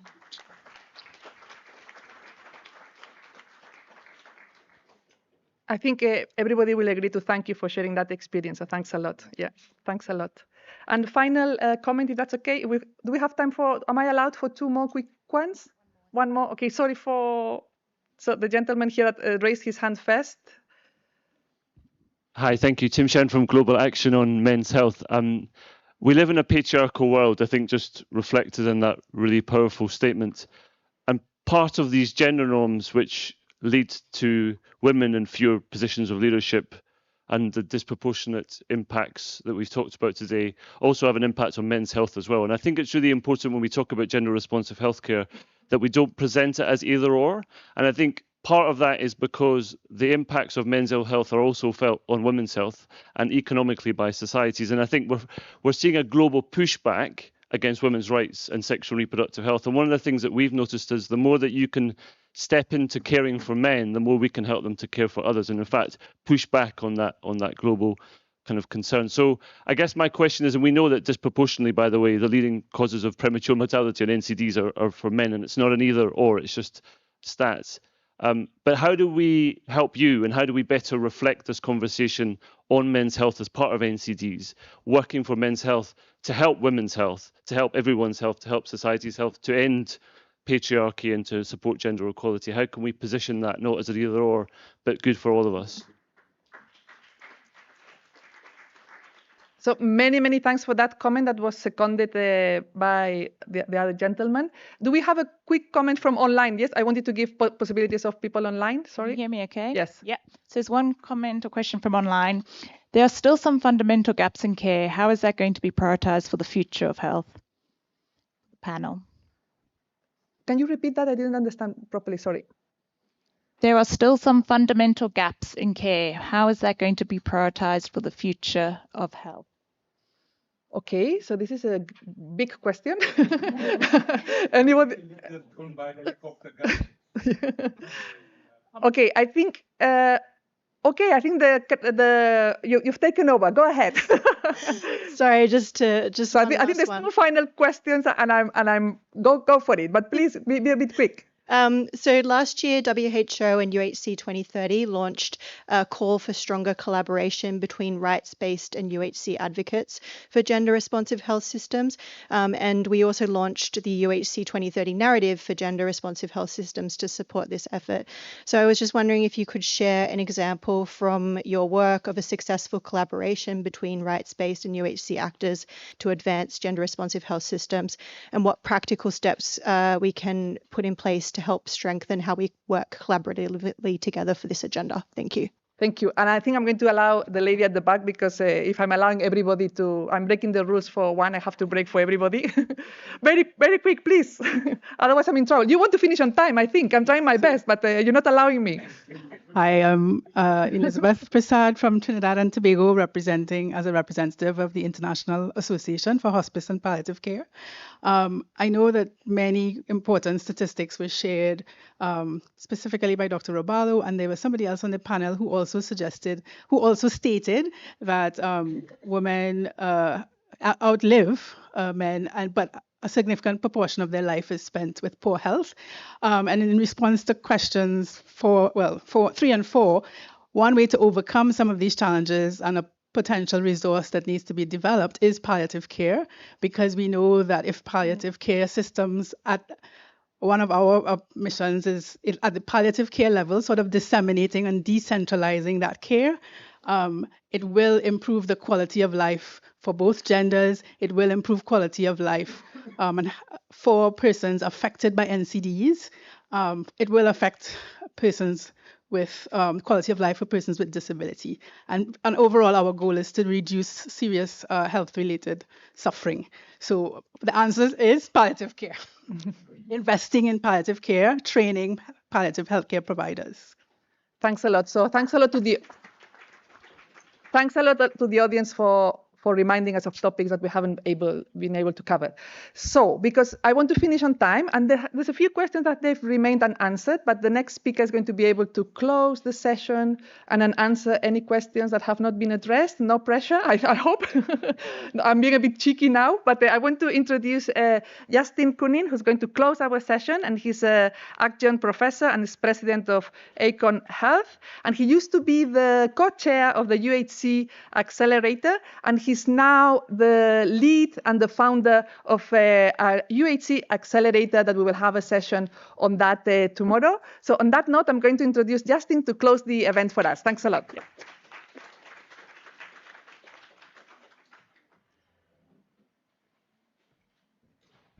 Thanks very much. I'll be very brief. The first thing is to say what a joy it is to have a panel of entirely female speakers.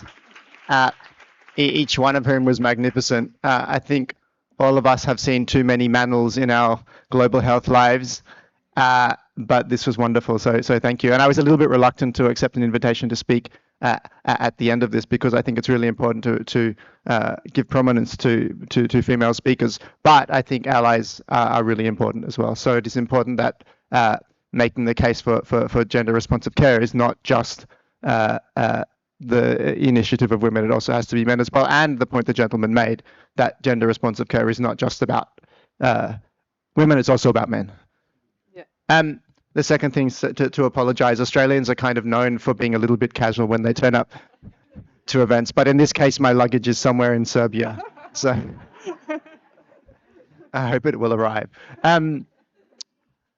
So I'm just going to make a very brief point, and it's been implicit in everything that everyone has said and explicit many times in the comments that have been made, and that to say that to do the things that we want to do to achieve gender responsive health systems, to, as Alice said, to rewrite norms, you said it's not an easy thing to do. Of course, it's a technically complex task, but fundamentally it's also a political task. And that means that we need political leaders who prioritize gender in the work they do. And this needs to come not just within health bureaucracies and not just from the health minister, but actually from other ministers and heads of state. So as well as approaching this problem with the health lens, we need to approach it with a much broader finance and really political leadership, which leads me to some of the work, and I will be very brief about this, but the George Institute has initiated, as Helena mentioned, a UHC accelerator whose aim is specifically to mentor and support national level political champions on UHC. And in that, we would hope that we would be supporting national level political champions who also support gender inclusive care. We do, as Helena said, have a roundtable tomorrow. Unfortunately, it's closed, but I would please encourage you to stay in touch with the George Institute if you're interested in that kind of work, to come and speak to me or to Helena, who is also part of that work. So congratulations again. I don't want to take more of your time, but I learned a lot today, and I would encourage us for this to be the beginning of a much longer conversation. Thank you. Yep. Okay, one last minute. Very quickly, if you want any of the reports, here's the code. Any of the research is there. Very quickly, I give you 2 seconds to do it because go for it, go for it. Okay, I will continue. For those that have done it already, we have another session as mentioned by Alice of Message Project. And apparently, I think I had the drinks and nibbles. So if you are tired, come and join us. And one final thing, we said that this is only the beginning. So I've mentioned that I'm the chair of the board of BMJ Public Health. It's not the BMJ, but BMJ Public Health. It's also getting good. It's getting there. It's a new journal. We're going to get impact factor very soon. I've committed to do a special issue exactly on this topic. So please send me all your projects, all your initiatives, everything you've been thinking, comments. If you want to be guest editor, contact me. The conversation doesn't end here. So let's all get together. Let's get writing and let's go for it. Okay, thank you. And here's the event. Thanks a lot, everybody. I promised it was going to be inspiring and it was going to be very powerful. I hope, I think we over-delivered. Not me, them. They over-delivered. So thanks a lot. Well done. Oh, do we take a photo? Everybody, shall we take a photo? Okay. So photo. Please, outside photo, so we remember the event. The panel here. Well done. Well done. We needed a day to go through all the questions. You actually asked questions.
Over 4 billion people around the world still lack access to essential health services.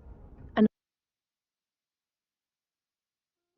over 4 billion people around the world still lack access to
health services.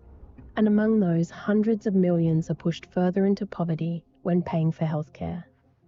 Policymakers sometimes forget that these are not just statistics. These are valuable, irreplaceable human lives. People who are struggling to afford essential health services. And it is often the most vulnerable in society who are hit the hardest, facing impossible choices, delaying care, or not being able to access healthcare at all. Like the 2 billion people around the world facing financial hardship, paying for healthcare out of their own pockets. Or the hundreds of millions of people who are spending more and more of their household budgets on health, often at the expense of other basic needs, such as food, education, or housing. Or those who have lost their livelihoods and social structures due to conflict or natural disasters, leaving them unable to access essential services. No one should miss out on health services or medicines because they can't afford them. And no one should be at risk of falling into poverty or being pushed further into poverty when accessing healthcare. It's time for governments to prioritise health in their budgets, reduce out-of-pocket costs, and protect our most vulnerable. Because when leaders prioritise people's health as a foundation for sustainable development, it leads to lasting progress across all sectors. And it's not just good for people, it's also good for the economy. Health is a human right. To uphold that right and protect people from financial ruin when accessing healthcare, we need universal health coverage. Policymakers must prioritise financial protection for health and guarantee affordable access to essential health services for everyone, everywhere. We won't stand for anything less. Unaffordable health costs? We're sick of it.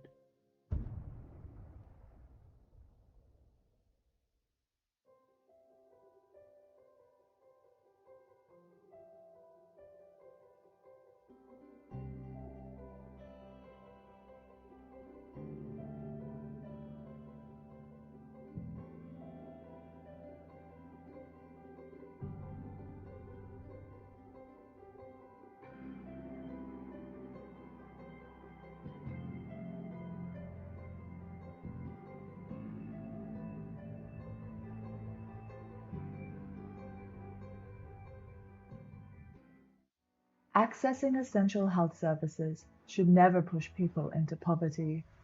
Affordable health services save lives. And when populations are healthy, communities and economies thrive. It's time for governments to protect people from financial hardship when accessing healthcare.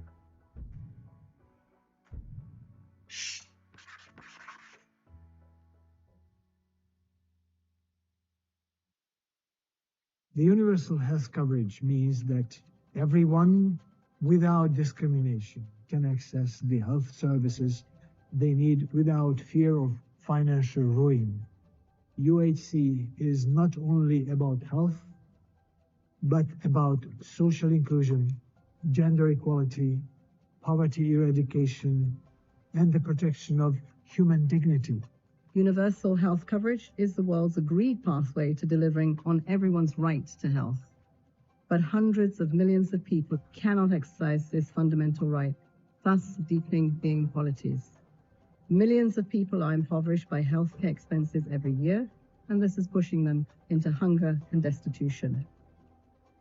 This year's high-level meeting is a vital opportunity to rekindle political commitment supported by evidence-based priorities to drive progress.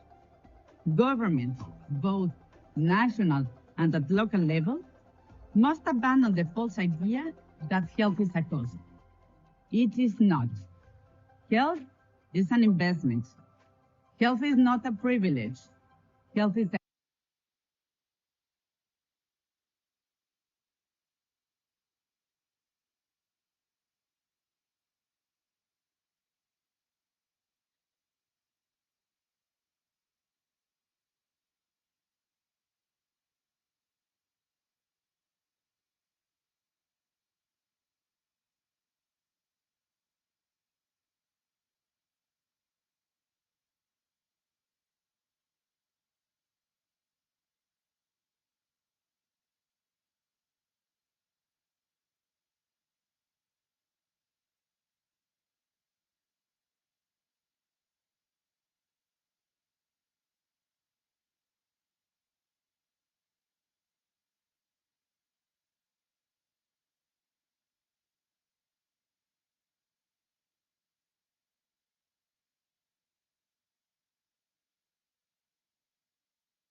When it's red, it's off.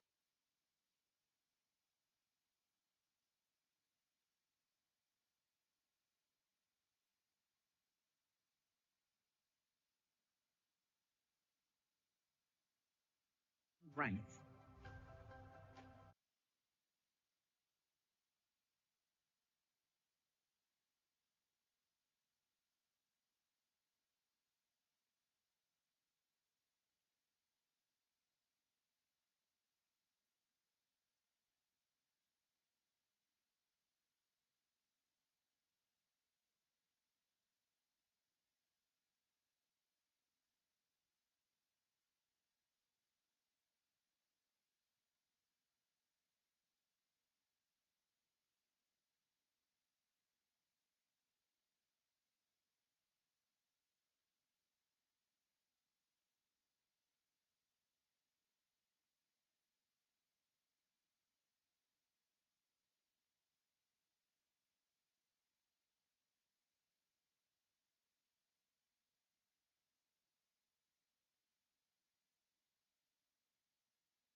Okay, perfect.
Those of us joining remotely, we can't hear the audio, just to share.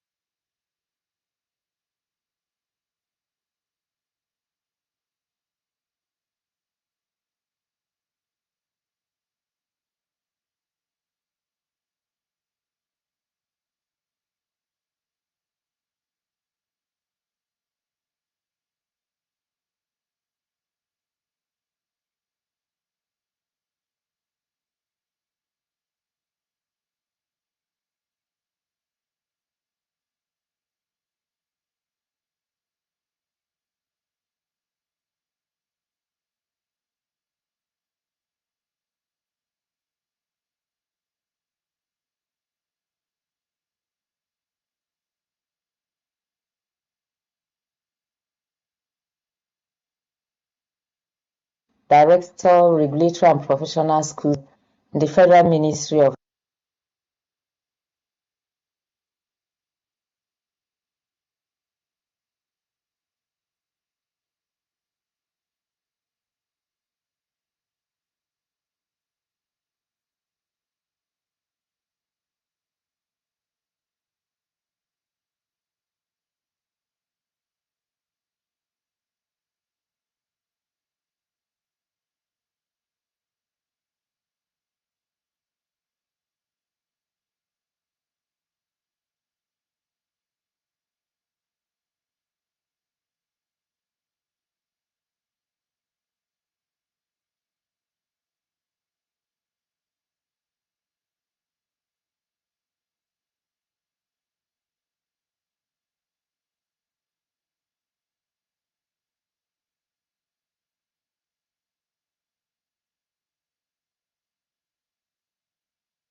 Probably a good idea.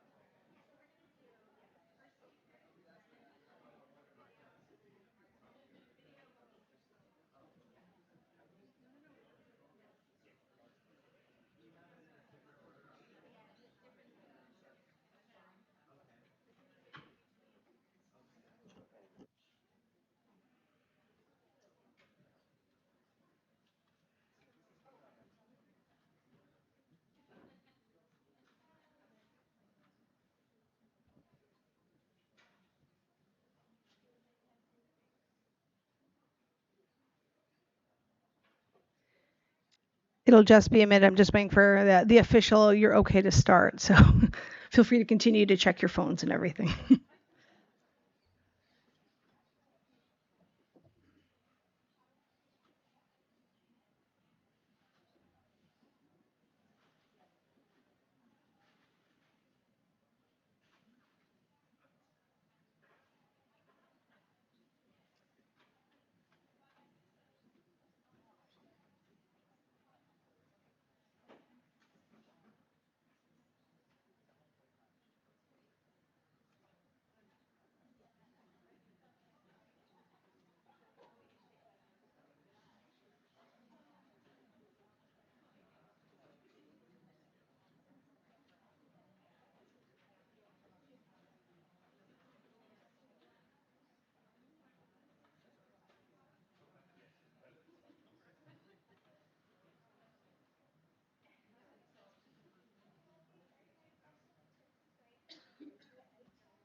Thank you so much for coming today. What most impresses me about this group of people is that they found this location.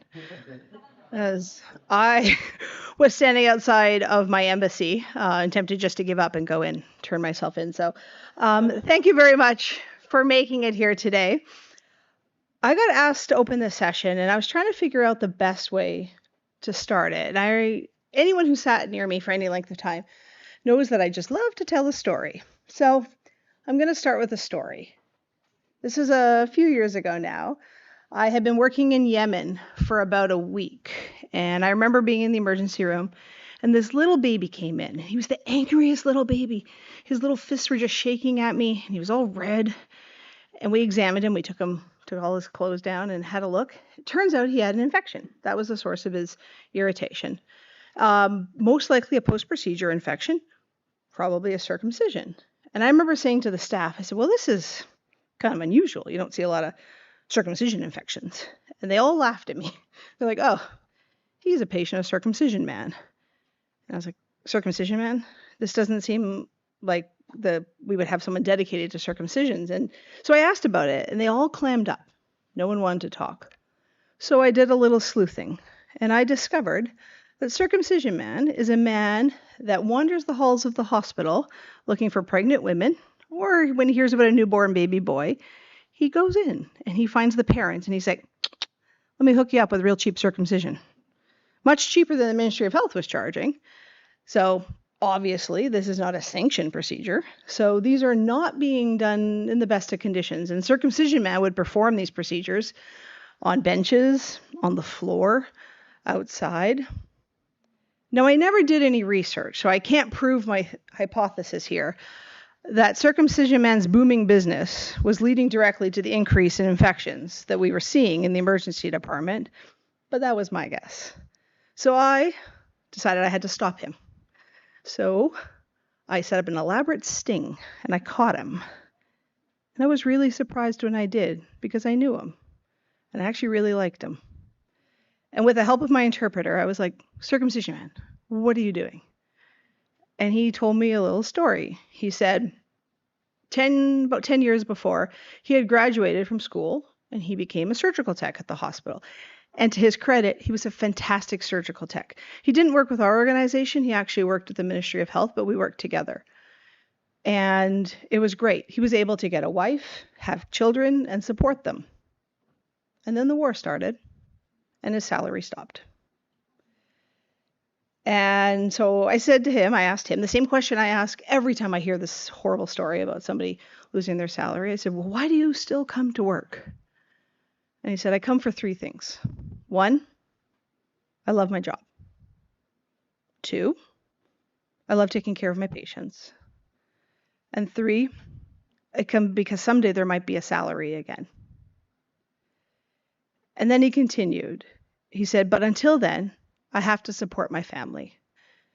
So I'm not sure who knows about the job market in a conflict zone, but it's not booming. So his only options were to come to the hospital and continue to perform circumcisions in less than ideal conditions, or to go to war and fight alongside the Houthi. So he made a choice that he wasn't really happy about, but given the circumstances, it was the best one for him. And that stayed with me for a few reasons. 1, it's horrific that anyone would have to make that choice. But more than that, I was impressed by this healthcare worker and his dedication to not only his job, his patients. And I am sure that most people in this room have a very similar story to tell about somebody that they've worked with or somewhere they've worked.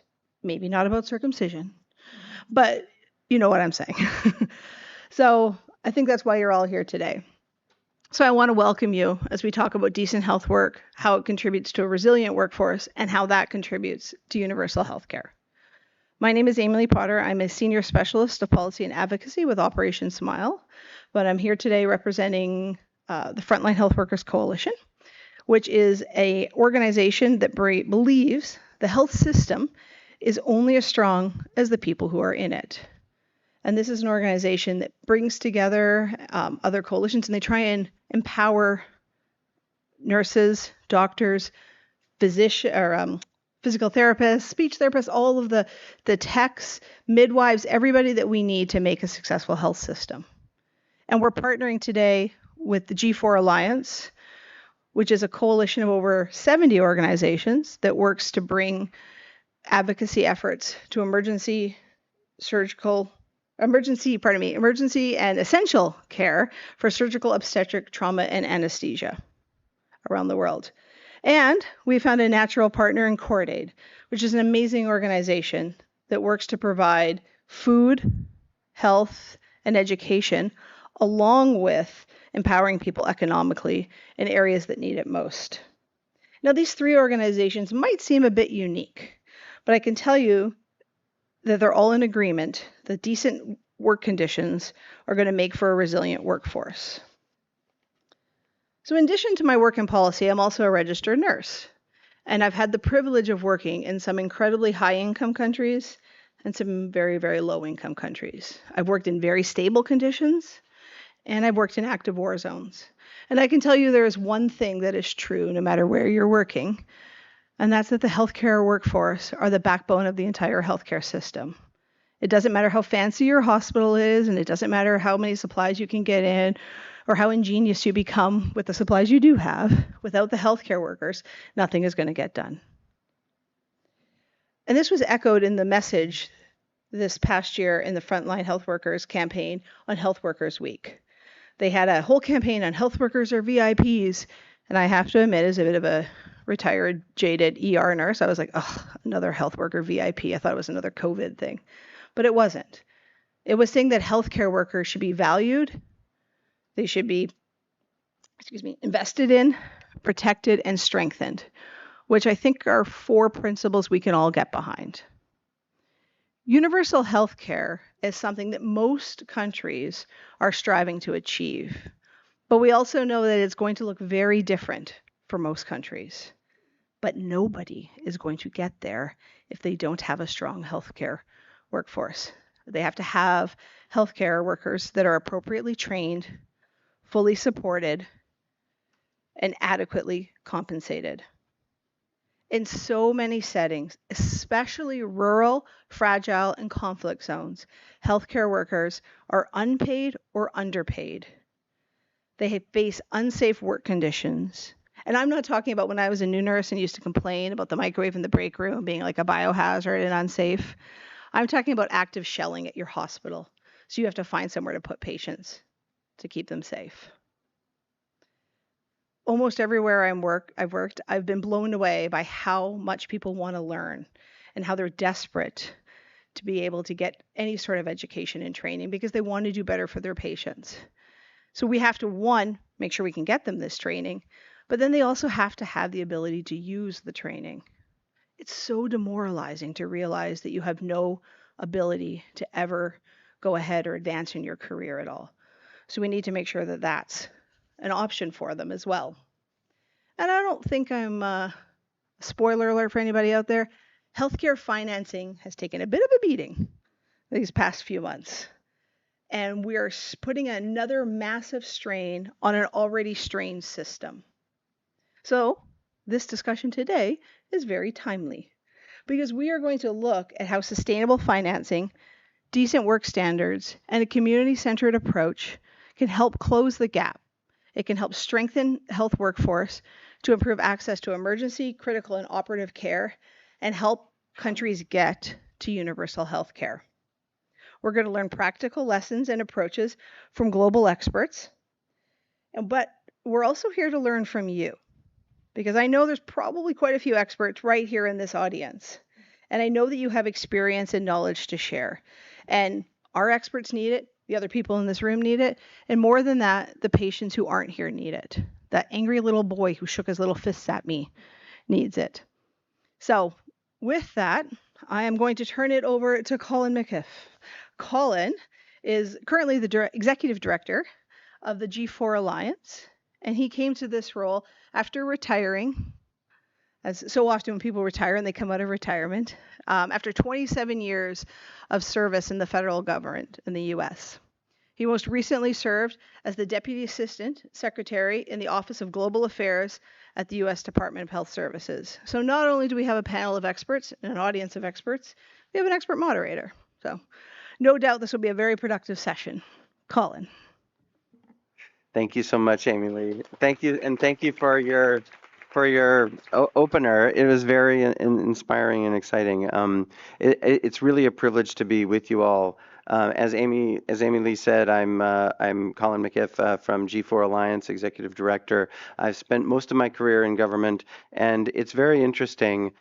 This topic of universal health coverage is really one that I am deeply passionate about and was involved in in the negotiation of the SDGs and in the work following that in WHO. And it's something that we talk about a lot when I was in government, and the governments down the hill in the Palais talk about a lot the indivisible nature and the integrated nature of the SDGs. And I think this topic that we're talking about this afternoon is a really great example of that, in that we have goal 3 that includes universal health coverage, and frankly, I would say UHC is one of those foundational aspects of achieving all of the other goal elements of goal 3. But as Amy Lee said, you can't have that without your workforce, and so that leads to decent work, right? And SDG 8 and decent work, right? It means, and we're going to hear from an expert on that shortly. It means everything from safety of the environment to career progression to remuneration to all these different dimensions. And so I'm excited for what we have. And even more than that, I love this civil society space that we have because it's really about the governments have important roles to play. But I think, and certainly my own experience coming out of government after so long, that's one of my key takeaways of the last 15 months is that clearly governments cannot do everything, and we certainly collectively shouldn't be relying on them to do everything. And so this is why, again, these opportunities to come together as civil society organizations to see how we can help each other and help countries achieve these goals and make life better for the people in the communities. That's what really it's all about. So again, I'm very excited to be with you today. We're going to try some things with this, and we have on the on the screen. You have the code there with the Mentimeter, where there's going to be Q&As, and we're going to be asking you questions, different questions throughout the session, and would love it if you want to engage in that. So the first question as we start the session here for you all is, what does decent work look like in practice? So please have a look and feel free to jump in and participate in that. And I'll then turn over here. I'll turn over to our first panelist here in panel 1, which is really going to focus on defining and financing decent work.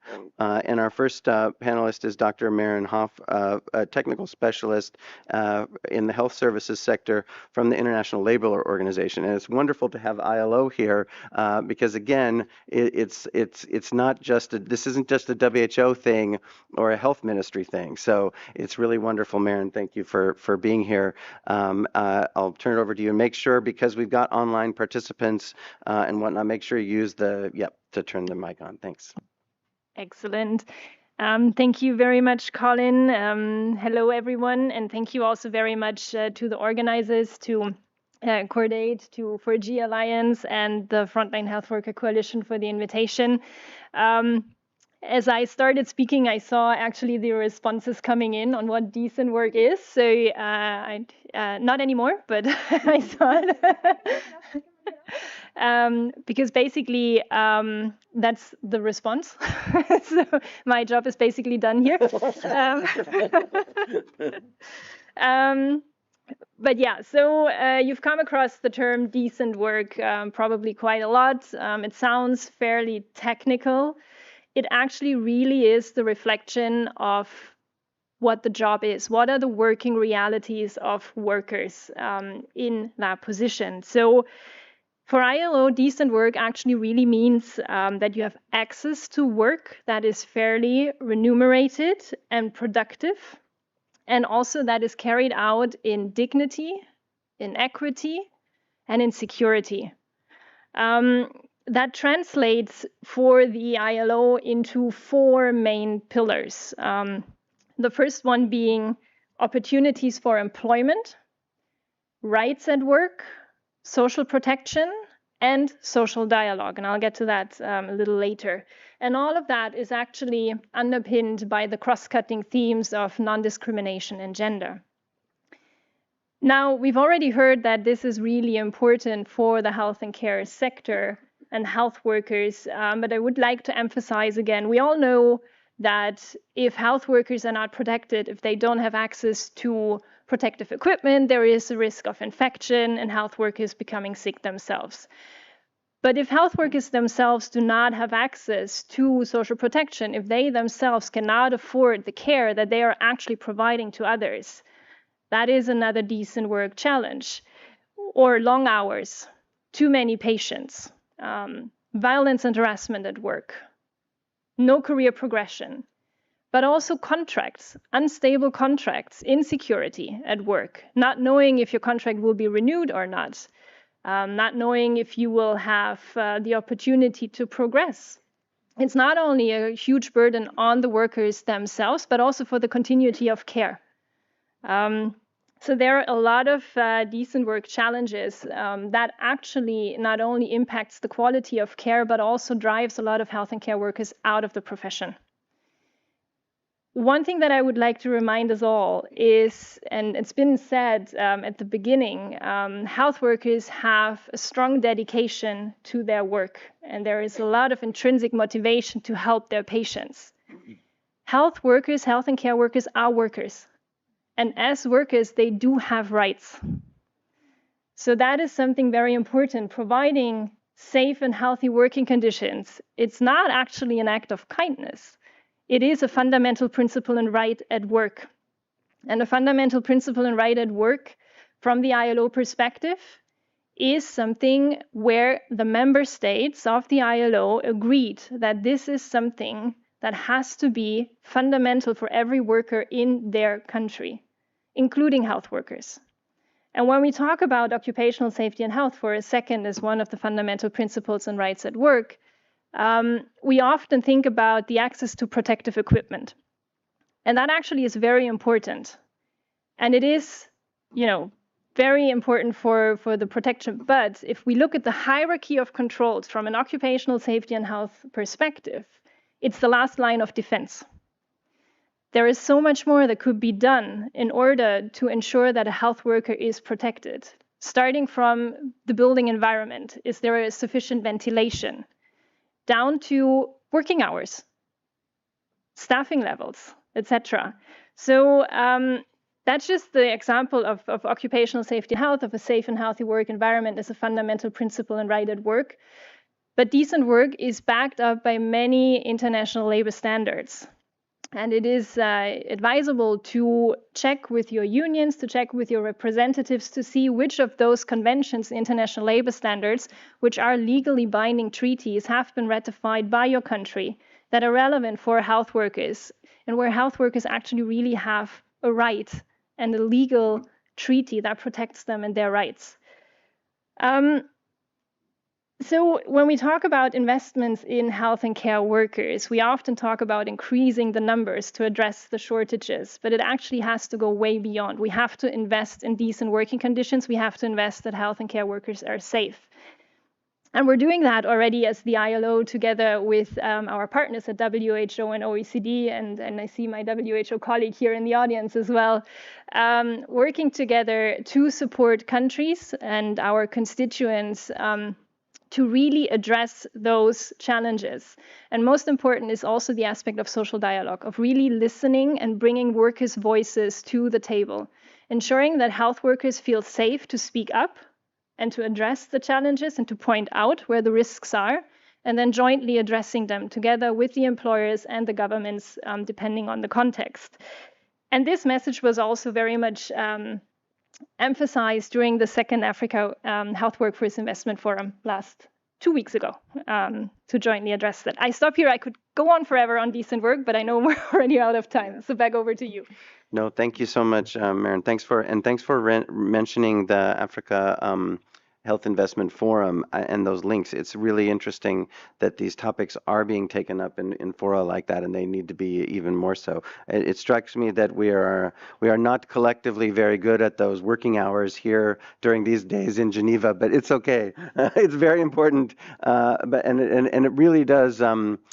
It's really important. I really appreciate what you said, that to remember that healthcare workers are workers, and so they have rights like other workers, and they themselves need to remember that. I think sometimes, maybe most of all. But so that's great.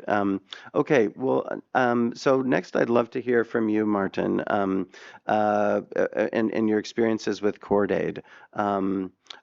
You've been doing some really interesting work around financing for the health workforce. Very interested in your findings and how applicable and replicable that might be. Okay, a little bit closer. Thank you, Colin, and yeah, no, really great to be here and to be here together with all of you, also in the audience. Yeah, on the financing angle. I think when we're talking about financing decent work, we're talking about actually financing all these elements, because most people would primarily think about salaries. That's financing the health workforce, but it's really also about how do you actually enable those working conditions. All those working conditions that you want to have in place, it will request resources. It will require resources. So in the end, financing is key to all of this, and specifically in sub-Saharan Africa, where we work a lot as CordAid, of course, we know that health systems are severely underfunded. All these health system building blocks are underfunded, and increasingly so, of course, after last year's developments. Many of the countries are very much dependent on external aid. We've seen the huge cuts in external aid, so even more they are dependent now on domestic resources, and we've seen the effects. For instance, in Ethiopia, only 1 or 2 months after the cuts in U.S. support, we saw 5,000 health workers being fired because their work had been funded through PEPFAR. So you see immediately the results of what has happened last year. And countries will have to stand up and start financing this by themselves. I think every African country is aware of that, but it's not an easy thing to do. It will require fiscal policy reforms, higher taxation rates. It will require prioritization or reprioritization of health in government budgets. There's a lot that needs to be done, and that cannot be done overnight. But on the one hand, of course, and that's I come from the health financing space, so it's a slightly different angle. But one of the phrases that is often used is saying, okay, we need more money for health, but we also need more health for money. So how do we use the existing resources, the money that we have, in ways that actually can give us better health outcomes, but also a more motivated health workforce? So how do we use the existing resources, the budgets that national governments or subnational governments have, in ways in which the resources actually reach the frontline health workers, maybe in ways that give them a little bit more of autonomy or of a say in how their work is being done, and how they can organize themselves, at the local level, and specifically in conflict settings or otherwise in fragile settings. And how do we use money in ways that actually motivates people, so that those people who are actually in a conflict zone, who are going through a very severe drought, or are now experiencing an Ebola outbreak like in DRC or in Uganda right now, how do we keep them motivated to stay in their station, to stay at their base? So this is the financing part. It's not only about how much money, but also how do we use that money.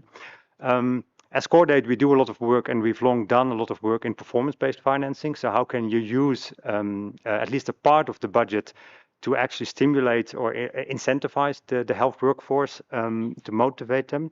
We've been doing this for a long time, and oftentimes performance-based financing, or PBF, has been framed primarily as a health financing strategy, strategic purchasing, or it's an accountability framework, a bit more than maybe a human resource strategy, which I think in essence it is. And especially in these times, I think we need to see it like that. It's a HRH strategy, maybe first and foremost. How do you keep people motivated? And what we've seen is that actually it can play a big role in that. For instance, in Ethiopia, we have a program that we've been involved with now for 10, 11 years.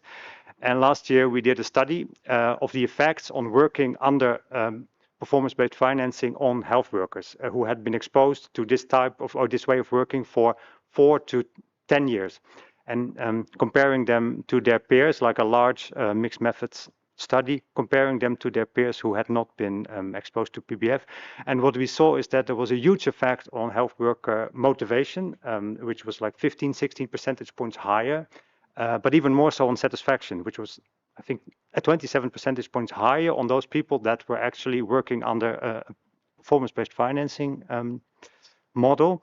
And they had a much lower intention to leave their job. It was half the percentage that it was with people who were not under PBF.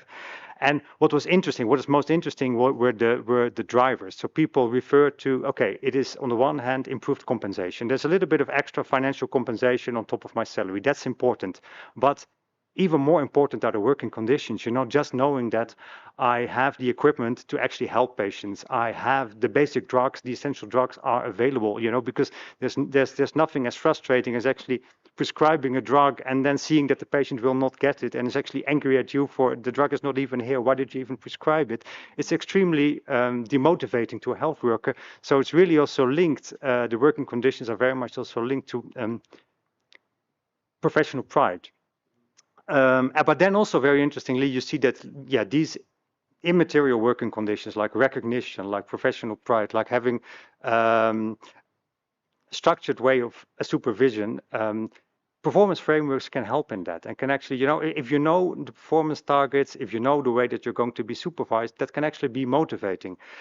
So what we've seen is that in Ethiopia, this is currently ongoing. And I think there are quite a few countries now in Africa who are either considering to introduce PBF or to reintroduce PBF, who have tried something similar before. I think we should indeed look at the potential of performance-based financing for human resources. And if it is, let's say, well designed, I think countries can really, and it doesn't even have to be that expensive. It's often thought that, okay, this is an expensive way of using money, but it's more about how can you use already existing budgets in different ways. And that I think countries can learn from the example in Ethiopia, that it can be a way to motivate the health workforce, to retain the health workforce, and to ultimately contribute to progress to universal health coverage. Thank you so much, Martin. Thanks for that. And I really appreciate the discussion on performance-based financing and the recognizing how that can address some of those issues and actually start to address some of those issues that Amy Lee even flagged up really early in the introduction, those motivating factors. So that's great. Next, I think we have a colleague online. Francisca Okafor, who's the Director of Nursing Services in the, oh, she's doing the video? Okay, well, I'll still introduce her video and we'll do we'll do that then. But I wanna, Francisca Okafor, I think she was originally hoping to be with us in person. She's the Director of Nursing Services, Federal Ministry of Health and Social Welfare in Nigeria, and she's done a video, so we'll play that. I want to appreciate not only her role, but actually to the points that Martin was making in terms of the disruption in the health financing. My recollection is that Nigeria was one of the very first countries to step up and really increase their self-financing at the time of those disruptions. And obviously, I think there's a lot of leadership coming out of the continent to say, okay, this reset is an opportunity, or these disruptions are an opportunity for a real reset. And here's where we go. And I'm very much looking forward to Francisca's experiences and how they are working on these challenges that we've been talking about in Nigeria. So I guess if we can go ahead and push play.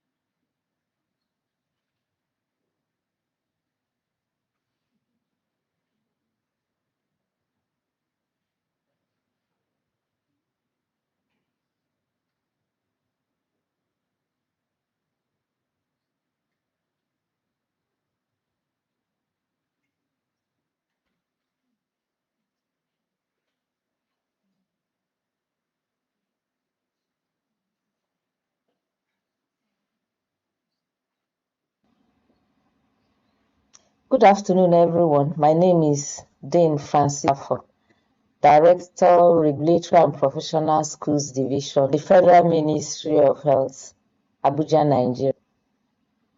Thank you for having me.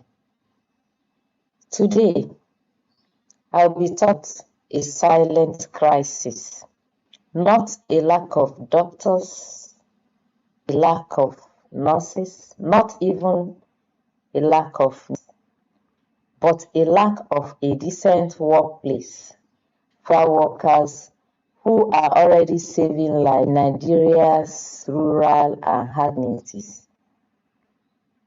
Focusing on emergency, operative, and critical care, where the difference, life and death, is measured in minutes. Arrears are measured in years of need. Nigeria runs a 3-level system, with the tertiary hospital owned by the federal government, secondary hospitals owned by the state government, and the primary health centers are mainly funded by the local government. The PACs are serving rural communities and usually poorly resourced and poorly funded. A few are lucky to have nurse midwife. Majority are run by community health extensions, where they are isolated with risk of burnout, peer support, with risk of disabling pressure, and very high risk of medals.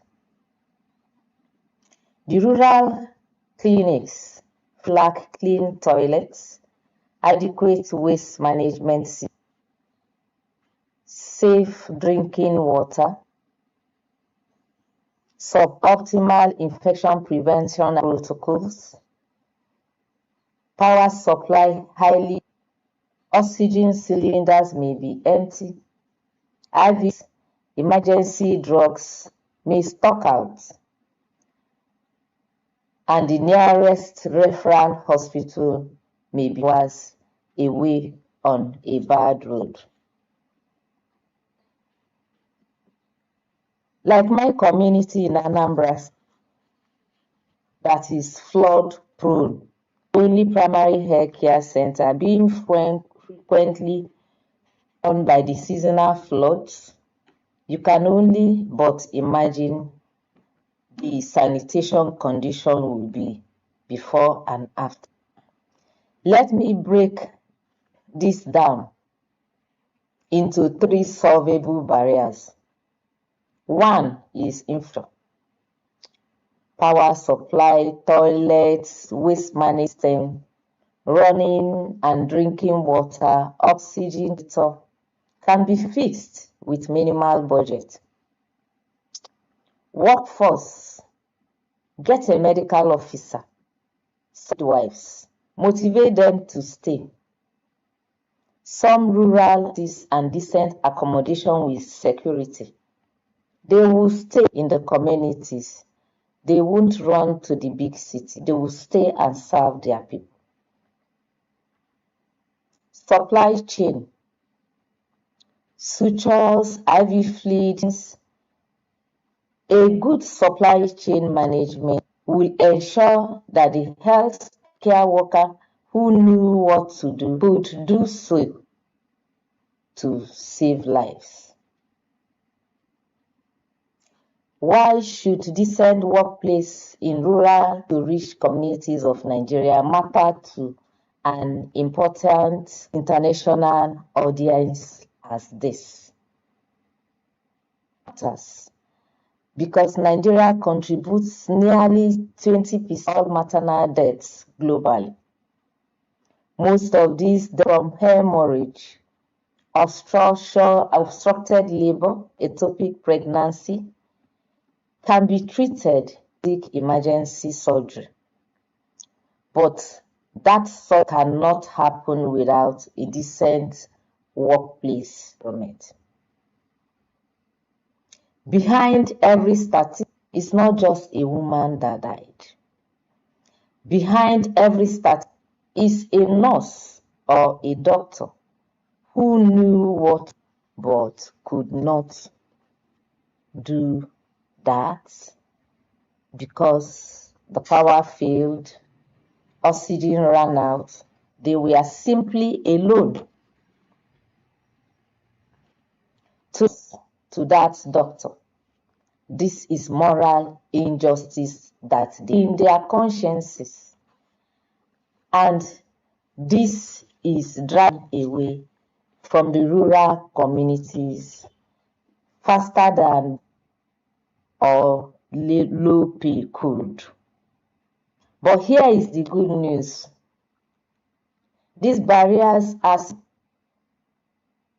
we know that solar-powered oxygen system works. We know that a small hazard rural can keep a skilled nurse in that rural. We know that simple logistics can get gloves, medicines, IV fluid to the rural health center. This does not building a new hospital. It requires investing in the work for the health workers who are already there. So my ask to you is, when you design your next program, ask not only how many patients will wish. Ask, is the workplace enough for the health worker to stay? Invest in workplace. Save the worker. Save the patient. Thank you for your attention. Wow, yeah, very great. Great thoughts from our colleague in Nigeria, and I only wish she could have been with us in person for the discussion. But very similar themes in terms of the challenges and the challenges in the workplace and the problems and the demotivational problems that brings, but also a lot of I would say hope and inspiration for how to engage and what to focus on with financiers and policymakers to kind of make those changes. I liked the save the worker, save the patient. Very good summary from our colleague Francisca. I know we need to move forward in the program because we got started late, but I do want to ask one quick question maybe to the panel here before we pivot to the next panel. A major target audience for this conversation really needs to be finance ministries in governments. And are there examples that you've seen where they have been receptive to these arguments, or what do you think we collectively need to do to make our case more effectively to finance ministries on this? I don't know, Martin or. Okay, thank you very much. I guess that's the trickiest question, and if anyone has a silver or the golden response to that, please let us know.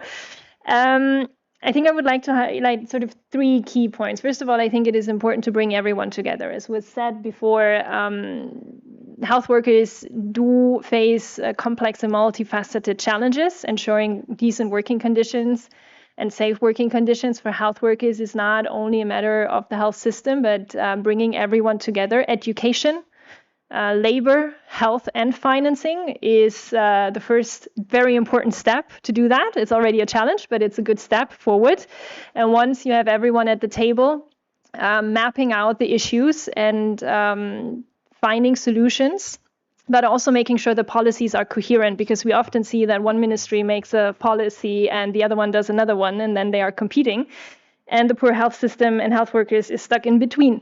Second, I think we need to change the narrative, and I know I'm preaching to the converted here, but investing in health as a burden. Latest ILO estimates show that investing or increasing investments in SDG 3 has actually the potential of creating 173 million jobs in the health and social care sector, including multiplier effects in other sectors. We do know that for every job for a doctor or a nurse or midwife created, we do have also jobs created in the support session, in support occupations, in cleaning, in security, in management of hospitals. So the health and care sector is a huge sector for job creation and for economic growth. And I think that is something that we need to continue pushing forward to also convince ministries of finance that it's worth investing in the health workforce. And then I think third and last is you have to have everyone that is concerned at the table, including the health workers and the representatives and the employers, to jointly address the issues. And our experience actually shows, and that is what we're working on together with our partners, WHO and OECD, when everyone is at the table and bringing in their perspective and their concerns, you can actually develop and implement strategies and policies that are responsive to the realities of the health and care workers and that are enabling them to provide the best care possible. Thank you. Thanks very much. Martin, do you want to say a last word on this? Yes, briefly. Of course, I agree with everything that has already been said. And asking for more money is never popular, not with your parents and not with your wife or your husband and not with the Ministry of Finance either.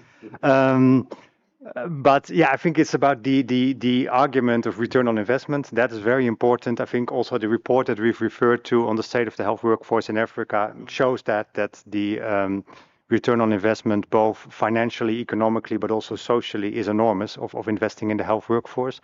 And my argument would also be to the Ministry of Finance, you have to invest in retaining people. Because if we don't retain people, if people don't remain motivated, then in the end we will have to educate much more people. And all those people who are just joining the job, it will take them 5 or 10 years to learn all the skills that that the person who just left already had. So the people that you're losing, that's an enormous cost to us as a country. That's one thing that I would say if I were sitting in a Ministry of Health and I was talking to the Ministry of Finance, like retention is incredibly important at this point. Very good. Thank you. Thank you so much. Sorry, Natalie. Natalie. Sorry, Natalie. sorry. So we're going to go ahead and switch out the panels. Thank you for the panelists from panel 1. Thank you. Sorry. Yes. Thank you. Yay. Thank you. Thank you very much. And while we do that, we're putting up the next question, and would love to hear your thoughts on this. So the next panelists, please come join. But so while my colleagues are getting seated, what is missing so that we can implement decent work? Would love to hear your thoughts on that.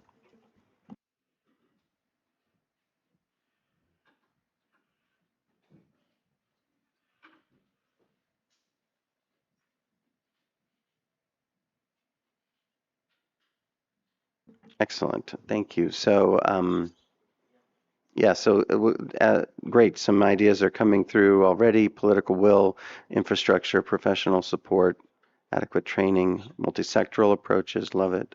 Political commitment. Absolutely. So let's go ahead and keep going so we maximize our time together here this afternoon. I'll begin. Of course, the first panel we talked about a definition of decent work, what we mean when we talk about that. Also looked at some of the challenges and opportunities around financing for health workers.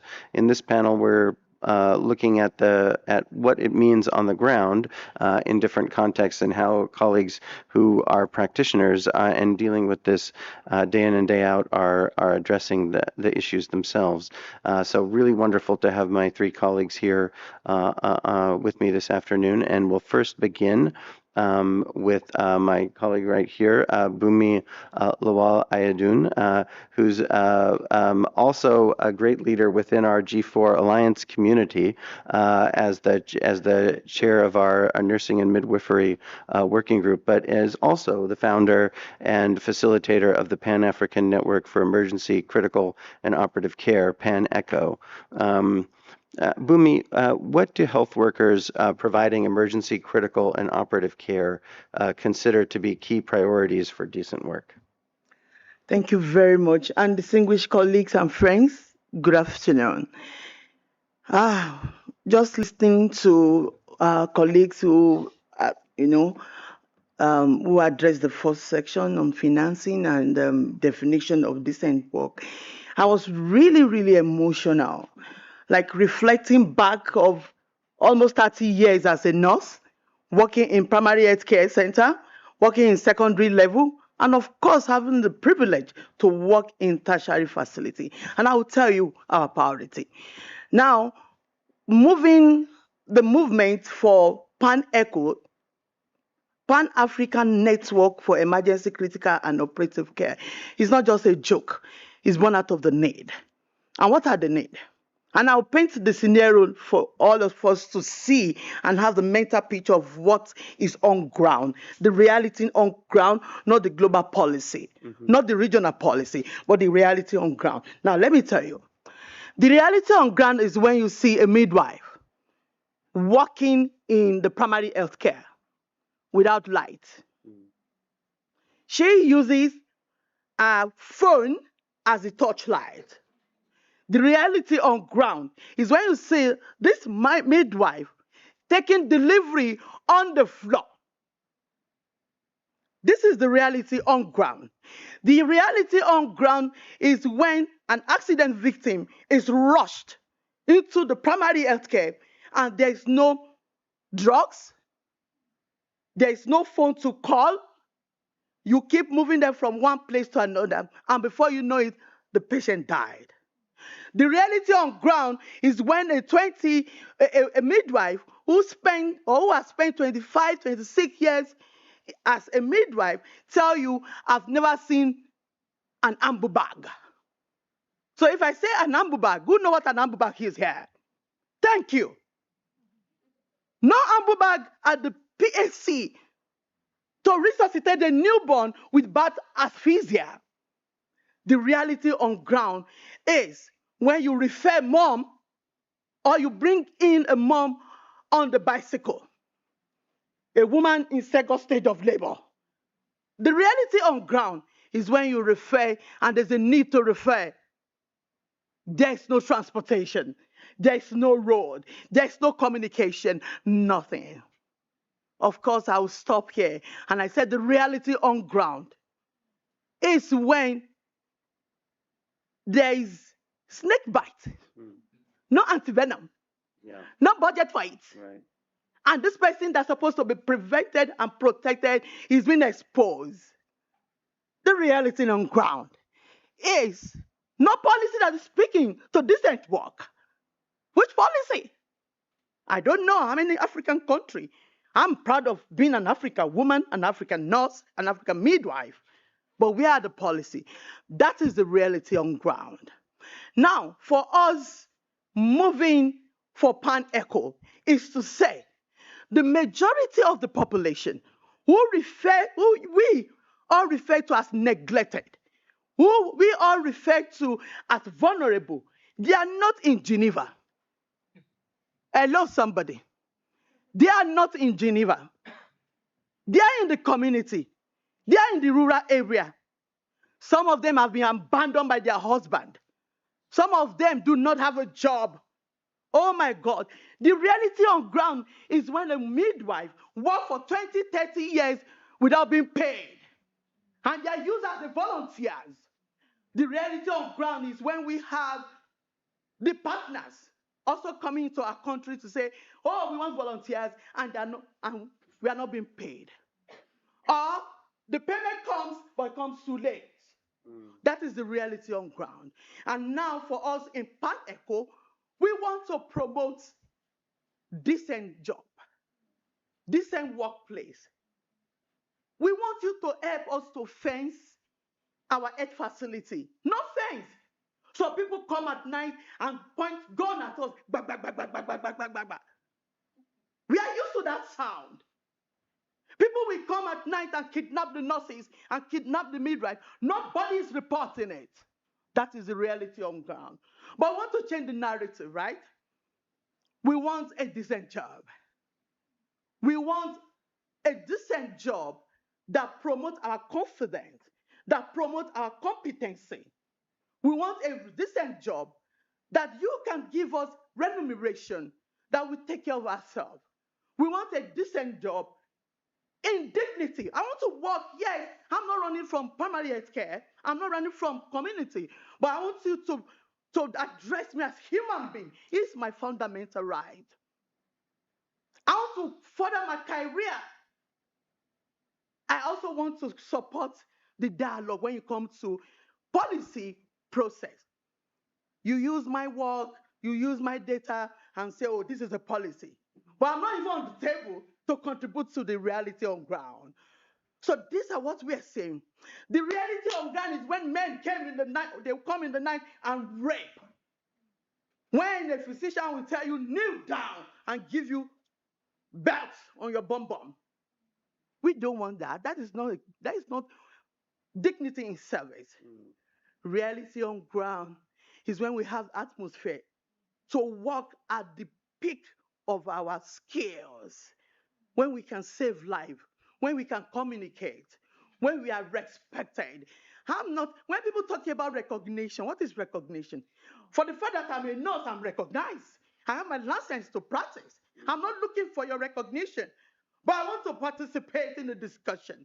I want to tell you, look, there's no vaccine. I want to tell you there's no coaching. I want to tell you there's no transportation.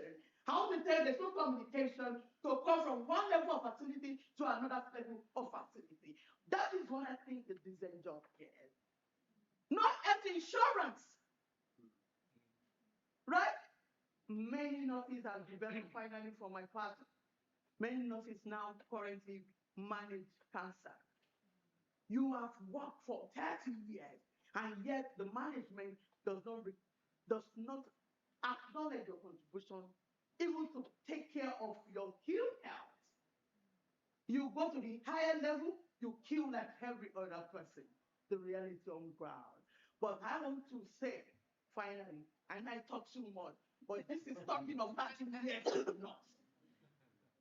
But I want to see a decent job that respects the nurses, that listen to nurses, that allows the nurses to work optimally, that allows the nurses to verbalize their mind, that allows the nurses to have access to a good pay.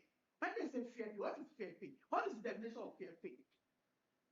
What I do under stress is not what they do in the US. They have everything. I know when I go back to bag my baby, but that baby, I want to keep the baby alive. I work in SCBU for almost 20 years. You cannot sleep on night shift.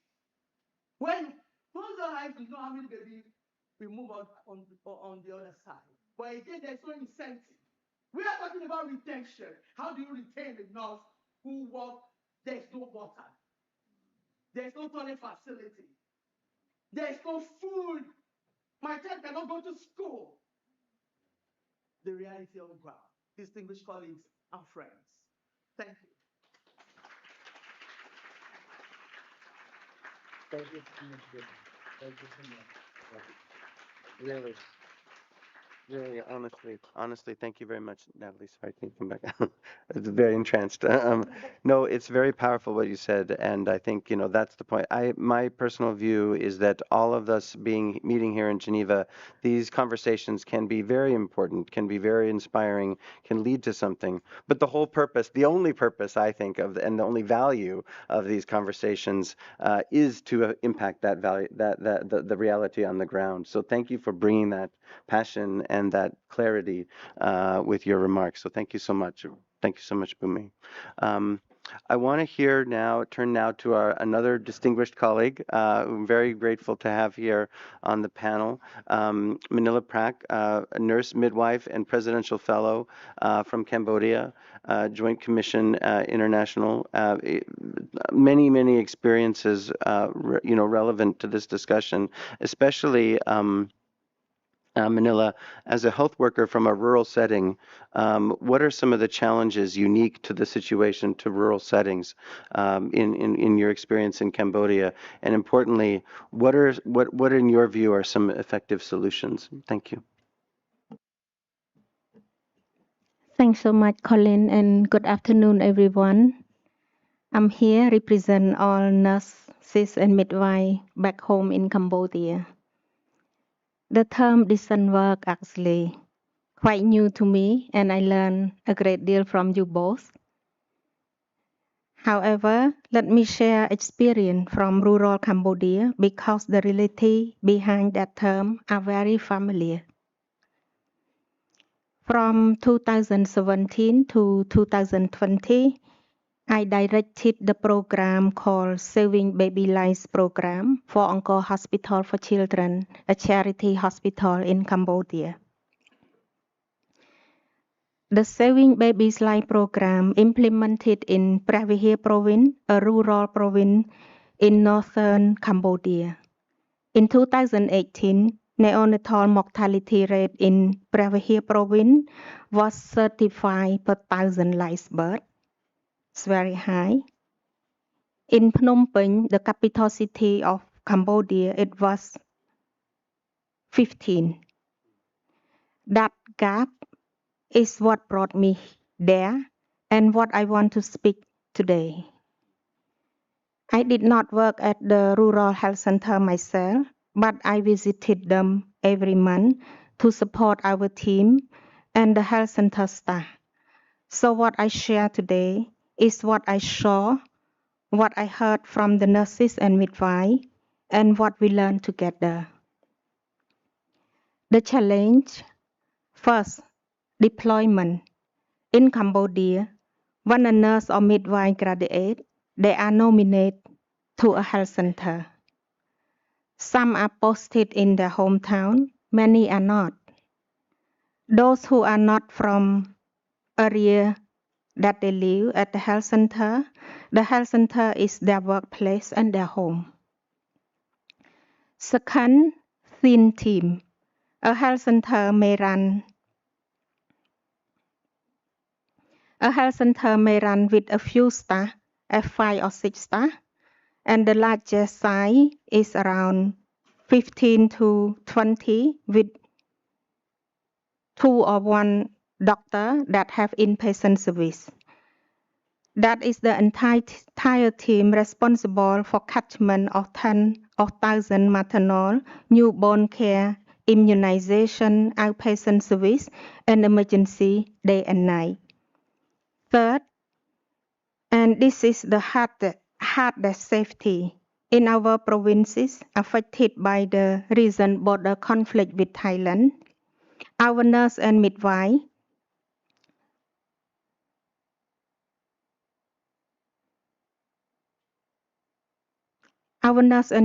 face situation no health worker should have faced. They are worried about their own safety and the safety of the population they serve. They stay with the displaced family in the camps, they survive alongside them, and they continue to provide care to the people who are settling them with them. There is frontline healthcare worker in a fragile setting. The solution, what work?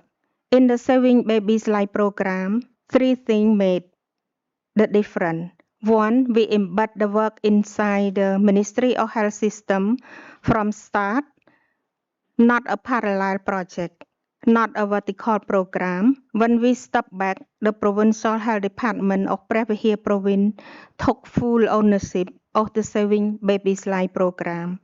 The program is now being extended to Angkor Operational District in Siem Reap Province.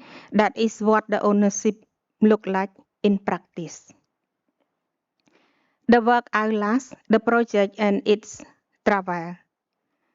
2, the work with local leadership at every level of the health system, the Provincial Health Department, the Operational District, the Health Center Chief, the Village Health Support Group.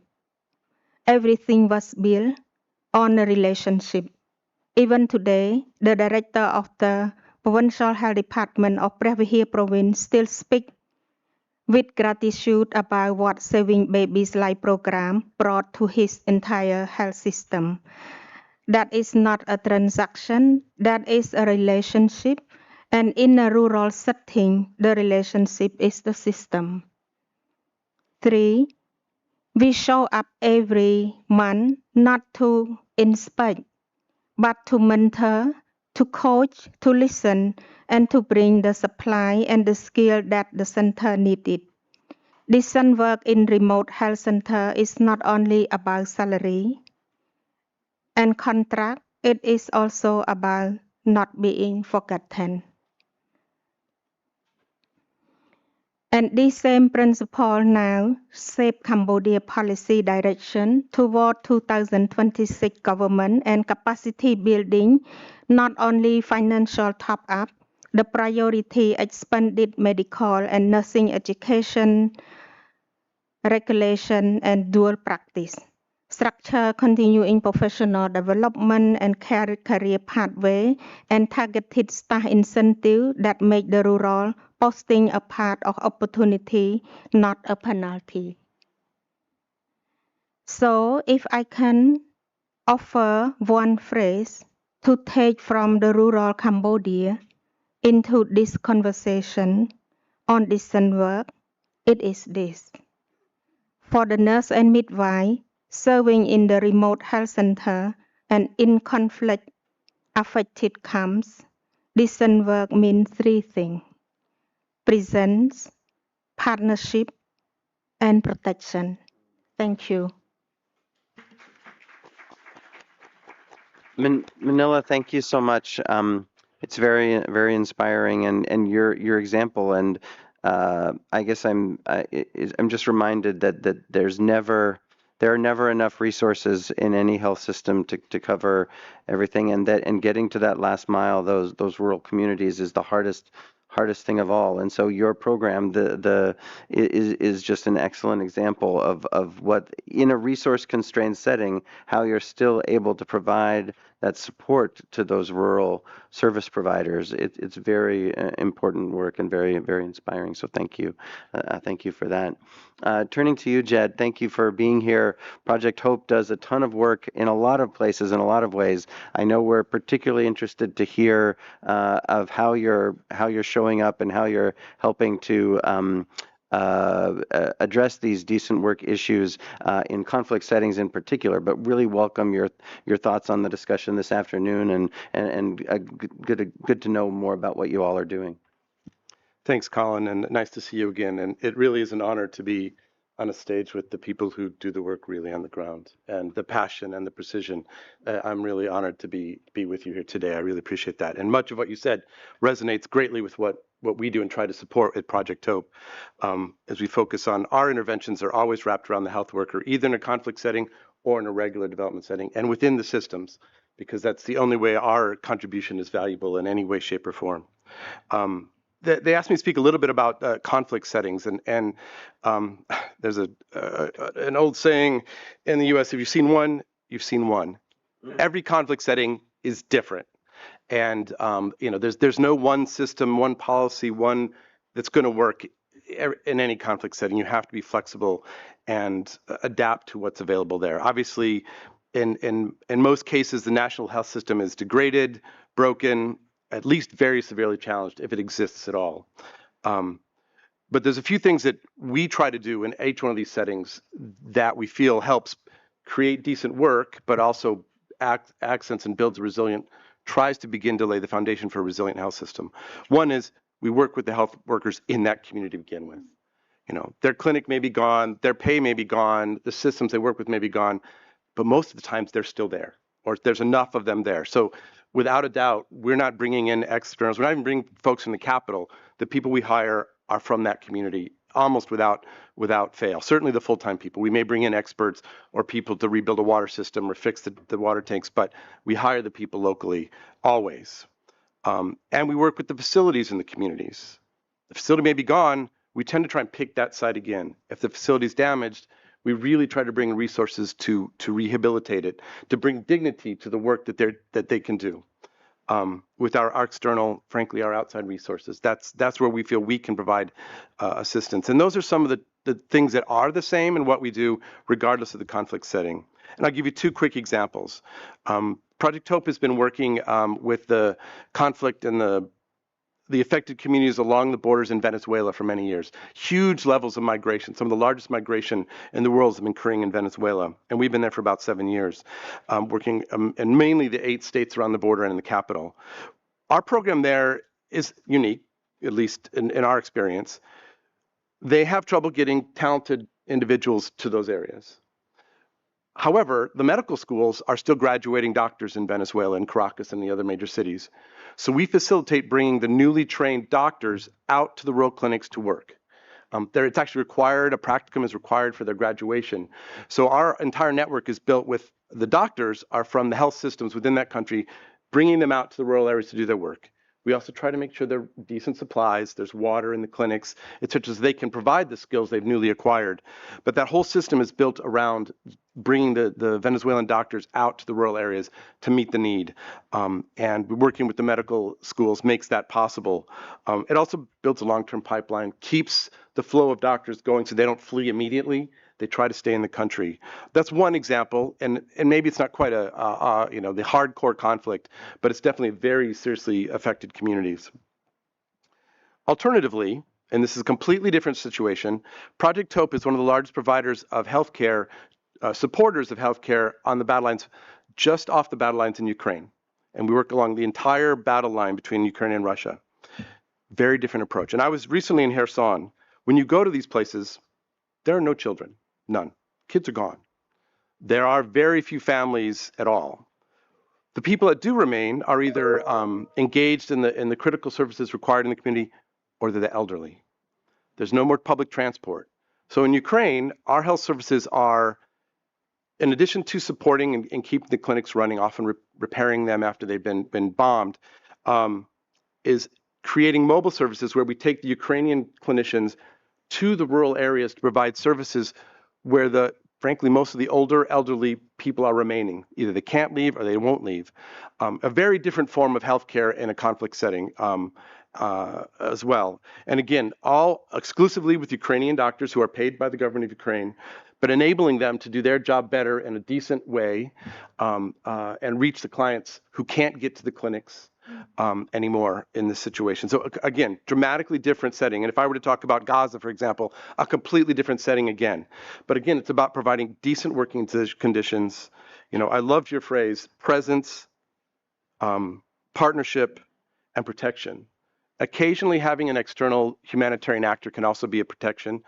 Sometimes it's not. And that brings me to my last point about protection, which is one of the things that is really distressing is that the humanitarian law that surrounds health workers and the neutrality of health workers is being violated at an exponentially growing scale in almost every conflict setting.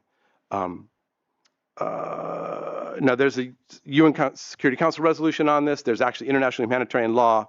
Yet in 2004, there were more than 3,600 attacks on healthcare recorded globally, a 15% increase over 2023 and a 62% increase over 2022. 2024 is the last year for which data is available. 25 isn't available yet. And let's pull Gaza out of that, which is an extraordinary case. Still, 540 incidents in Ukraine, 485 in Lebanon, 308 in Myanmar, 276 in Sudan. This isn't just one or two cases. This is happening all around the world, and it's being done with impunity. Even if you say, oh, speaking out isn't going to change it, it may not. But if we stop speaking out, it only increases. And governments, as well as civil society, aren't speaking out on this horrible situation that affects our health workers everywhere. And I just say, speaking, in fact, we've 9 of our donated ambulances in Ukraine have been specifically targeted while doing their work in Ukraine, just to say a very specific example of our services being very explicitly targeted. We've had our clinics bombed in Gaza as well. So I say this to me is a critical factor and one that this Geneva group can act on, which is we have to speak out more about these violations or humanitarian law is going to continue and continue and continue to degrade. Now, it doesn't address some of the issues you raised for sure, Bunmi, and some of yours too, but it's something this Geneva community can act on, and I think we should.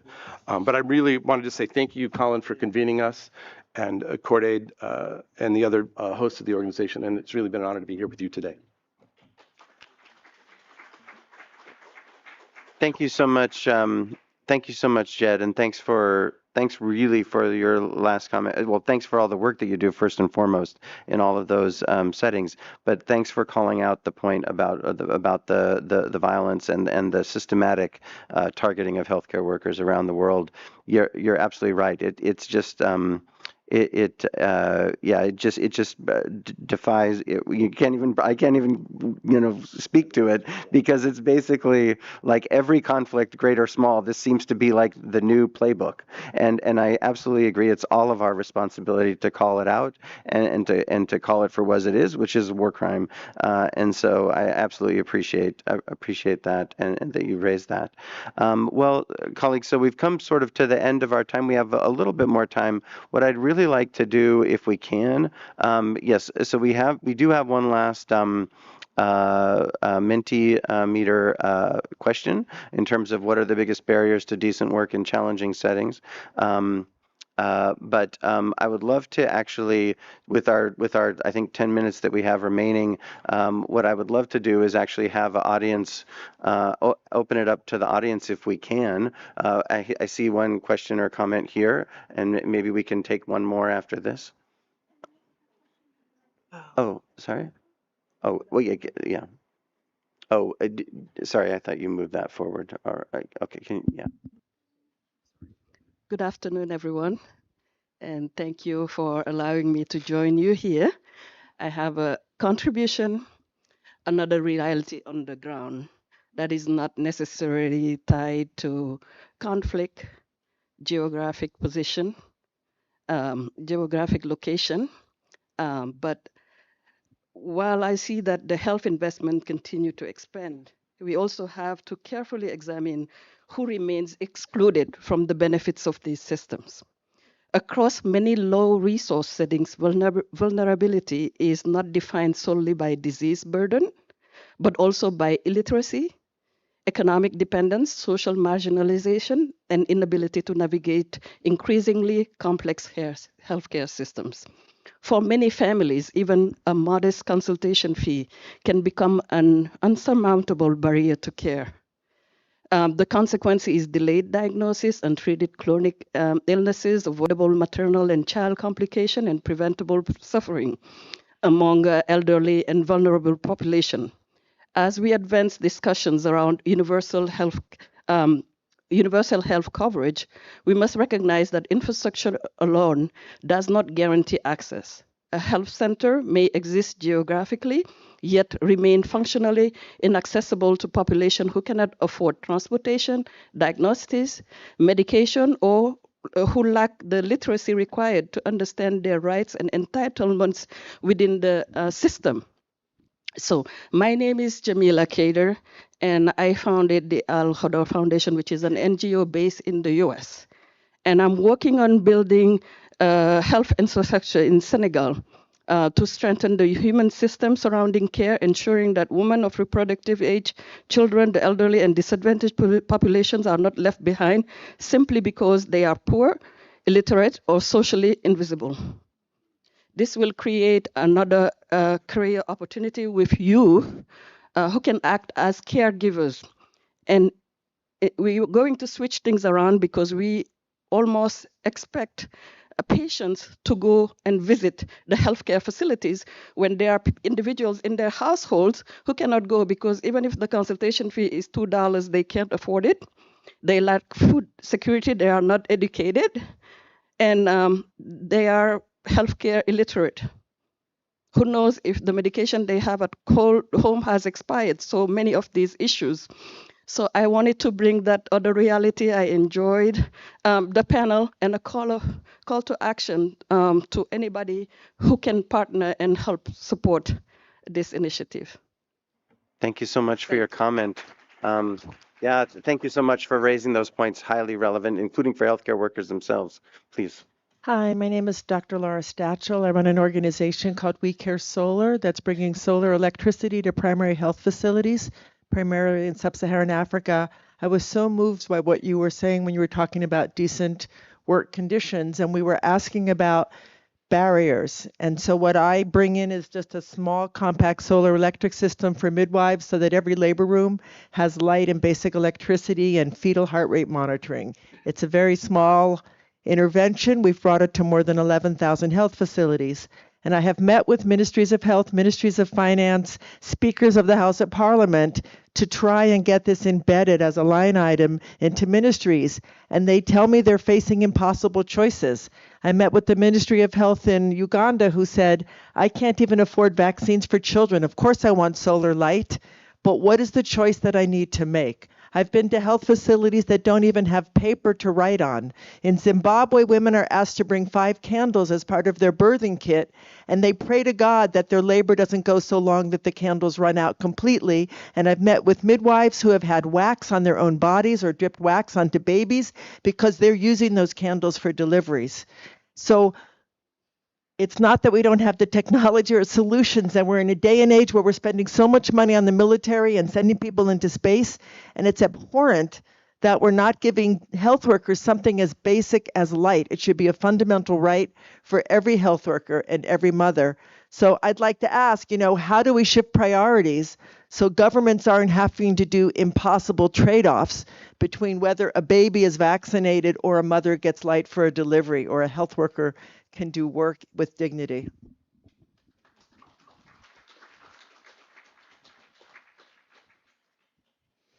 Do one of you guys want to? No, go ahead. Oh, we'll do go this ahead, next. Amy. Okay. Yeah, it's fine. Keep it short, I promise. Yeah. SQ Yin, I represent the International Ergonomics Association, so I should talk to you, Marvin, later.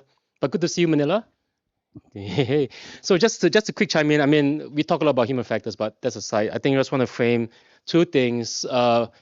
Maslow's hierarchy of needs. So it sounds like different healthcare systems are at different scale of the Maslow's hierarchy of needs. For those who don't know, crash course, at the bottom, physiological needs, safety, love and belongingness, self-esteem, and then your self-actualization, right? So if you're not even feeling safe, you can't talk about self-esteem and motivation. So that's one of the things that could help us frame what prioritizes where we go. But the to add to the point, the last comment, I think everything is tuberculosis. If you read the book, it's quite interesting. It just says that, tuberculosis, in the developed world, there is no tuberculosis because the vaccine is there, but they don't need the vaccines because it's the other side of the world. So check out the book. Just these two comments as a highlight, a good way to frame how we can approach this very daunting challenge moving forward. Thank you. Thanks, Emily. Let's take last comment here with Laura. And then I want to actually draw attention to the Mentimeter, question, which is great. What is one message you're taking with you after this session? Great stuff in here already, but Laura, go ahead. Yeah, thank you, everyone. My name's Laura Hemeke. I wear many hats, including I'm on the board of directors of the G4 Alliance and was one of the founders of the Frontline Health Worker Coalition at IntraHealth International. So I have to say that, give a shout out to the coalition. I guess I don't have a question, but I think one key takeaway is that we have to be talking to ministries of finance. Because as you said, somebody said, we need more health for the money, more money for the health. And unless ministries of finance are involved in these conversations and are not only budgeting for health at every single level, but also following through to ensure that that budget's released. Because I know, for example, in Nigeria, the budget lines are always there and the money never reaches the states, let alone the communities that it was intended to support. So just a shout out to remember to include other stakeholders. Thank you. Wonderful. No, thank you so much. Thanks a lot. I want to give my colleagues on the panel here maybe like a very last closing thought and reaction to the session. But just before I do that, there was some great stuff. Sorry, can you scroll back up to the top? I love this point. Seats at the table for those who work in these settings are a necessity, and we're not doing nearly enough. I think that's absolutely a great point. Need to prioritize women's leadership in health systems and the equitable participation of women in health governance, and just heartbroken about the conditions faced by health workers and the impossible choices they have to make. No, I could not agree more. Occupational health and safety for the workforce is cost effective but ignored. Again, totally, completely accurate. So really, really appreciate the thoughtful responses on the Mentimeter as well. Bunmi, closing thought from you. Thank you so much. I just want to say that just what Laura said, working with multi-sectoral, not just only finance. Ministry of Labor, they are the one that we employ. Now we're talking about migration and migration problems we are facing. Ministry of Planning and Budget. Because without planning and budget, the money cannot be released. Right? So the Ministry of Planning and Budget are very, very crucial. What about health insurance? How many of us are engaged in them? For some countries, it's less than 5%. For some countries, it's 10%. Come on. This period, we are going to meet with the ministers. And I want to encourage us. Next year, let's bring the ministers who can change policy. We have spoken to ourselves for too long. Let's begin to engage the people that have the power to change the narrative. Thank you. Thank you, Bunmi. Thank you so much. I love it, as always. Jed, over to you, please. I'm going to step a little bit out of my lane and talk to my colleagues' comments before. I think whether it's talking to the Ministry of Finance, Ministry of Budget, or the Ministry of Health, I think the conversation, we need to move health out of a cost. It's not a cost. It's an investment. People don't view roads as a cost. Roads aren't a cost. Bridges aren't a cost. Electricity isn't a cost. When you think about it from an infrastructure standpoint, health is not a cost either. And in fact, as many people have pointed out, it's an investment that addresses the needs of the labor minister, helps address the needs of the budget minister too, as well as, of course, the health as well. And I think we've relied on the value that people see intrinsically in health. We need to go well beyond that to talk about health as the right thing to do for the economy of a country, the right thing to do for not just for society or for mothers and women and children, but for the economy and the growth and national security of a country. Thank you, Jed. Thank you so much. Manila, over to you. Yeah. Thank you so much for giving me this opportunity to talk about decent work. So I understand a great deal, and After tomorrow, I will see my minister for health. I will inform him about this and discuss this with him. Thank you. Excellent. Thank you. That's awesome. I love it. I love it. We'll check back with you next year when he can be the lead panelist on our ministerial panel next year. That's wonderful. I love it. No, I don't have much more to say. I really I will go back to our colleague Francisca online. Save the worker, save the patient. It's really all one thing that we're trying to do together. So really, thank you for your time. What I've understood from the organizers is that there's an opportunity to take a group photo, and I think the organizers will indeed help us find that place with upstairs where there's a banner or something. So would love for you to join us. We'll also have panelist photos, but would love for you to join us for that group photo afterwards and to commemorate the discussion this afternoon. But thank you all so much for coming and for the great discussion. Thank you.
business contractors is really good. The dresses are beautiful, the glitter, all that stuff.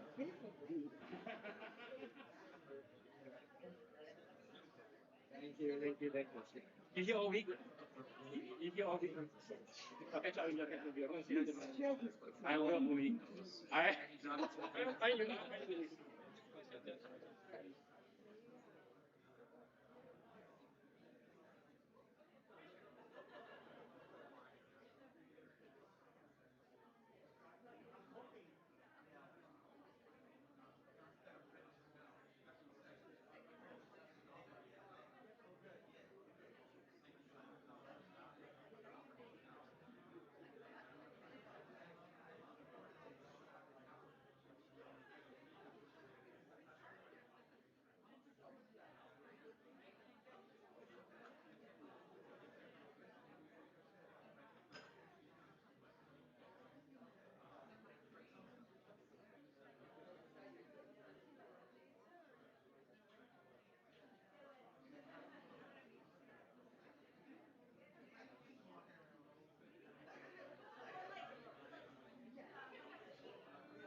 Ça, c'est pas Andel. C'est pas... Ah,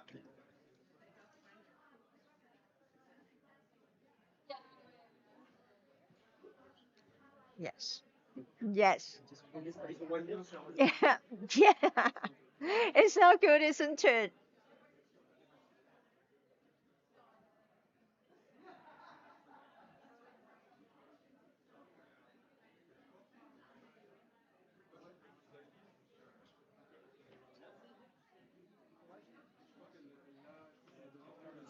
But this is a bit high, isn't it?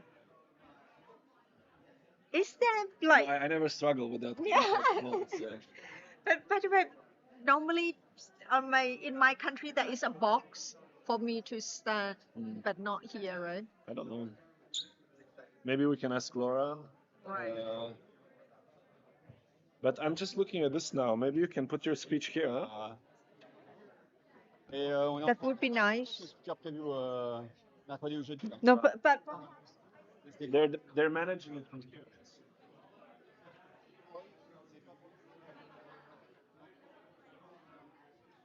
Yeah.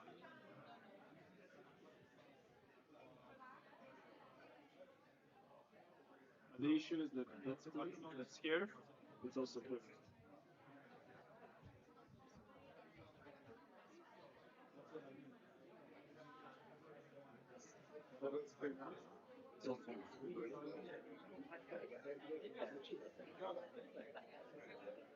We'll get a printer for you.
Yeah, yeah, you can sit down.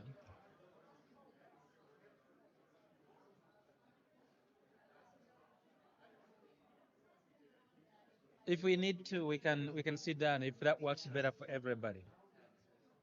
Yeah, if it works better, we can do that.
Hi. Great as well. Just like that. It feels like it.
Hello, Pam.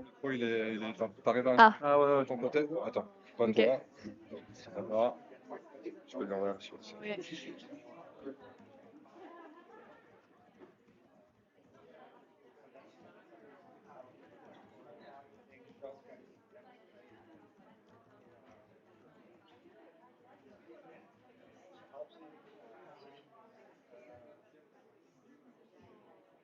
Ah,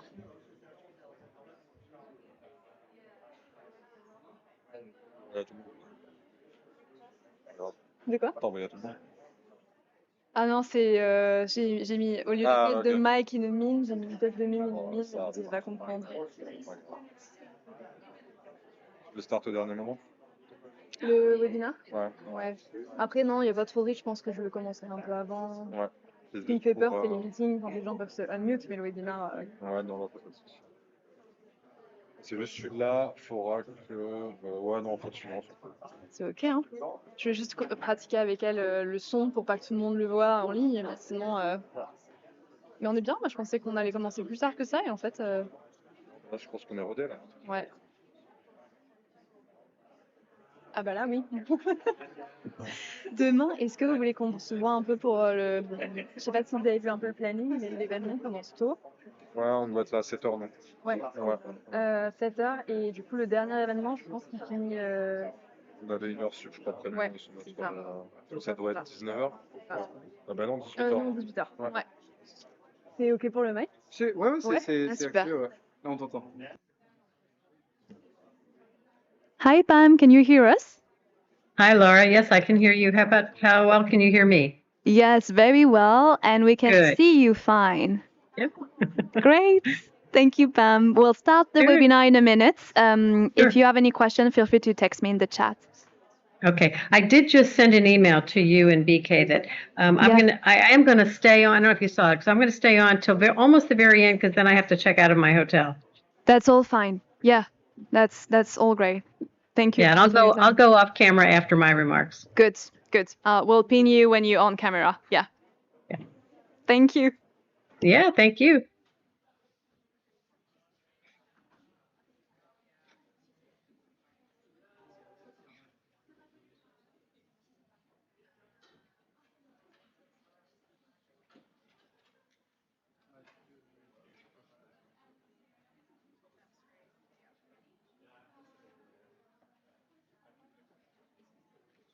Recording in progress.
Being here. My name is Aphrodita Bitucci. I'm the executive director of the DTH Lab. We are a research organization and a consortium based out of Geneva, Nigeria, and India. And we work at the intersection of digital transformations for health and well-being of children and youth. With that said, I would like to start today's convening and invite all of the panelists to the forefront. Would you like to come now, please?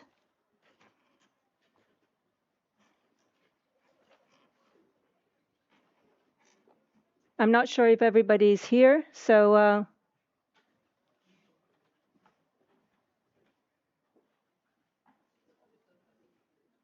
and then I will introduce you one by one. So I'm afraid I've done this a bit quicker because we are 10 minutes late, so I'm just speeding things up a tiny bit.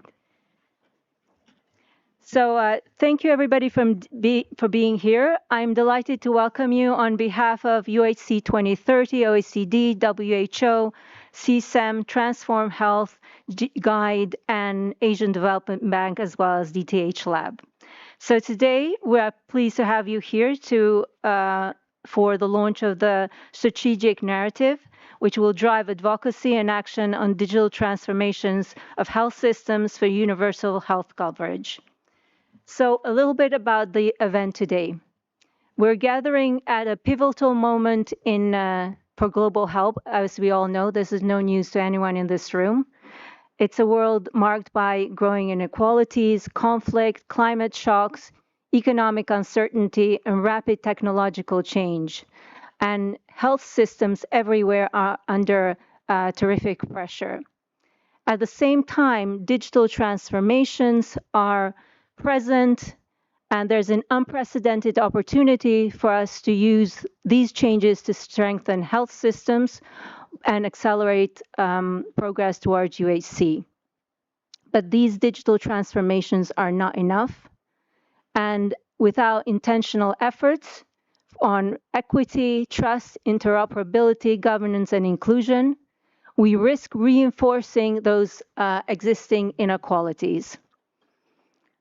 So the purpose of today's event is very clear. We're all here, and I believe here at this panel and those attending are aligned around a shared vision for action with practical messages and concrete recommendations to help ensure that digital transformations strengthen equitable, people-centered health systems and advancing UHC. So the strategic narrative that we are launching today, and which you'll hear about more in detail from Bethany, Kate, and Melissa later on, is both a practical advocacy tool and a call to action. It's been informed by consultations, workshops, governments, parliamentarians, civil societies, youth groups, technical experts, and global partners across regions. So we will have today's agenda hopefully on the screen. Can you please move to...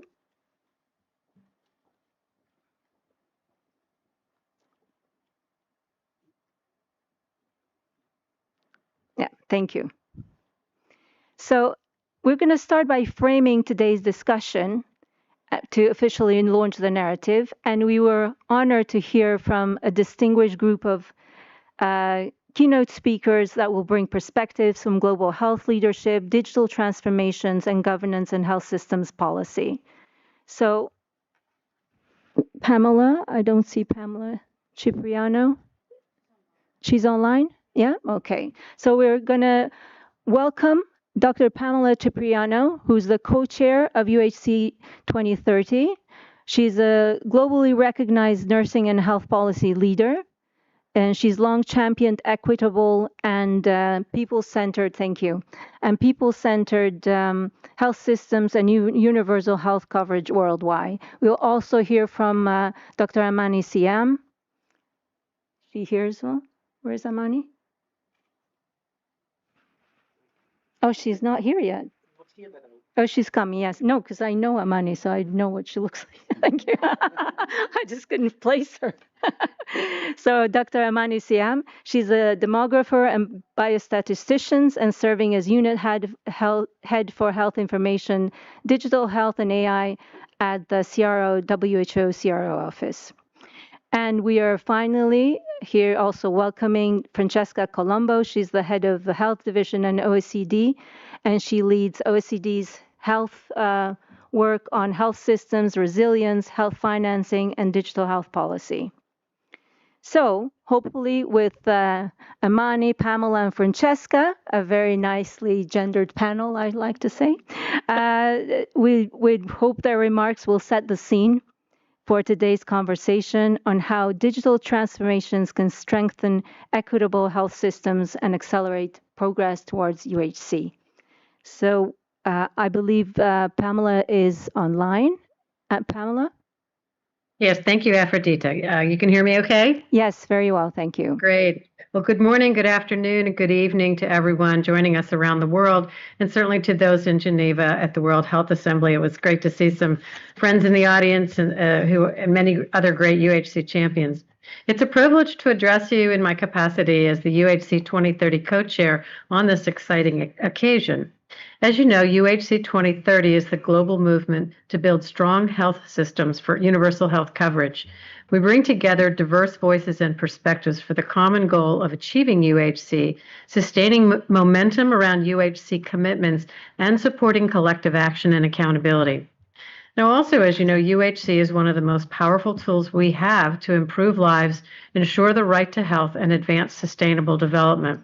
But the other thing, as you heard Aphrodite say at the beginning, there are persistent inequalities that are a fundamental challenge for achieving UHC.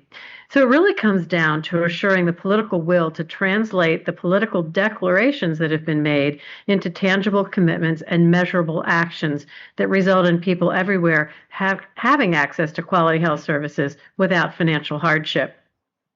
Despite the progress by countries making a commitment to strengthening primary health care and UHC, as we speak, 4.6 billion people around the world still lack access to essential health services, and over 2.1 billion face financial hardship when paying for health services or products out of pocket.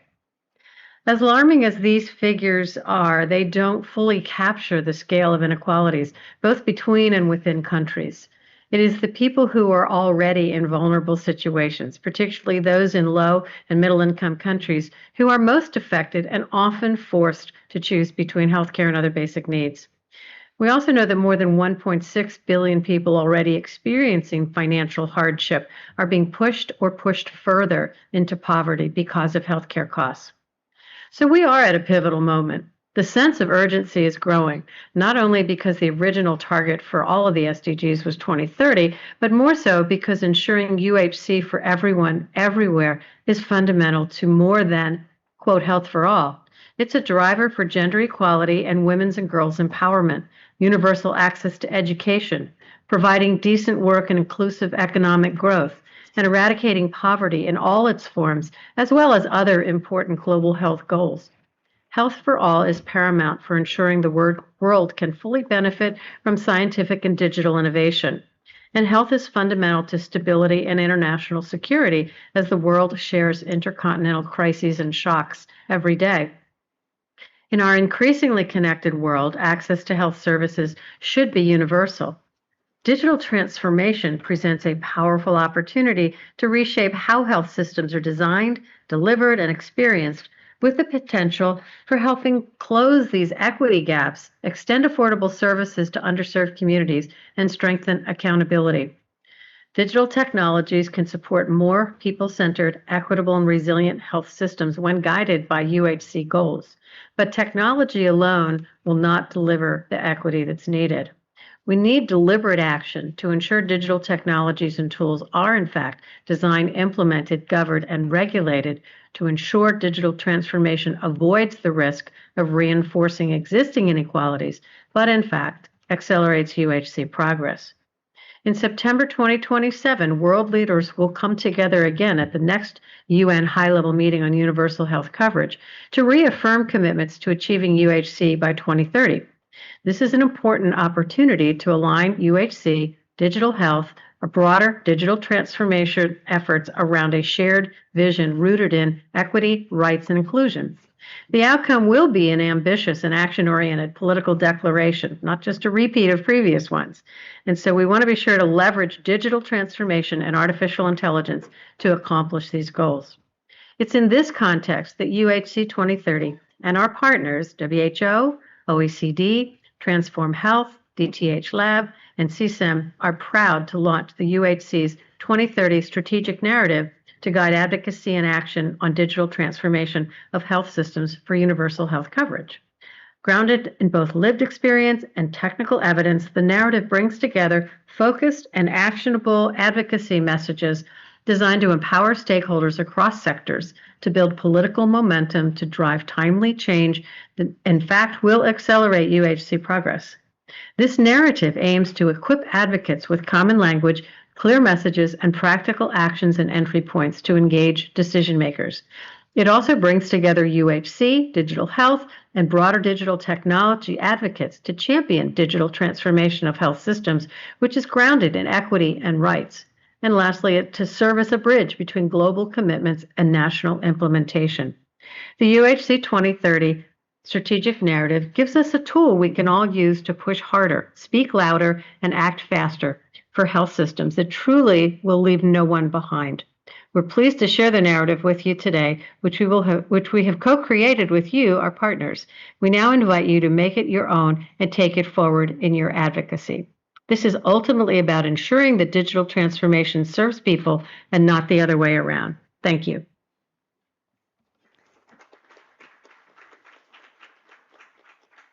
Thank you, Pamela, for that intervention. And next we'll go to Dr. Amani Siam. Hi, Amani, and welcome back to Geneva. I mistakenly said you were from CRO, but I understand you're Geneva now, right? Okay, please. Good afternoon, everybody, and welcome again. And my sincere apology for being late. Despite my excellent GPS instincts, I still managed to go to the wrong place. It's an absolute pleasure to address you today. My name is Amani Siam. I'm naturally the unit head for health information, digital health, and AI. And today I'm actually addressing you on behalf of Dr. Alain Labrique, Director of DDA. And I send you his apologies that he could not be here, but we have a nice set of remarks that can actually help us articulate the vision forward that we have as WHO DDA. So thank you for joining us today. And on behalf of the World Health Organization Department of Data, Digital Health Analytics and AI, thank you for joining us. Our director, Alain Labrique, as I mentioned, sends his regrets that he couldn't join us, but wishes to share his support for this important event today. At a time of global uncertainty, today's presentations and discussions demonstrate that we can achieve when we can come together. As you just heard from Dr. Pamela, and I am sure many of the panelists will also argue for the same, we are at a defining moment in global health. Digital transformation has moved from aspirations to necessity. Yet, as we accelerate forward, we are reminded forcefully that digital health and data systems are only as strong as the foundations they are built upon. Since March of 2025, over 40 countries have reported major failures in their national health information and digital service delivery systems. These are not isolated events. They represent a systemic vulnerability exposing how fragile essential digital infrastructure can be without proper governance, investment, and long-term planning. All essential components of what we address as resilient local ownership. Too often, the focus has been on flashy front-end solutions and short-term results. These have political value, but seldom build long-term resilience. But when infrastructure is weak or fragmented, governance is inadequate, local capacity is lacking, and external dependencies are high, systems fail silently until it's too late to act. Data becomes inaccessible, services are disrupted, and the people we serve are the ones who bear the consequences. This is not just a technical issue, it's a governance challenge, a capacity gap, and ultimately a question of equity. As those who can at least afford to be impacted by these failures suffer. They suffer consequences such as disruptions to care continuity, where a patient living with HIV fails to get results or treatment. Disruptions to essential services like antenatal care, or even death when patients' files are lost in the digital ether or when cloud services are interrupted. Resilience in digital health begins with well before technology enters the clinic.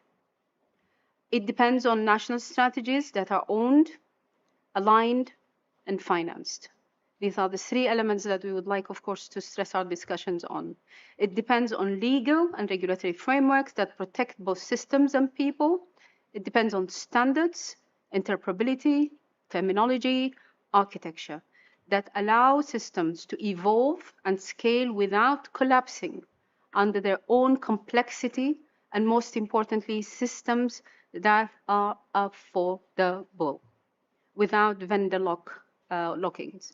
And it depends on building platforms that are responsive to health workers, policymakers, and most importantly, the individuals whose health journeys we are trying to support. Digital tools can help us close gaps in access, continuity, and accountability. But if systems are fragmented, uncoordinated, or based on vendor-driven architectures, they do not scale.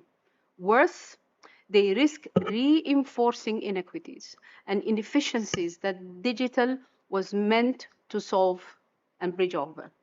WHO is working side by side with member states to change this across the 3 levels of the organization. Through the global strategy on digital health that we are shaping currently, we are helping countries define their pathways, articulate their priorities, and implement foundational reforms. As part of the ongoing renewal of the strategy, member states, partners, and communities are calling for a strategy that recognizes the continuity between data collection, data curation, and data use for service delivery, resource planning, and policymaking. Digital health and data cannot remain a parallel track of thinking and investment. It must be integrated into health systems planning and financing, workforce training, and service delivery at every level. Why? Because we are accountable to communities. We must measure progress and impact, and we need data and evidence to inform patient care, health sector's plans, budgets, policies, and interventions. What we do now will determine whether digital delivers on the promise or unfortunately deepens existing fault lines. We look forward to building this future together with shared purpose, shared leadership, and shared accountability. And thank you very much for your attention. Thank you for that, Imani, and thank you for reminding us about the opportunities and risks that digitization brings, and about the importance of interoperability and standards. And I really like your phrase about digital transformations have moved from aspiration to necessity. I think that's important to mention. So next we have Francesca Colombo. She's head of OECD Health Division, and she'll let us know about the importance of governance, financing, data systems, and let's hear what she has to say. Thank you for being here. All right. Well, first of all, I'm really delighted to be here with UHC 2030. I've been collaborating with the partnership as OECD for quite some time, and together with WHO and the World Bank. It's really fantastic. And I must say that we had for several years been saying we must do something on digitalization. And artificial intelligence, both of them. I mean, if you think it's the defining technologies of other times. It's transforming completely labor markets, economies, societies, you name it. And so it's either we jump on board in the right way, or we're going to be losing out, but losing not just from the risks of applying the technologies, but also from the risks of not applying the technologies. I think it has been mentioned, Pamela, you mentioned it quite clearly. There are huge potential. The potential are obviously for access.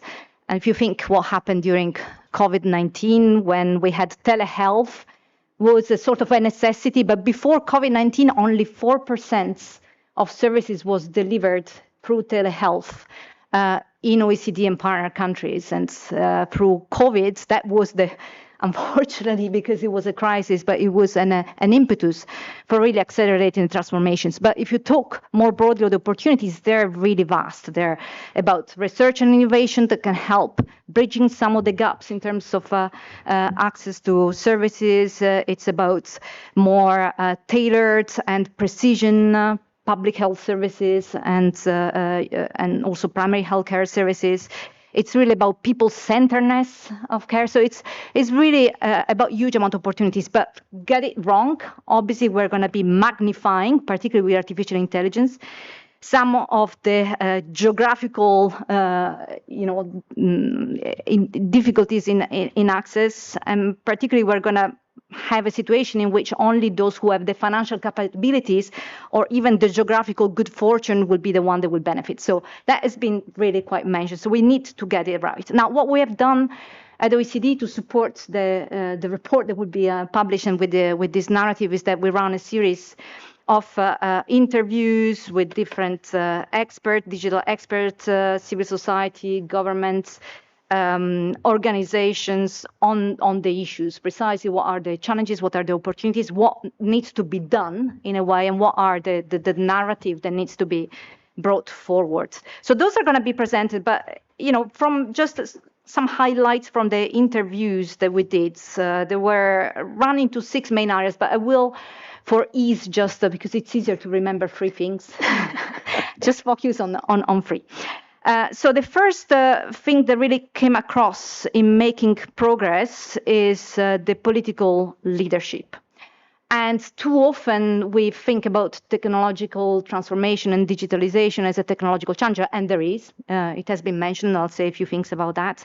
But first and foremost is really about having the political leadership that will lay the foundation for making sure that this digitalization serves the needs of those who are in most needs and ensure that the access is available to all. But that implies establishing the legal framework, the pathway for responsible use, the privacy respectful use of data. All these sorts of things are really fundamental. There is another aspect of that leadership, which has to do really with the building of trust in the technologies across different stakeholders, and this has to do both with the people, the users, the populations, but it has to do also with the workforce and the ability of the workforce to use the technologies in a way that is conducive to equity for those in needs and make the most of what the technologies can offer. Most fundamentally, it also means doing this in a partnership and co-engagement and co-development agenda, and that's really fundamental. I mean, it cannot be led by the technology developer, it cannot be the provider, it cannot be just alone the users. It needs to be a co-engagement from the start to the beginning. So that's the first thing, this political leadership. The second one has to do obviously with getting the technical aspects more right. There are many different things have been mentioned, some of them.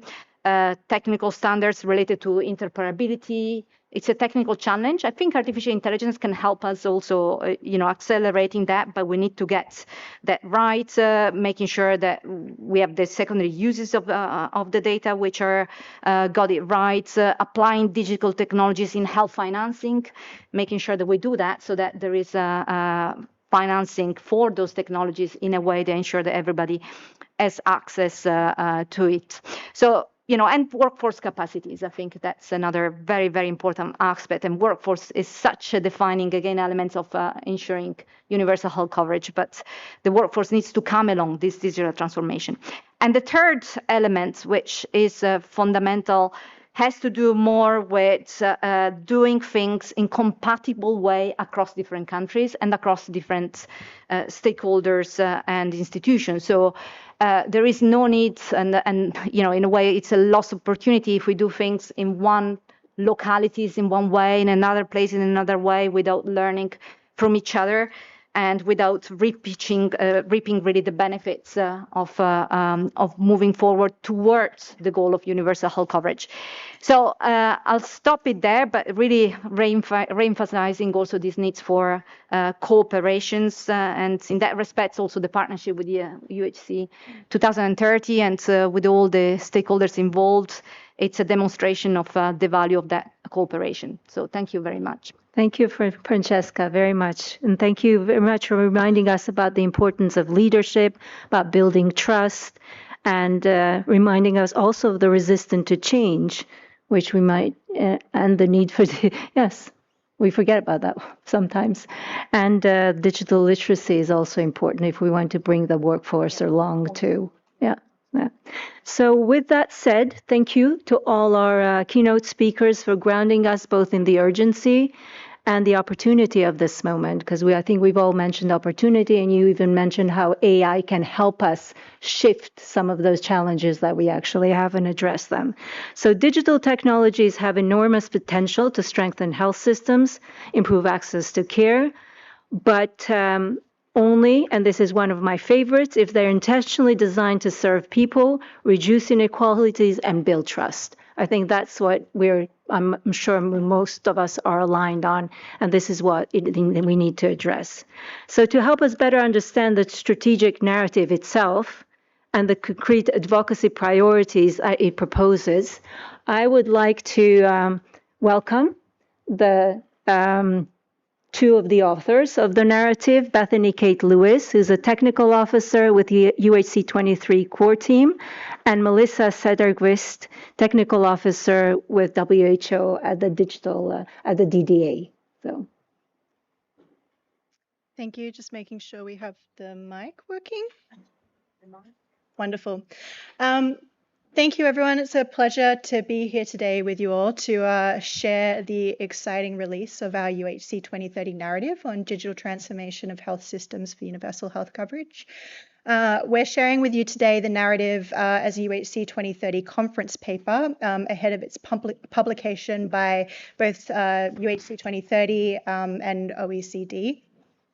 So the strategic narrative has been a real collaborative effort between UHC 2030 Secretariat, the World Health Organization, and OECD, in development also in collaboration with some key UHC 2030 partners, so the Civil Society Engagement Mechanism for UHC 2030, Digital Health Lab, and our colleagues at Transform Health.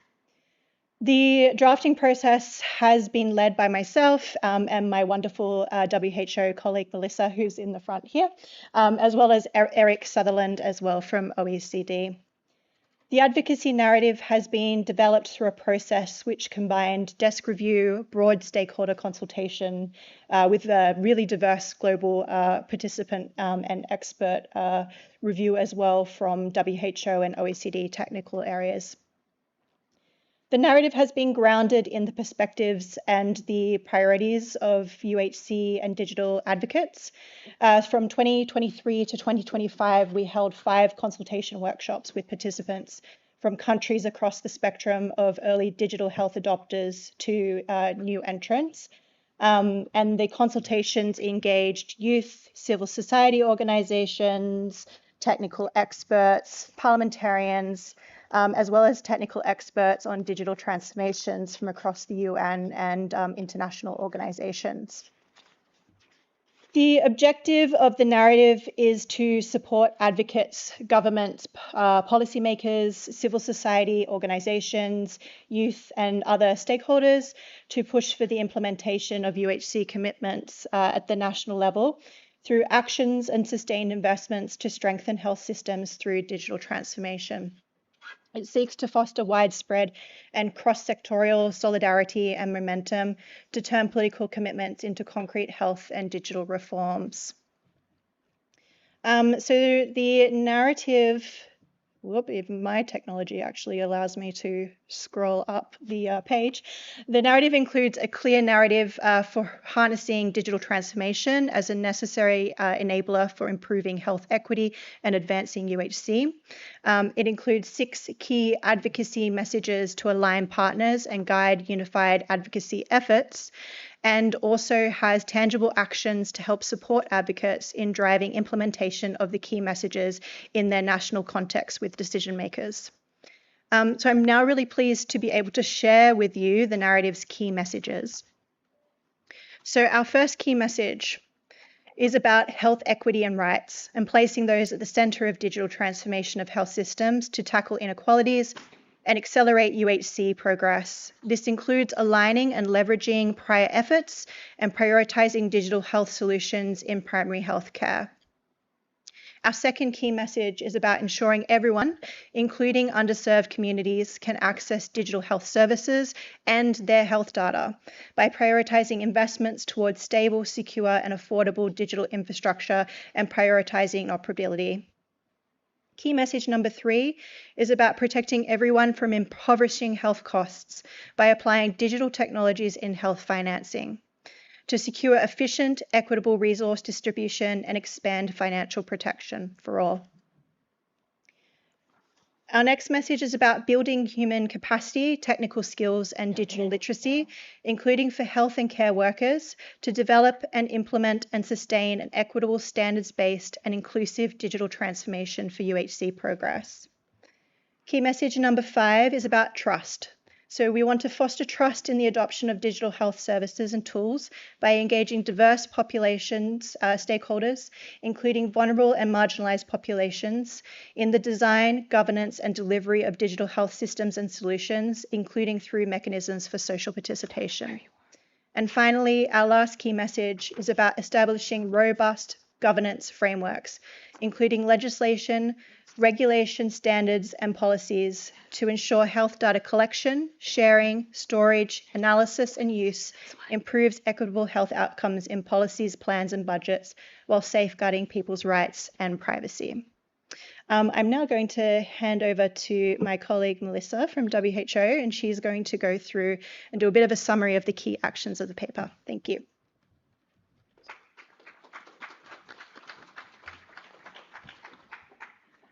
Hi, good afternoon. So as was said earlier, I'm Melissa Sirikistinjihia, and it's my pleasure to also take you through now the key actions. And we'll stay on this slide for just a little bit. I'll just remind us around the key actions. So they are, of course, put together, as I think has been said also in the opening remarks, been put together to mobilize political support and to really help drive this change towards achieving UHC. The actions, keep in mind, the actions are not exhaustive. They're not intended to be addressing every issue or every point, but it's the key issues that we've highlighted. So keep that in mind also as you're looking through. They are driving the timely and cost-effective change that we see, that we know can happen with digital technologies if leveraged with standards and in a sustainable way and through aligned efforts. It's also the actions are also intending to avoid exacerbating barriers that we know exist, but also not to create new ones. As we're implementing digital technologies, we don't want to create new barriers that might leave anybody behind. And the last one is just to mention that these actions are categorized in different thematic areas, but they are not exclusive. They are dependent on each other. So as you see them, you might think this action can be placed here, etc. So there are interconnectedness to keep in mind. Next slide, please. So I won't go into detail into each of the 6 areas and read through each of the actions. We'll hope that you get an opportunity to read that in the narrative, but I'll just bring out some of the key functions and areas within each of the actions. So of course, the first one is placing health equity and rights at the center as we move forward in digital health transformation. As we said earlier, making sure that we are not introducing any barriers. We are assessing and addressing inequalities when we are developing digital health strategies and digital health interventions, and also prioritizing person-centered health systems, person-centered digital health systems, because once we put the people at the center, we can also make sure that nobody is left behind. Next slide, please. The second action is around the investment in digital infrastructure and prioritizing interoperability. We need to encourage governments, entities that are supporting governments, partners, etc., to assess what are the infrastructural needs in a specific country and what are the various solutions towards driving digitalization that can be helpful. We need to promote and invest in adherence to interoperability standards, but also classifications and terminologies, making sure that systems within a country can speak the same language, can share data, but also that we can have disease surveillance and efficient decision-making across health systems. Next slide, please. The third action is around applying the use of digital technologies in health financing. So we've seen this, for example, in the Global Health Expenditure Database that has been in place for over 2 decades now, that where you can see health expenditures across these 450 different variables related to financing and consumption, etc., but also making sure that we are looking at what are some of the risks that might come into play as we're introducing digital technologies in health financing, and how do we mitigate those? A common topic in recent days, of course, is the use of AI. So we need to think of that. How are we mitigating possible risk to that? Next slide, please. The fourth is around building workforce capacity. Of course, the use of digital technologies is only as good as we can implement it, and everybody who is using digital technologies, whether they are patients, health workers, planners, and decision makers, need to have various sets of competencies and skills when it comes to the use of digital.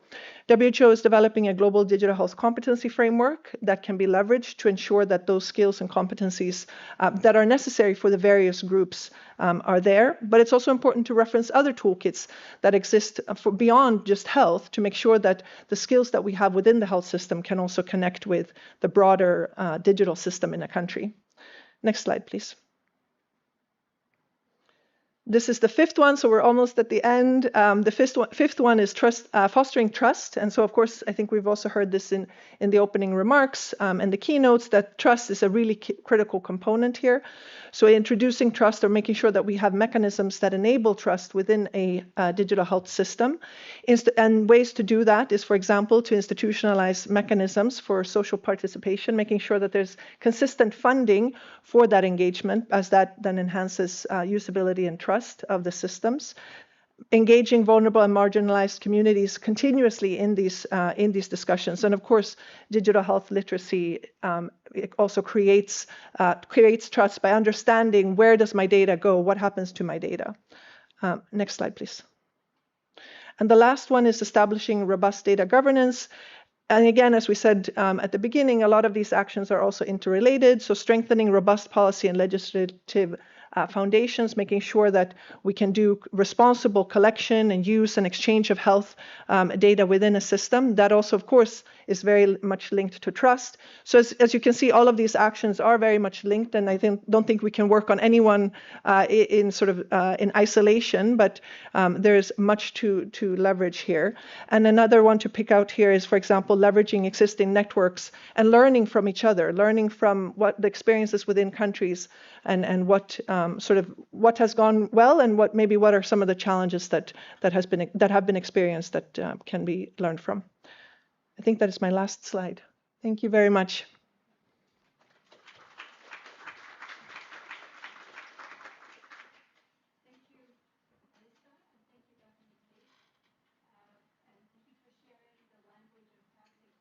Matt for advocates and it's switched off. Thank you. Thank you, Melissa and Bethany Kate. And I'm sure the group will have the opportunity to peruse the document and look at it carefully, and everything that it will help us build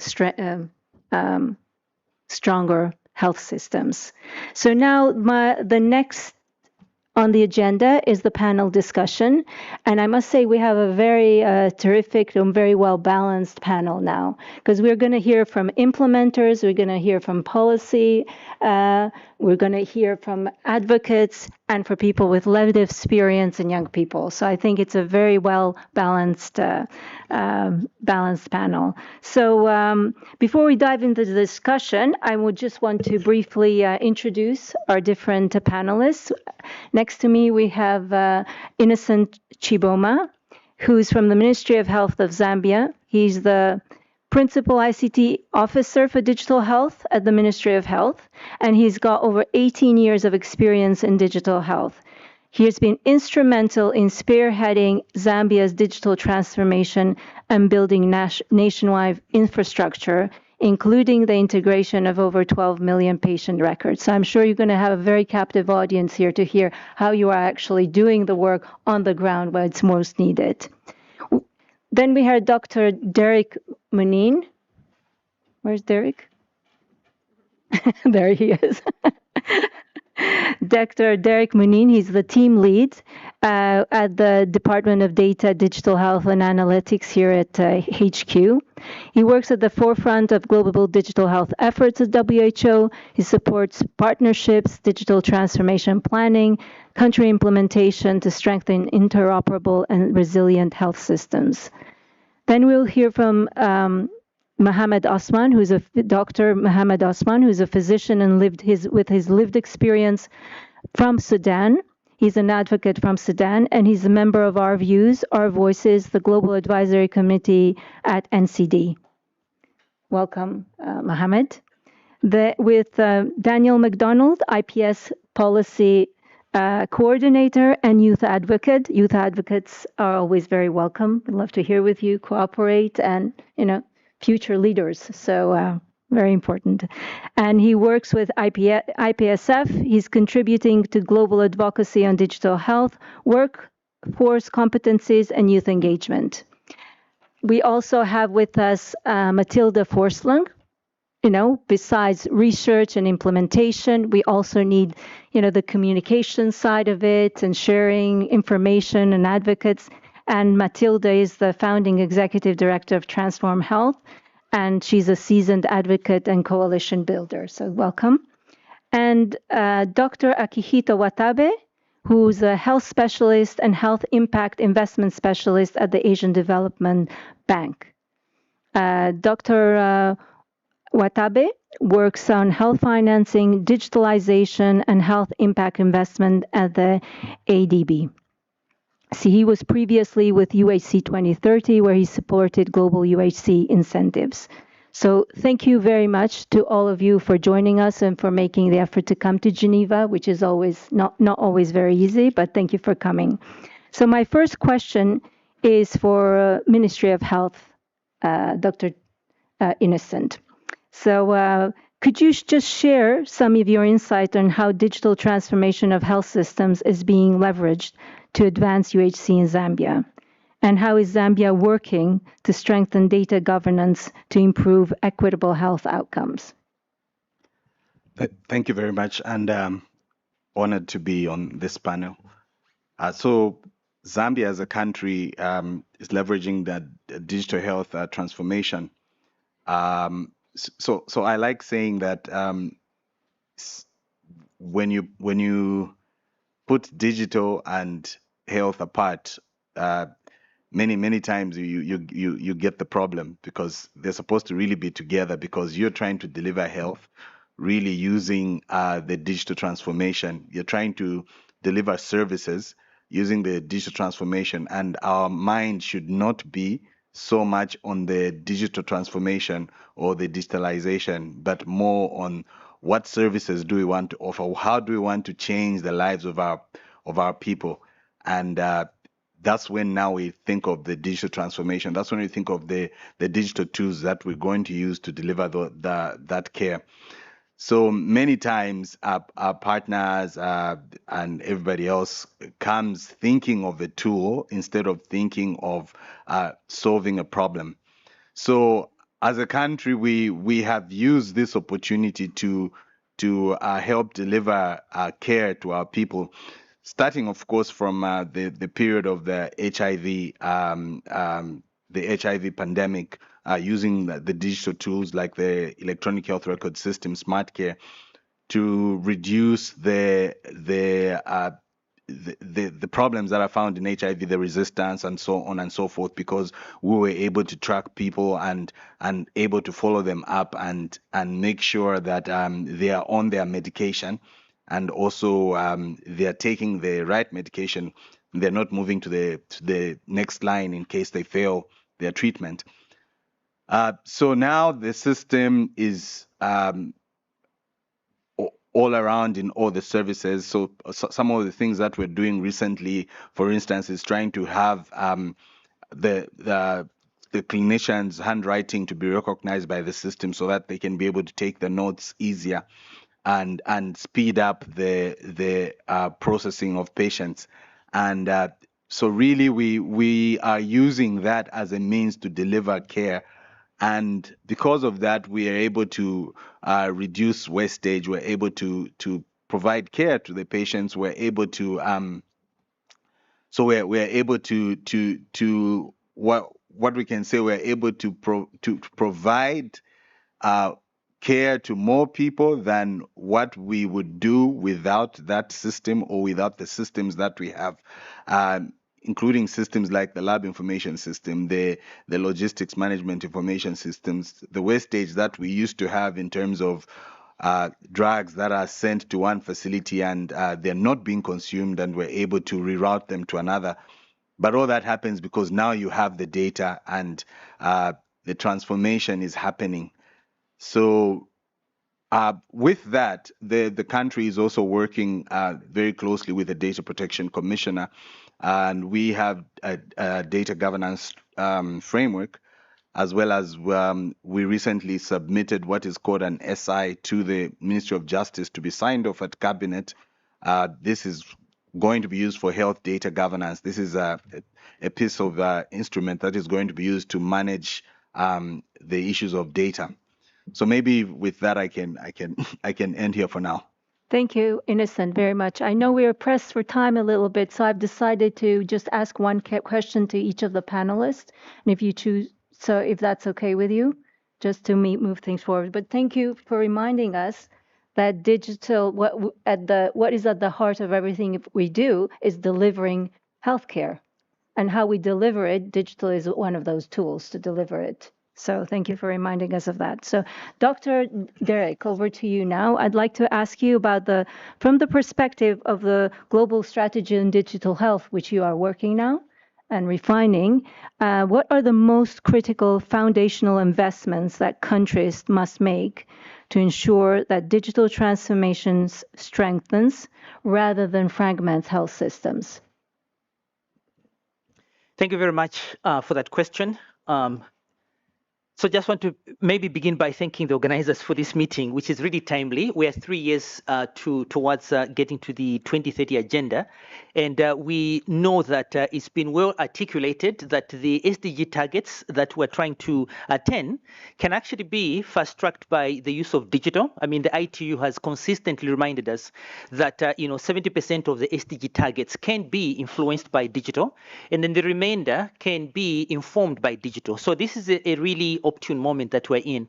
As has been mentioned, the whole journey around the transformation of the health sector, as WHO is really focused on having this global instrument we call the Global Strategy on Digital Health, which is a global instrument that member states, partners, and the Secretariat use to inform the principles of digital transformation in principle, and to enable countries in practice to really translate that instrument into national strategies. And so, as has been mentioned, we are in the process of renewing and reviewing the current global strategy that was really formed on 4 pillars, which are strategy. Every country must have a strategy. Governance. Every country must have working arrangements to inform the transformation agenda, and the whole issue around making sure that each country has a focus on people-centered care, services, plus the whole agenda around capacity. And so, from our perspective, delivering on the global strategy requires that each country taps into that strategy, and that all partners align in terms of feeding into the country's expressed journey in national strategies, and then making sure that we're measuring. So the 5 things I'll say quickly on this intervention is A, the whole issue around governance. So the global strategy that we speak about, including the one that is yet to come, insists that we really must make sure that countries have governance arrangements, leadership arrangements, working arrangements that bring together all actors so that the coordination is effected. The Global Initiative on Digital Health spoken about by Melissa before this particular panel is that instrument that we're using to ensure that governance is in place. And then secondly is the whole issue around foundations. We encourage countries and partners to ensure that foundations are put in place first before applications. So foundations before applications. This is a key issue because we're not short of applications. WHO maintains a repository of country digital health solutions through our Global Digital Health Atlas. We complement this with the database at the ITU, where different actors register digital solutions. There are many, many solutions in these repositories. We're actually not short of solutions. In fact, we are coming from a time where pilotitis, which is the vertical solutions mushrooming, is still with us today. We're really suffering from hepatitis, which is the fragmentation driven by several applications. And so we insist that foundations through the digital public infrastructure journey, as was spoken about, must be focused so as to ensure scale and sustainability. We're speaking about registries, we're speaking about costs, we're speaking about registries for people, health facilities, and etc., as a means by which these digital solutions can feed into those foundations to inform scale. And then the whole issue around making sure that countries' strategies are built collectively.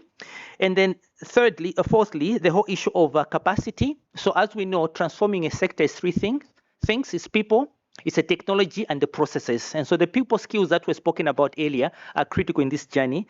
And then lastly, the whole issue of measurement. And so we are in the process of really, demonstrating what is working where and what can we learn from those those applications and what can we actually take forward. So measurement of the progress that we are all undertaking is critical, and reporting that progress so that we can actually learn and share best practices, and then ensure that we are leveraging on what works. And hence, we invite everybody to the June meeting, where we'll be convening the third Global Initiative on Digital Health convening to share best practices and really chart the way forward through a DPI approach. Thank you so much.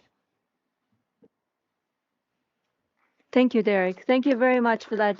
Thank you for reminding us about the importance of leadership. Again, we've heard that from Francesca as well about the governance issues. We've heard about implementation as well. So next we're going to hear from Mohammed Osman, who's representing the World Medical Association, and he's the physician from Sudan.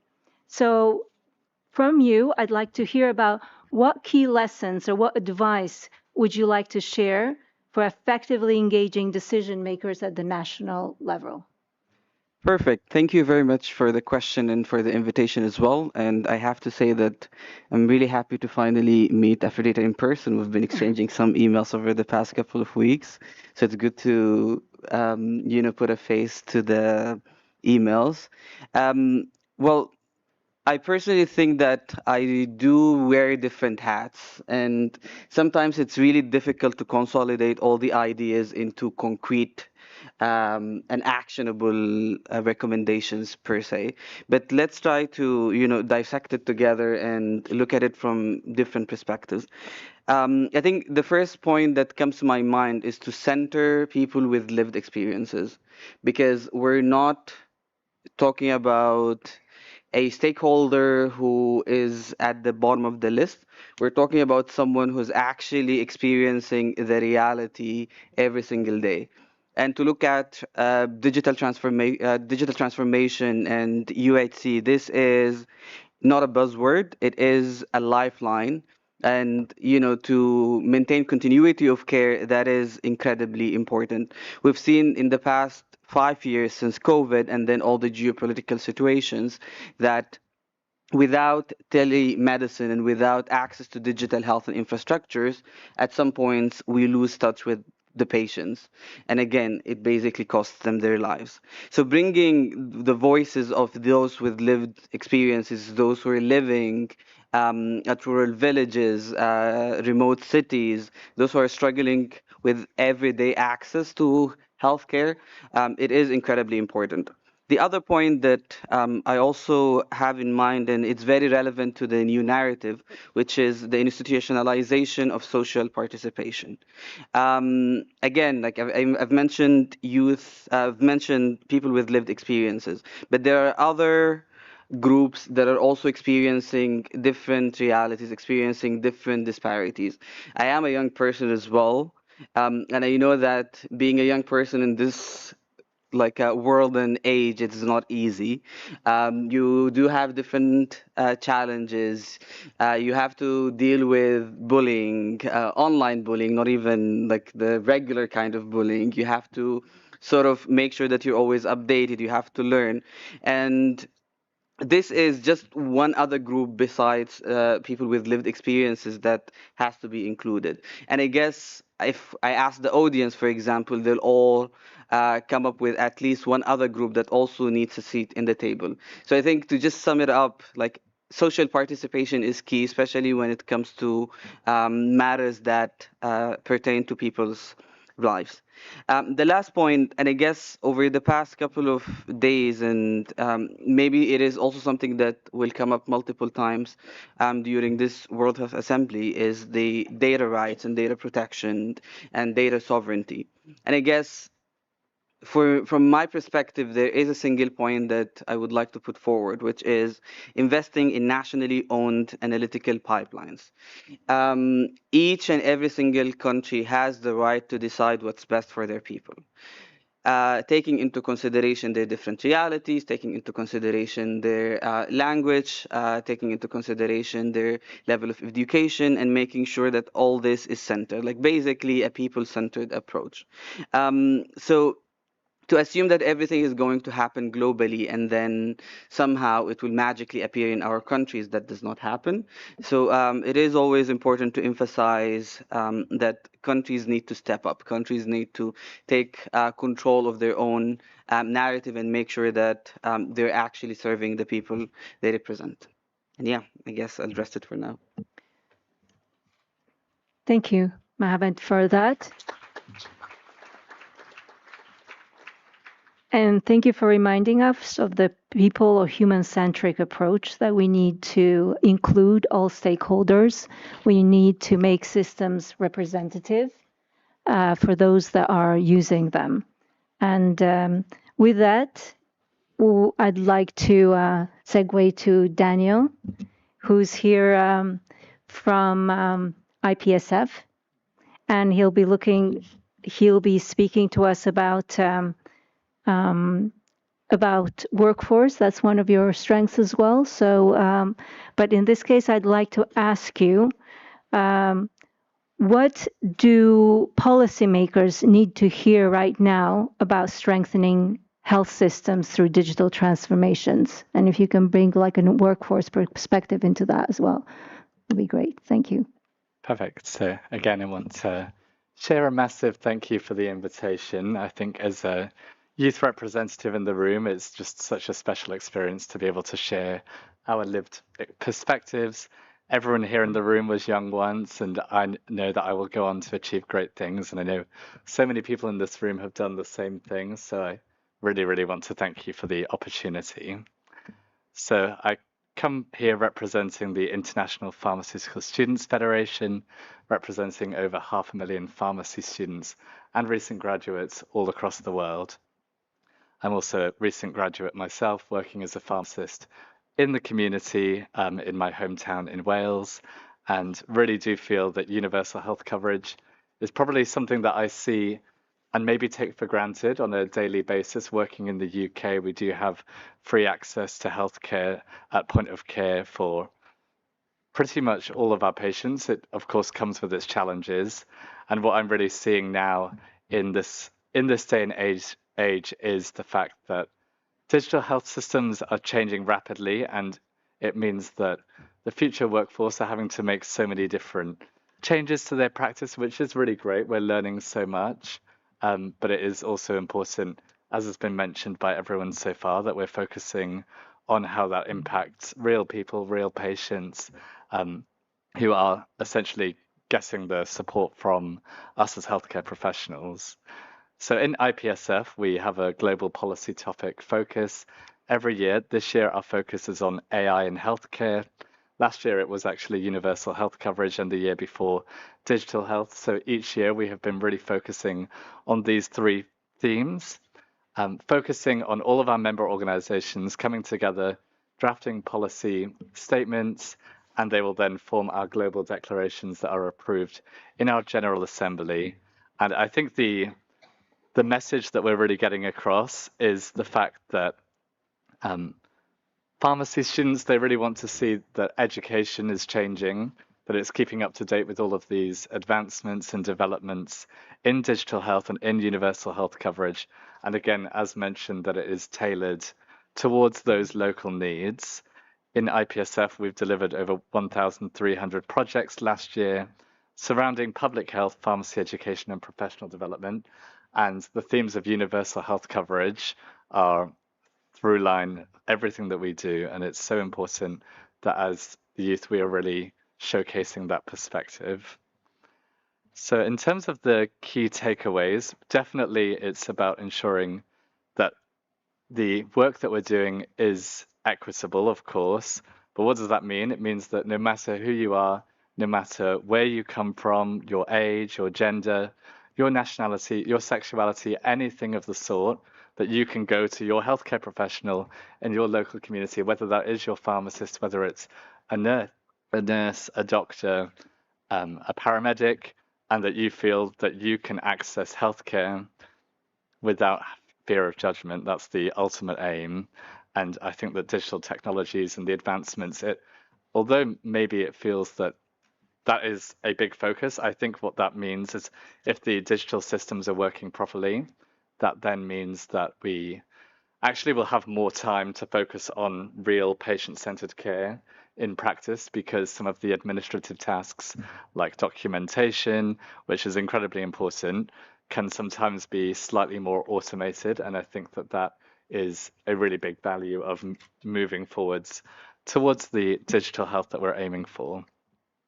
So some of the key messages that have come up in our policy declarations in IPSF include focusing on the generational technological divide. I think that this is definitely something that we will see, that maybe some of the older populations might feel as though digital technology is holding them back, whether that's in terms of access to healthcare, whether that's in terms of access to information. You'll also find a lot of misinformation that is out there. And I think that that is a big focus that we're advocating for, is that we're having materials and having training that does encompass everybody.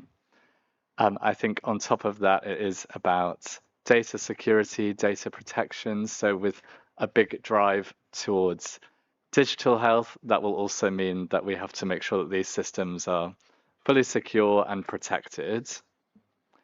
And in terms of the final, so 3 lessons that I would say towards any decision makers that are in the room or listening.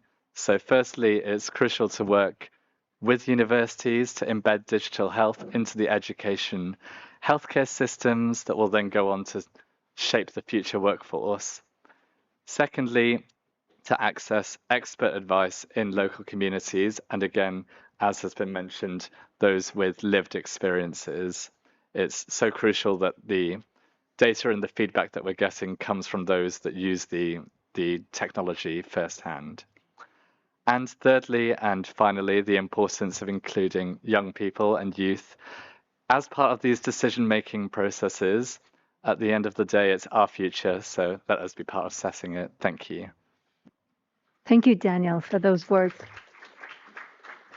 And thank you for reminding us about the importance of including young people. As it's been mentioned before, we need to include everybody in the design and the consultations of everything that we're proposing to do. So next, I have a question for Matilda, who's the CEO of Transform. She's the executive director of Transform Health, sorry. And you've heard from the implementers and researchers and the policy people. So now I would like to ask you what key lessons, because you've done a lot of consultations and you bring together big groups of networks, etc. You're a network builder as well. What key lessons and advice would you like to share for effectively engaging decision makers at the national level? Yeah, thank you, Aphrodita, and thank you so much. It's so exciting to be here. I want to say thank you to all of our partners we've been part of developing this narrative. It's been a journey and it's taken some time. So it's very exciting to be here and finally see this product in front of us. So advocating for the digital transformation of health systems for UHC is really at the core of our mission at Transform Health.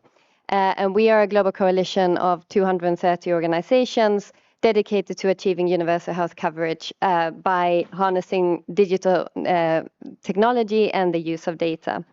And we really advocate and strengthen the enabling environment. So we work on laws, regulations, we work on policies, we work on the financing and coordinating structures to ensure that digital transformation is equitable, inclusive, and sustainable. And we bring together different actors, leveraging our shared experience and expertise to shape policy agendas, influence decision makers, and develop tools and provide technical support. And a key priority for us, as well as many of the speakers here, is also to really give space for young people, women, and marginalized communities to engage in these conversations and really be part of the decision-making processes. So I would like to flag 2 of the things that we have done at Transform Health recently to advocate and support the digital transformation of health for UHC. So in 2025, at the end of the year, we launched a new roadmap to 2030 that is really designed to take us from kind of strategy to more coordinated action at the national level. And this is a 5-year multi-stakeholder plan to accelerate digital transformation of health systems and to make progress towards universal health coverage. And this is really grounded at the national level. You know, we don't need another framework, global framework, or we really need to take collective action at the country level, and that's what we are aiming to do with this roadmap to 2030. So we're setting up kind of working groups at the national level that are driving against 5 specific goals that we have specified or highlighted in the roadmap to 2030, and bringing together multiple stakeholders to really drive the transformation together collectively. The other thing that I want to highlight is our new youth call to action. We will have an event in the coming days where my colleague Cesar, who is at the back here, will be speaking more to this. But the youth call to action is really an equitable, inclusive, and rights-based digital health call to action that has been designed by young people. So to answer the question that Afrodita asked, what are some of the key lessons and advice that I would share for effective decision makers at the national level? I think we need to really lead the health problems. We need to lead with the health problem and community needs, not the technology. Decision makers in health, I think they really respond to coverage gaps. They respond to workforce shortage and political priorities. And therefore, we really need to anchor this conversation in national health plans and priorities and UHC service coverage data, not talk about digital solutions. We also need to find cross-ministerial champions that is not just in the Department of Health, but we need allies in finance, in ICT, and also in the presidency and in the Prime Minister's office to really see this sustainable transformation that is required at budget lines, in legislation, which requires, champions beyond just the health sector. And we need to treat civil society as a key stakeholder and governance actor, not just as a beneficiary. We need to meaningfully engage young people, women, marginalized communities to build trust, because that's a precondition for acceptance and adoption of digital tools.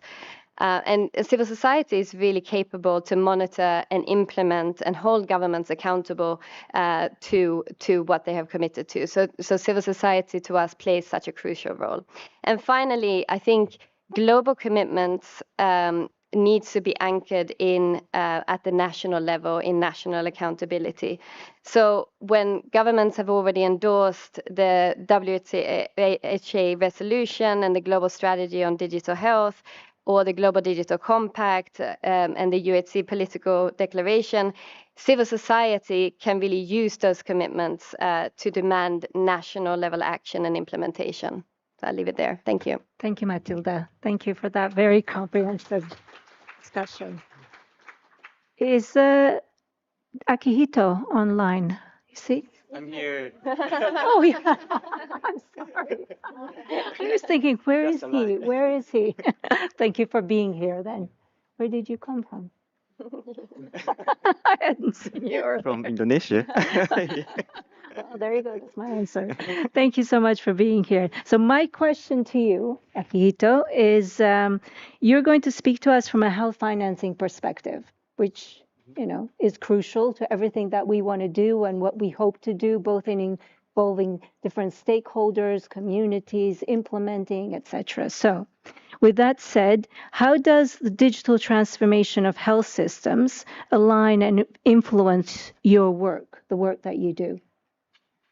Thank you very much. And first of all, thank you for organizing this event. And on behalf of the steering committee of the UHC-2030, ADB is a part of the group now. And also I'm a former UHC-2030 core team. That's happy to back to the work.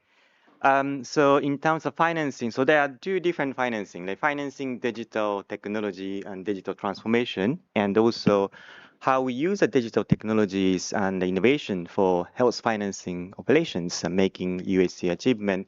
So first of all, I'd like to talk about health financing. So using digital technology for health financing, like improving health insurance operations, how we making this health financing operation is more efficient, and also how we can use a limited budget to achieve the outcomes. That's a critical moment, critical target. And we see digitalization is critical in terms of the achievement UHC. Without the digitalization, a lot of work, paperwork, and the data not available for the strategic purchasing or benefit package design, the costing of the tools. A lot of things, many countries are already setting up the UHC schemes, like setting up the health insurance fund or national health insurance scheme.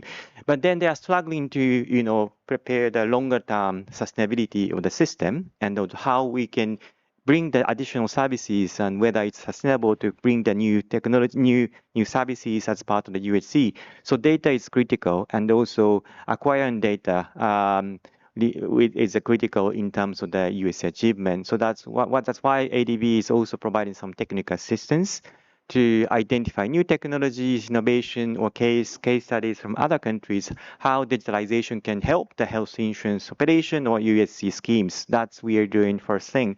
And then financing digital transformation, that is another agenda. That's a digitalization. As you know, the ADB is one of the multilateral developing bank. We work across the sectors, not only health. But the digitalization is one of the cross-cutting and top priority agenda in ADB. So that we have a digital team supporting the different sectors. So we provide a loan to the government as part of the health system reform. We always include a digital transformation agenda as part of the investment. That is a critical component. And we bring the digital experts to the health team so that they can help, because we are not digital experts, and we need to make sure that our goal is to achieve the health outcomes, right? Not the digitalization itself. So we bring the different expertise to make sure that our new technology innovation would achieve the ultimate outcomes of the project. So that's a way that we're helping the countries. And we are also increasing the digital time investment type of loan as well, not just bringing the health digital transformation as part of the health project, but also we recognize the investing in the public infrastructure, the digital public infrastructure. The base of the digitalization is critical, not just a small applications or small tool. That we need to connect the data between the health and other sectors, or between the national and also district or community level. So we need to have the investment beyond the health sector, that we need to work with other. So that we also have some investment of the digital DPI, digital public infrastructure, so that we can help the digitalization is also contribute to the health agenda. Then, of course, the new area for the AI, artificial intelligence, that's also a new investment. We are exploring how the member country can use AI for health operations. That's also a new area for us, and we start working with the WHO and some other agencies to how we can regulate AI, but also how we can bring these innovations and how to help the ownership of the data in the country to use the AI for a meaningful way. So there are many things happening for now, but yeah, we're happy to talk about this more in the next event that we have with the Transform Health as well. Thank you. Thank you. Thank you, Akihito. Thank you very much. And I think from the points I take from your discussion is you reminded us of the cross-sectoral connectivity, that health doesn't exist in a vacuum somewhere, but we need that digital infrastructure to exist. So we'll need all ministries to actually be involved. And also it needs to be, besides a cross-sectoral, multi-stakeholder collaboration. So thank you for that. I know we are, as I said earlier, we're a little bit pressed for time. Before we wrap up, I'd like to ask each of you, and just one short sentence, if you will, like what is your main call to action for advocates and decision makers in the room today? And I'll start with you, Derek, if you don't mind. Thank you so much, and I'll be brief in my remarks. So the one key action for policymakers is around ensuring that each country has articulated approach and approaches towards digital public infrastructure and the whole journey of the digital health transformation. That is key for sustainability, for scaling, and also for making sure that we leave no one behind using digital. Sorry, that is more than a short sentence. No, no, that's a good sentence, though. It's needed. Has to make sense. So it's a good sentence. Thank you. Over to you, Donald. Yeah. For me, I think the key message would be about ensuring that we have representative decision making so that everybody is included in the conversations, whether that is those that use the technologies, those that develop the technologies, and that we have a breadth of diversity in our decision making. Thank you. Thank you, Daniel. Innocent? Thank you. For me, I would say decision makers should make sure that they invest in leadership from the top all the way to the bottom.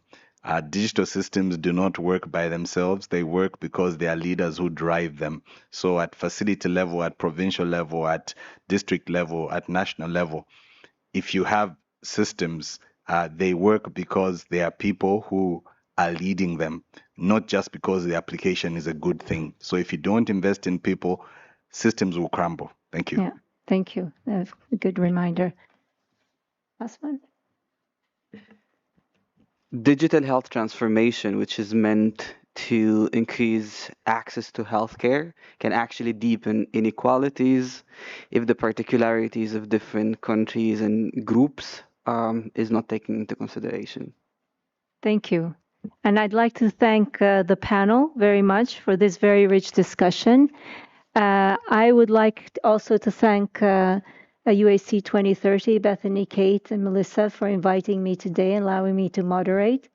And also on behalf of DTH Lab, it's been a proud journey and happy journey to be with you and to support you in drafting the narrative and launching it today.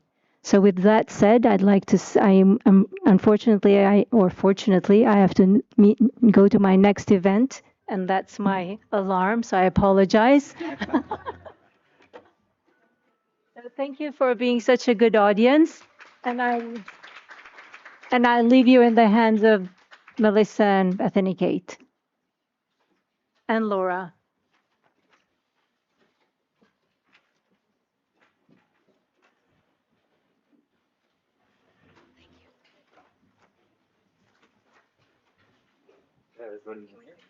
Yes. Oh, I'm sorry. Can we just have a photo with the panelists, please? Did you, Amani? Francesca?